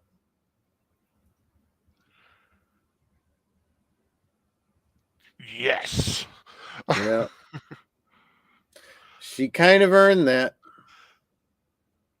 Yep. You drove the one man who had done everything for you away because you could not give up that foolish young girl infatuation for Ashley.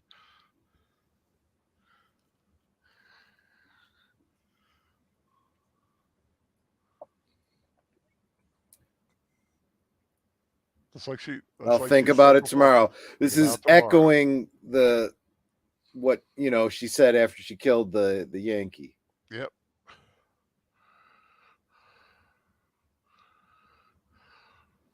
I can see why you've watched this over and over and over again. Yeah, you look at the sets and the pieces and everything. There's so much to take in here. Yeah, I mean, I was noticing stuff still tonight. I've seen this dozens of times, and I'm still noticing things.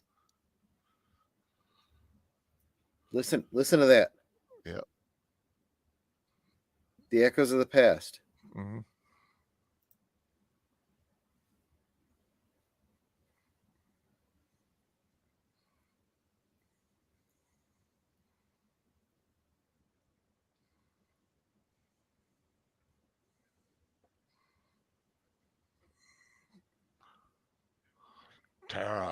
Tara. And why can she fixate on that now? Because there really is nothing else left for her. Mm-hmm. There's no place like home. There's no place like home.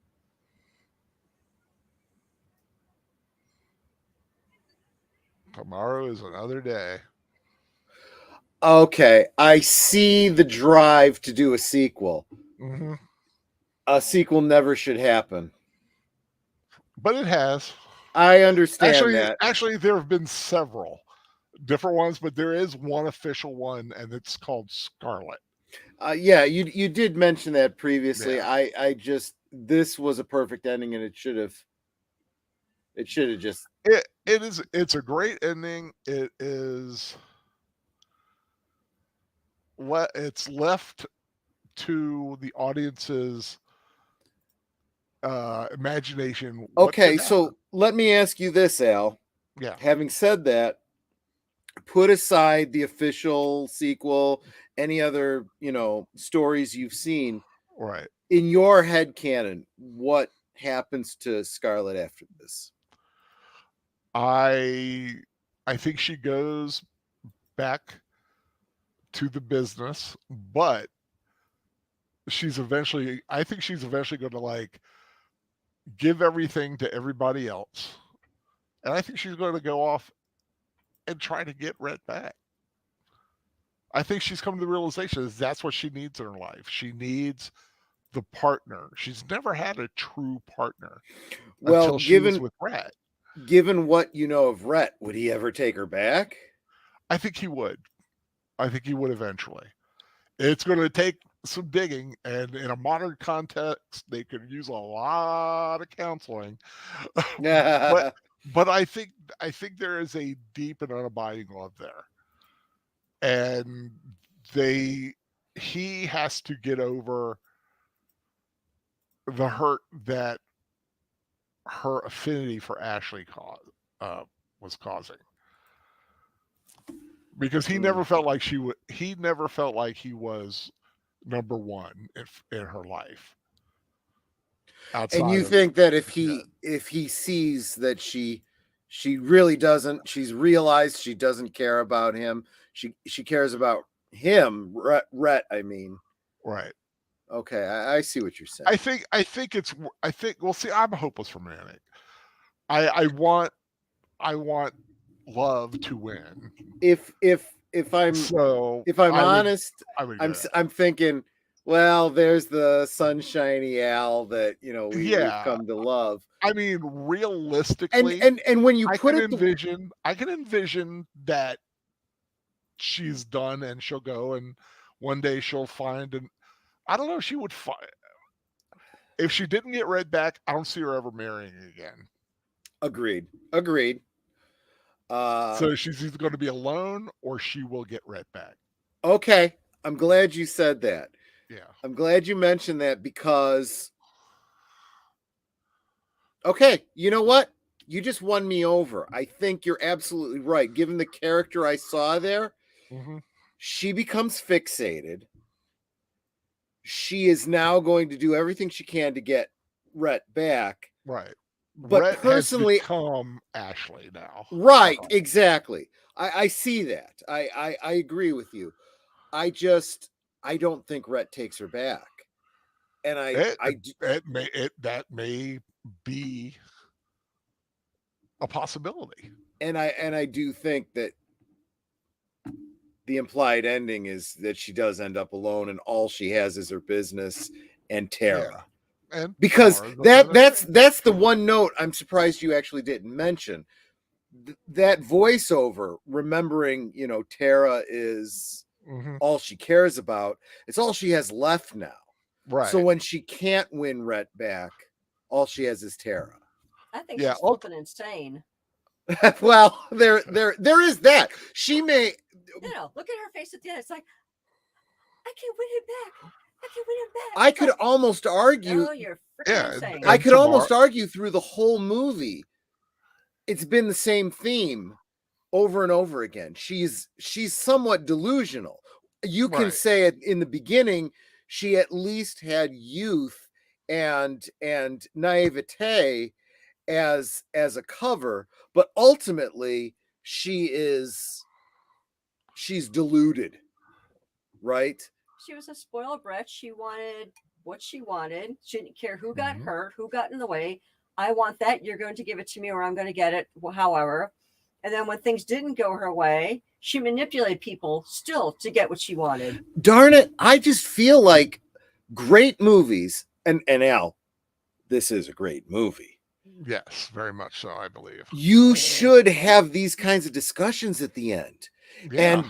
And waffle back and forth on what you think is what the sequel would be or what happens to these characters afterwards, and never have a definitive answer. That is the appeal of movies like these. That they're kind of the gift that keeps on giving.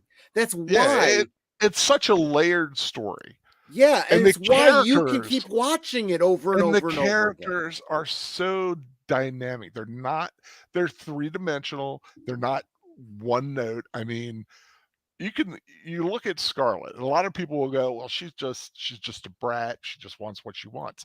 And that's a big part of her.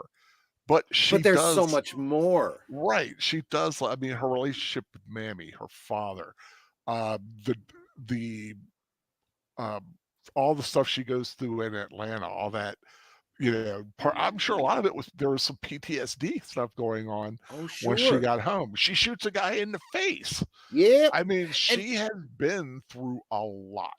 and Al, consider this too. I'm sure from your many viewings of this, you're thinking this too, but you may not have ever considered it consciously. Mhm. You can relate to almost every character in this film. Oh yeah. You can understand them. You can put yourself in their place. And that's regardless of their gender or their color. Right? Mhm. I can totally understand Mammy. I could put myself in her position and I could follow her story. Okay, I could be Mammy, Oh right? yeah. Mammy's one of my favorite characters. I Mammy could and I Rhett could do is the my two same with favorites. Rhett. I could do the same with Scarlett. I could do the same with actually I'm forgetting the character's name, the sergeant that came to arrest, everybody and Rhett put off, right?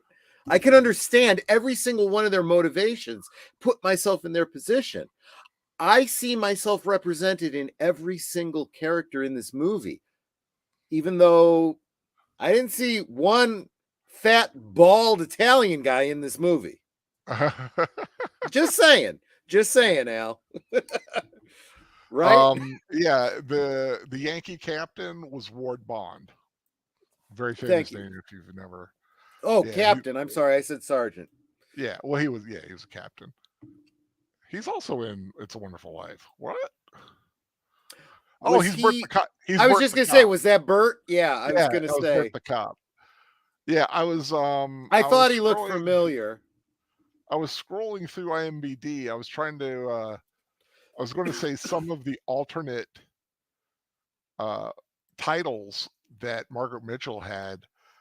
And I'm trying to find it, but I cannot find it. But I know one of them was Tomorrow's Another Day Mm-hmm. was a possible title, and then there were a few that just didn't work.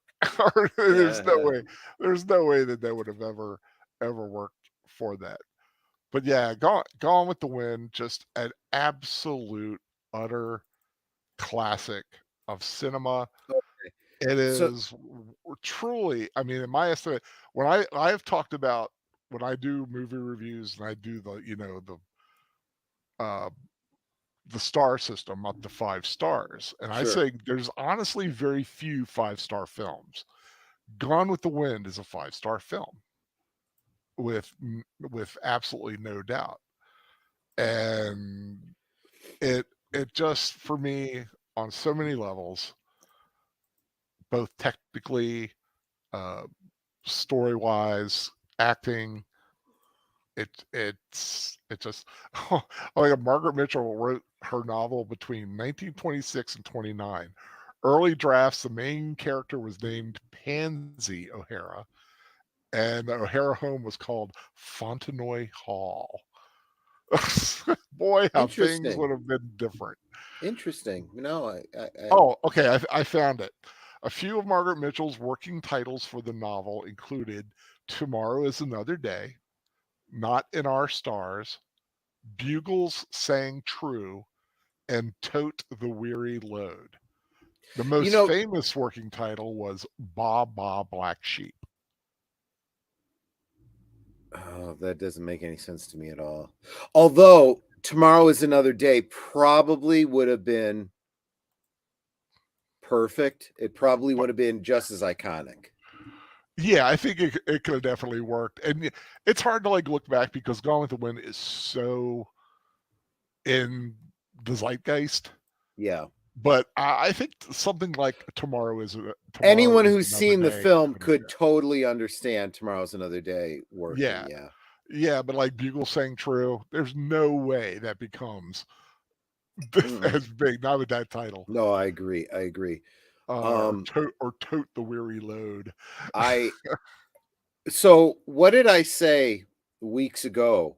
I said, I think I've seen this, but I don't remember. It's been on my list to rewatch. I have the DVD. I actually have 2 copies of the DVD. So I saw this as a perfect opportunity. Now, having seen this again as an adult, I have a very different opinion of this film than what I would get, from listening to other people speaking about this film. This is not a film that depicts in any way the plantation slave situation. No. And that is probably what people have a problem with. They wanted it to be a statement. So, they wanted it to say something about, and I'm sorry, that's not what this movie is about. There is nothing inaccurate, historically speaking, about this film. Al, you know that I really kind of know history, right? Right. And there's nothing hugely glaring about this film that I would say, well, that's not historically accurate, It doesn't speak to, the slave master relationship. It's not front and center. That's why they have a problem and they about it. Yeah, and the relationships you do see in it are positive relationships. Big Sam, Port, Mammy, Prissy. Prissy's probably the only one that actually gets a physical reprimand from Scarlett. And let's face it, anybody who, I'm sorry to say, who has lived with someone who was mentally challenged knows how easily you can lose your temper. Oh yeah, someone even I used to work with mentally ill, and thank God I have a very even demeanor, and I'm able to take a lot from, from people. Yeah. I mean, I think it made me a more effective para-educator when I was at. Oh, that's probably true. That my brother was mentally handicapped, and yeah, I know. I don't know any more than that. I don't know like what aspect or. Yeah, I don't even know what to share with you. But I don't know details. I could share anything you'd like me to share with you, but I know how challenging that is and how frustrating it can be. And maybe I'm projecting a little bit on this character, but clearly she had some issues, and it gets frustrating. And that is not what people should be hanging their hat on when they talk about the slave master relationship, if they want to castigate this film, I mean, because I'm freaking talking about my brother here, Yeah, I mean, we all know when it comes to the depiction of slavery in the South during pre-Civil War and the Civil War, it was not good. Right. It wasn't. Terrible thing. We know. And if you want to focus on those negative things, fine. There's Glory, and there's so many other. What was you mentioned? Roots. Fine. Go watch those movies. That's not what this movie is. Brutal stuff. But this film was not an indictment nor a justification of slavery in the South. Didn't speak to it almost at all. It was a story of ultimately two people who you knew loved each other but could never find that common ground. And it's kind of tragic if you think about it. It's a very tragic love story. It does not have a happy ending, at least in this film. I do want to, like I said, I think I talked a little about Scarlet at when I say Scarlet, I mean the mini series. It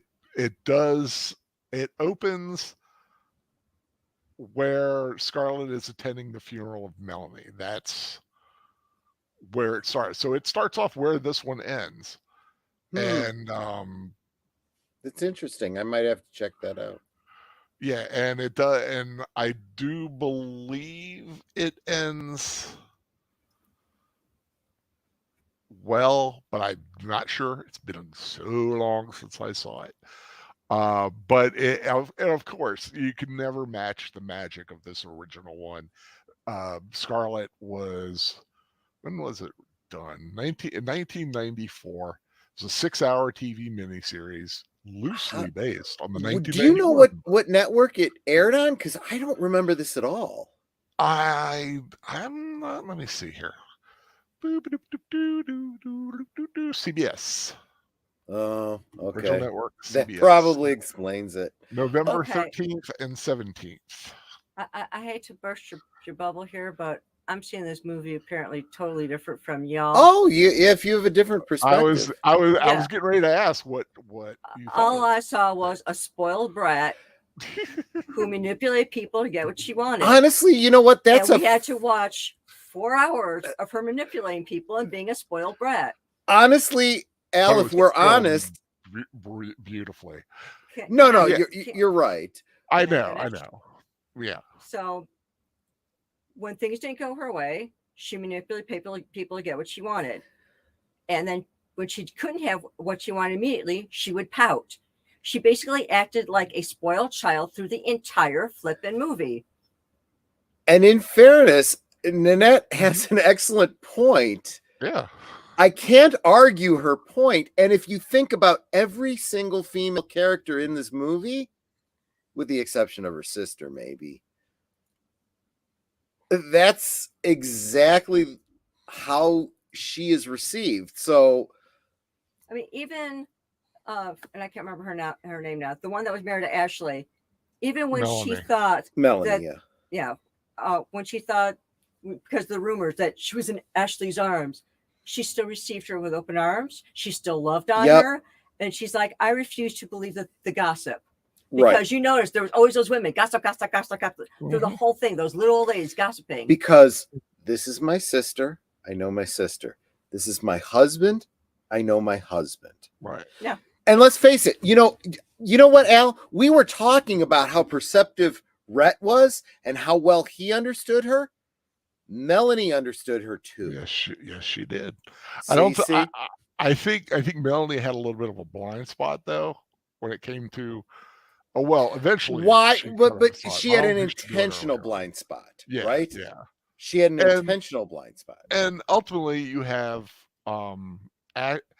Ashley, who was a good man mostly, and was tempted and did sneak the odd kiss here and there, but ultimately, loved. Right. He loved his wife, but he was tempted and attracted by Scarlet. I don't think he ever loved. I think he loved her. He loved aspects of her, but he didn't love the woman. That's absolutely true. Al, I want to I'm noticing and I don't really trust YouTube on this, but it looks like there's at least 4 people watching. If there's anyone that's still, in the chat, I'd love to hear some feedback from you guys, because I mean, between the 3 of us, we're kind of swimming in commentary here, and I'd love to hear if there is 1 or 2 other people still in the chat that have any commentary, want to give any you know, as Yeah, if you you're have out seen there, this is film this the before or Is not. this the first time you saw it? Is it Yeah. something you've seen again and again? So You it's know, like I'd you love were to saying know. how Ashley was tempted. He wasn't Yeah, just tempted. He acted on his temptation. He kissed her more than once and very yeah, passionately. but he And never at that went any time, let me further. finish. At that time, that was considered cheating. Well, Because that's at true. that time, That is the true, women yeah. wore the long skirts. They didn't show their legs. They didn't show off, other parts of them. And the idea It of was kissing always another very woman. Yeah. gentile, and you acted very proper. If you kissed a woman that was not your wife on the lips, and especially that passionately, that was cheating. No, she's actually got an excellent point there. I can't Yeah, even no, I can't dispute that. and I can't even imagine. I can't even imagine. Even a woman I was tempted to have any kind of relationship with, the kiss like that. No, Tread no, carefully, I Troy. can't even Didn't see say that. if Troy were to kiss another woman like that, it'd be like, you cheating on me? Yeah. Well, no, you wouldn't Yeah. even ask that question. You would No, state it Well, that would be after directly. I, You cheated on me. after I hid the body, Yeah, I Sure, get ready to that's say after the CSI team came in and had to check for DNA evidence. Oh, honey, have you met me? I know how to hide a body. Yeah, she knows how to get around the CSI team. Okay, wait, we've got some responses here. Deleted Scene says, I would take Melanie over Scarlett any day. Hey, Rhett is Han Solo. No, Exactly. absolutely. Brilliant. Sir Torrin, I don't have much to say that hasn't already been said. This is the first time I've ever seen this movie. Okay. Wow. No, so you're in the same boat as Netter. And look, this is why I asked the question, Sir Torrin, because we have Al who's seen it. Could you even estimate how many times you've seen it, Al? Lots. Okay. A lot. I've seen it at least once before. But this is the first time as an adult I'm seeing this movie, and Netter has absolutely never seen it. So we all have different perspectives. Plus, we're all at different age levels. Netter has the female perspective, so I actually super appreciate this conversation. It is just need to have a good smack across the head. You know, I can only imagine. Right. I can only imagine what the feminists would say about that, but you're absolutely right. There was bad enough. It's bad enough that basically he, grabbed her, took her upstairs, and had his way with her. Could be considered, Look, my tongue could is be considered loose enough something else. Because that was still his wife, though. Because first half of the movie, I had a whiskey. Second half of the movie, I had a brandy. So my tongue is just loose enough. I know that nobody that even knows what I'm talking about is listening to this stream, but Netter and I were kind of obliquely referring to some people that we knew. And when we said the Duchess, we were referring to a specific person that we knew that we used to do reenacting with, who played a Duchess in the Victorian reenacting. And petulant. There is nothing about Scarlett that didn't apply. She embodied, and she even physically resembled Scarlett O'Hara. Person, yeah. Yeah, I mean it's freaking ridiculous. And actually, I know she's not here any longer. She was here at the beginning of the stream, but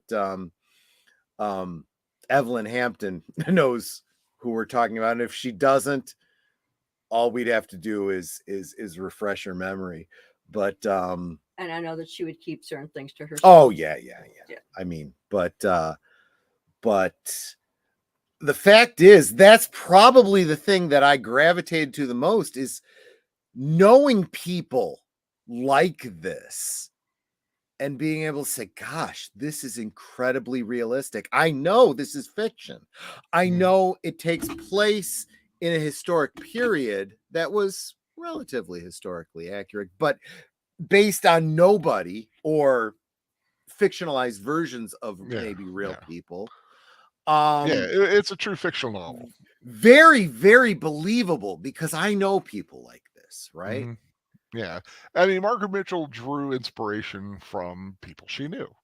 Like I mentioned, she based Ashley Wilkes on Doc Holliday, who was her cousin, Oh which I think gosh. was very interesting. Which honestly, next time I watch Tombstone again, it's gonna put a whole different aspect on that. You know, I Yeah. Have mean, I seen that movie? yeah, we did a rewatch of it. And I did I think Al helped me out. Do you remember the Tombstone rewatch? Was that on the Professor's channel? Oh, ooh. It sounds vaguely familiar. I know we did it. I don't know which channel it was on though. And I got a little historical geeky. Yeah, I think it was on the Professor's channel.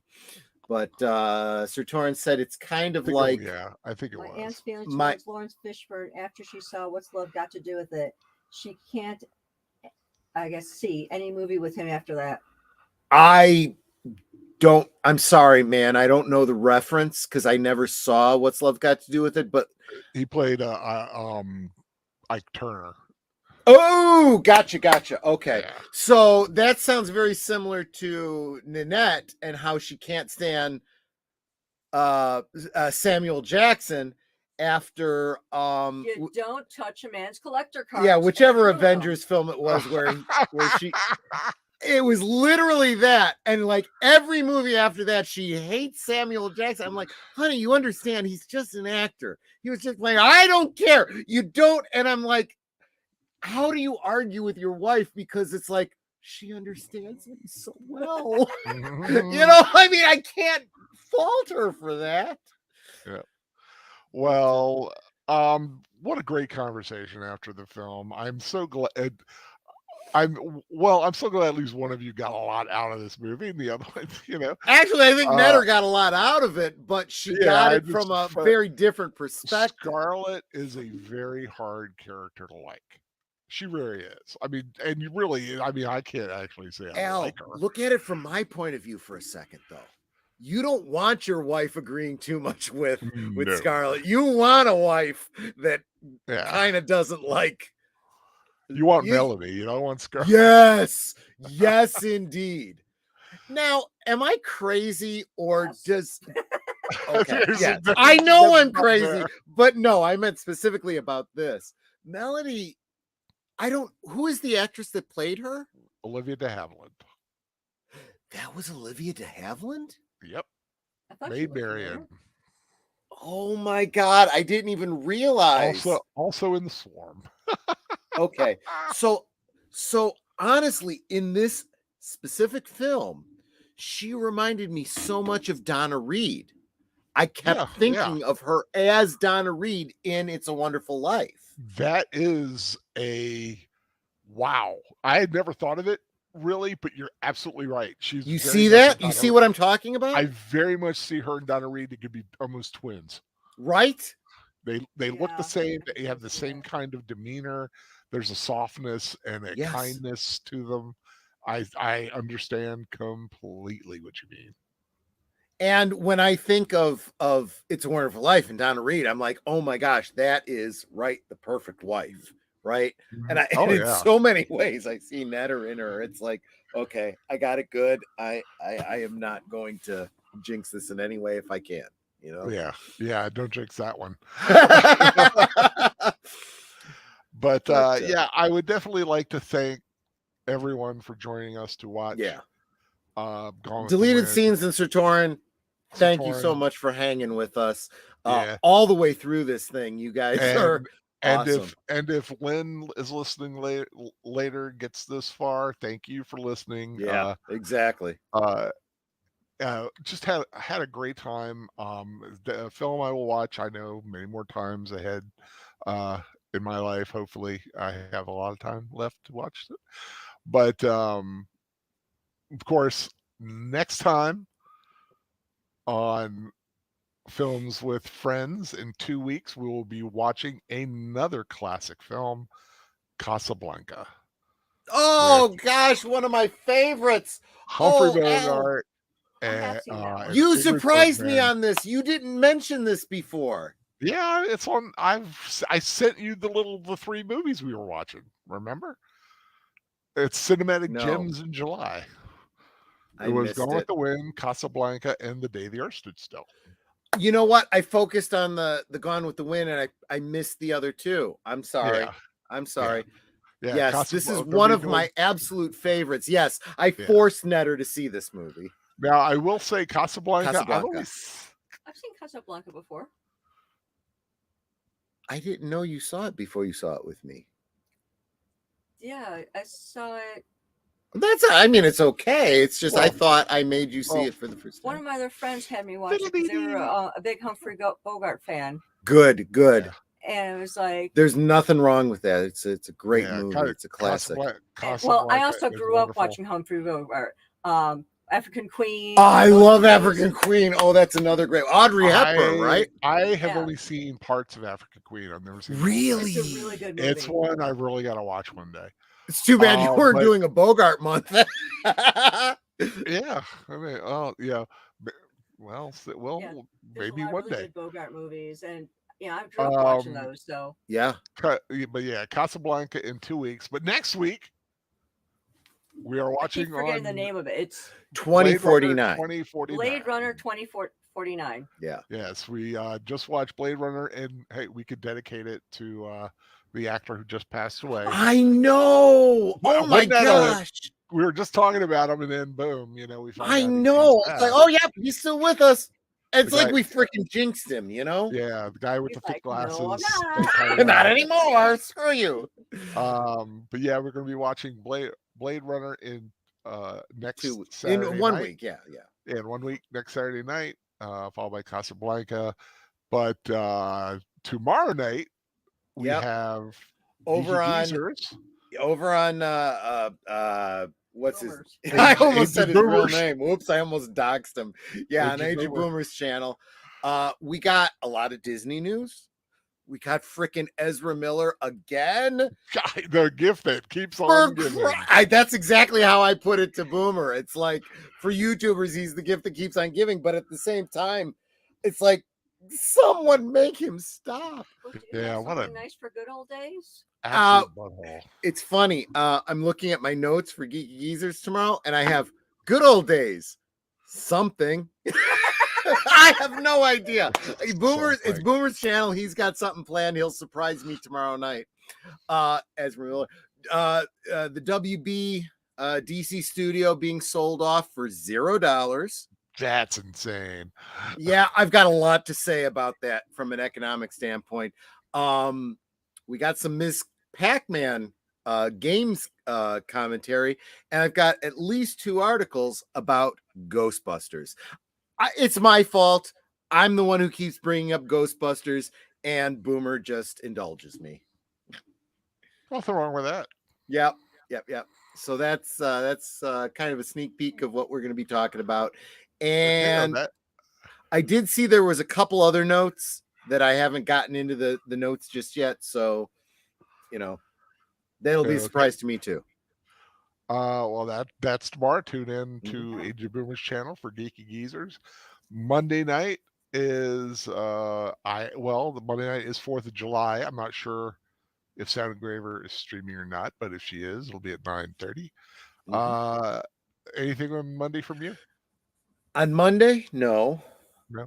And Tues- nothing this Tuesday from Okay. Mr. Matchstick. There was supposed to be, but there was a change of plans. Yeah, Tuesday night, I will be on the Professor Geek channel. We are continuing our Shatterpoint book study. As far as I know, I gotta do that tomorrow. I haven't read it yet. I usually do it on a Saturday night. Well, I usually do it on a Friday night, but I went to a Stranger Things mode. Yeah, I do appreciate you letting me know that those had dropped. Oh yeah. I'll get those for Nanette and I to watch. Yeah, and so that is Tuesday night. Wednesday night, Soundtracks with Birdman, 8:30, doing the first Mission Impossible movie. Yeah, I heard. I'm sorry I can't be there. It's my Yeah. D&D night, and we've actually started playing D&D again. But I've heard a lot of good things about Mission Impossible, and it's now on my list of films to watch. Yep. Thursday night. Anything? Not that I'm aware of. Okay. And on Friday's last call, aka the drunk show. Well, Friday night I have another guest besides Age Boomer, obviously.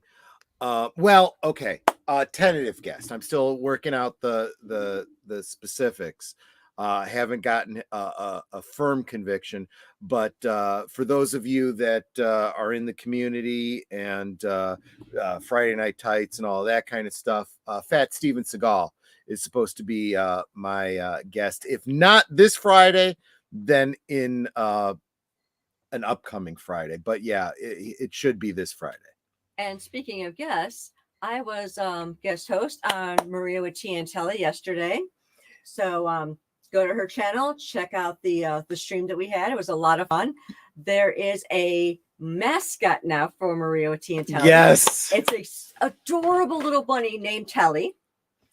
It is so cute. I'm sorry, it's only though. a baby. I'm not It's only getting. 2 weeks old. I'm sorry. I still don't want to get another bunny. That's fine.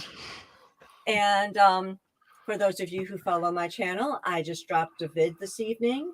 It's a product demonstration for a like a laptop desk. One that you put on your lap. So if you don't have a table or something in front of you, you put this on your lap. You put your laptop on there or your tablet. Yeah. And it's got a lot of really great features. So check out my product demonstration. Yep, And, of course. Netters Network is linked below, so please subscribe. Mm-hmm. Yeah, so I was just saying, if you haven't subscribed already, please do so. And of course, that'll lead us to next Saturday night with Blade Runner 2049. 2049. I had to remember Gosh, that. I'm actually kind of looking forward to it because I haven't seen it nearly as many times as the original. I don't think I've ever seen it, so that'll be something. I don't remember ever seeing it. Okay, no, it's fair. I thought you had, but the only way I would have watched is if you had put it on in my presence. well, no, because I haven't watched it at home at all. I've only seen it at theater. I thought you saw it with the guys. I was just gonna say I thought you went with me, but maybe I went with the guys. Yeah. Usually it's like, oh, you want to see such and such movie? Yeah, you can go with the guys to see that. That's fine. And now that I think about it, when I remember how much Bruno is a fan, and he's the one who bought us the DVD, I probably did see it with those guys. So yeah, sorry about that, guys. Mm-hmm. So Netter will be seeing it for the first time then. Okay.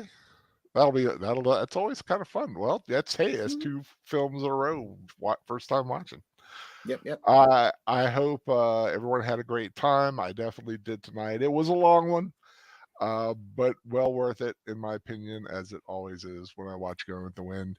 I want to thank, of course, Troy and Nanette for joining me as usual. Thanks. And also Soundtracks with Birdman, who dropped by for a little bit. Yes, he did. He's a good chat man. with us, which was awesome. And he bought me Gone with the Wind. It sounds I like know, that's pretty awesome, man. That is cool. He is a very generous person. He is. He always has been. And I hope everyone has a wonderful and safe 4th of July. I know a lot of people out there are going to be doing lots of hot dogs, hamburgers, and beer and other probable alcoholic consumables. Just be careful out there. Yep. And any last words? Well, I always say that we can talk amongst ourselves, and that's just all well and good, but it's so much more fun when y'all are joining us and putting comments in the chat and giving us trivia and all that sort of thing, because you're not just friends, you're family. So thank you for being with us. That you are. And I just want to say on that last bit, Al, especially tonight, but every week, it really is like sitting and watching a movie with a friend, and super appreciate you having us for that. Films with friends. That's what it's all about. Next time I gotta get some movie candy, though. Next time I will take you to get movie candy before the movie. No problem. I need popcorn. You go. Like I said, take care, everybody. Stay safe out there. Happy Independence Day, because that movie's going to be on a lot the next couple of days. I have a feeling. But I'm going to be watching 1776 at some point. There you go. Take care, everyone, and God bless. And I do give a damn. Take care. Night, Take care. everyone.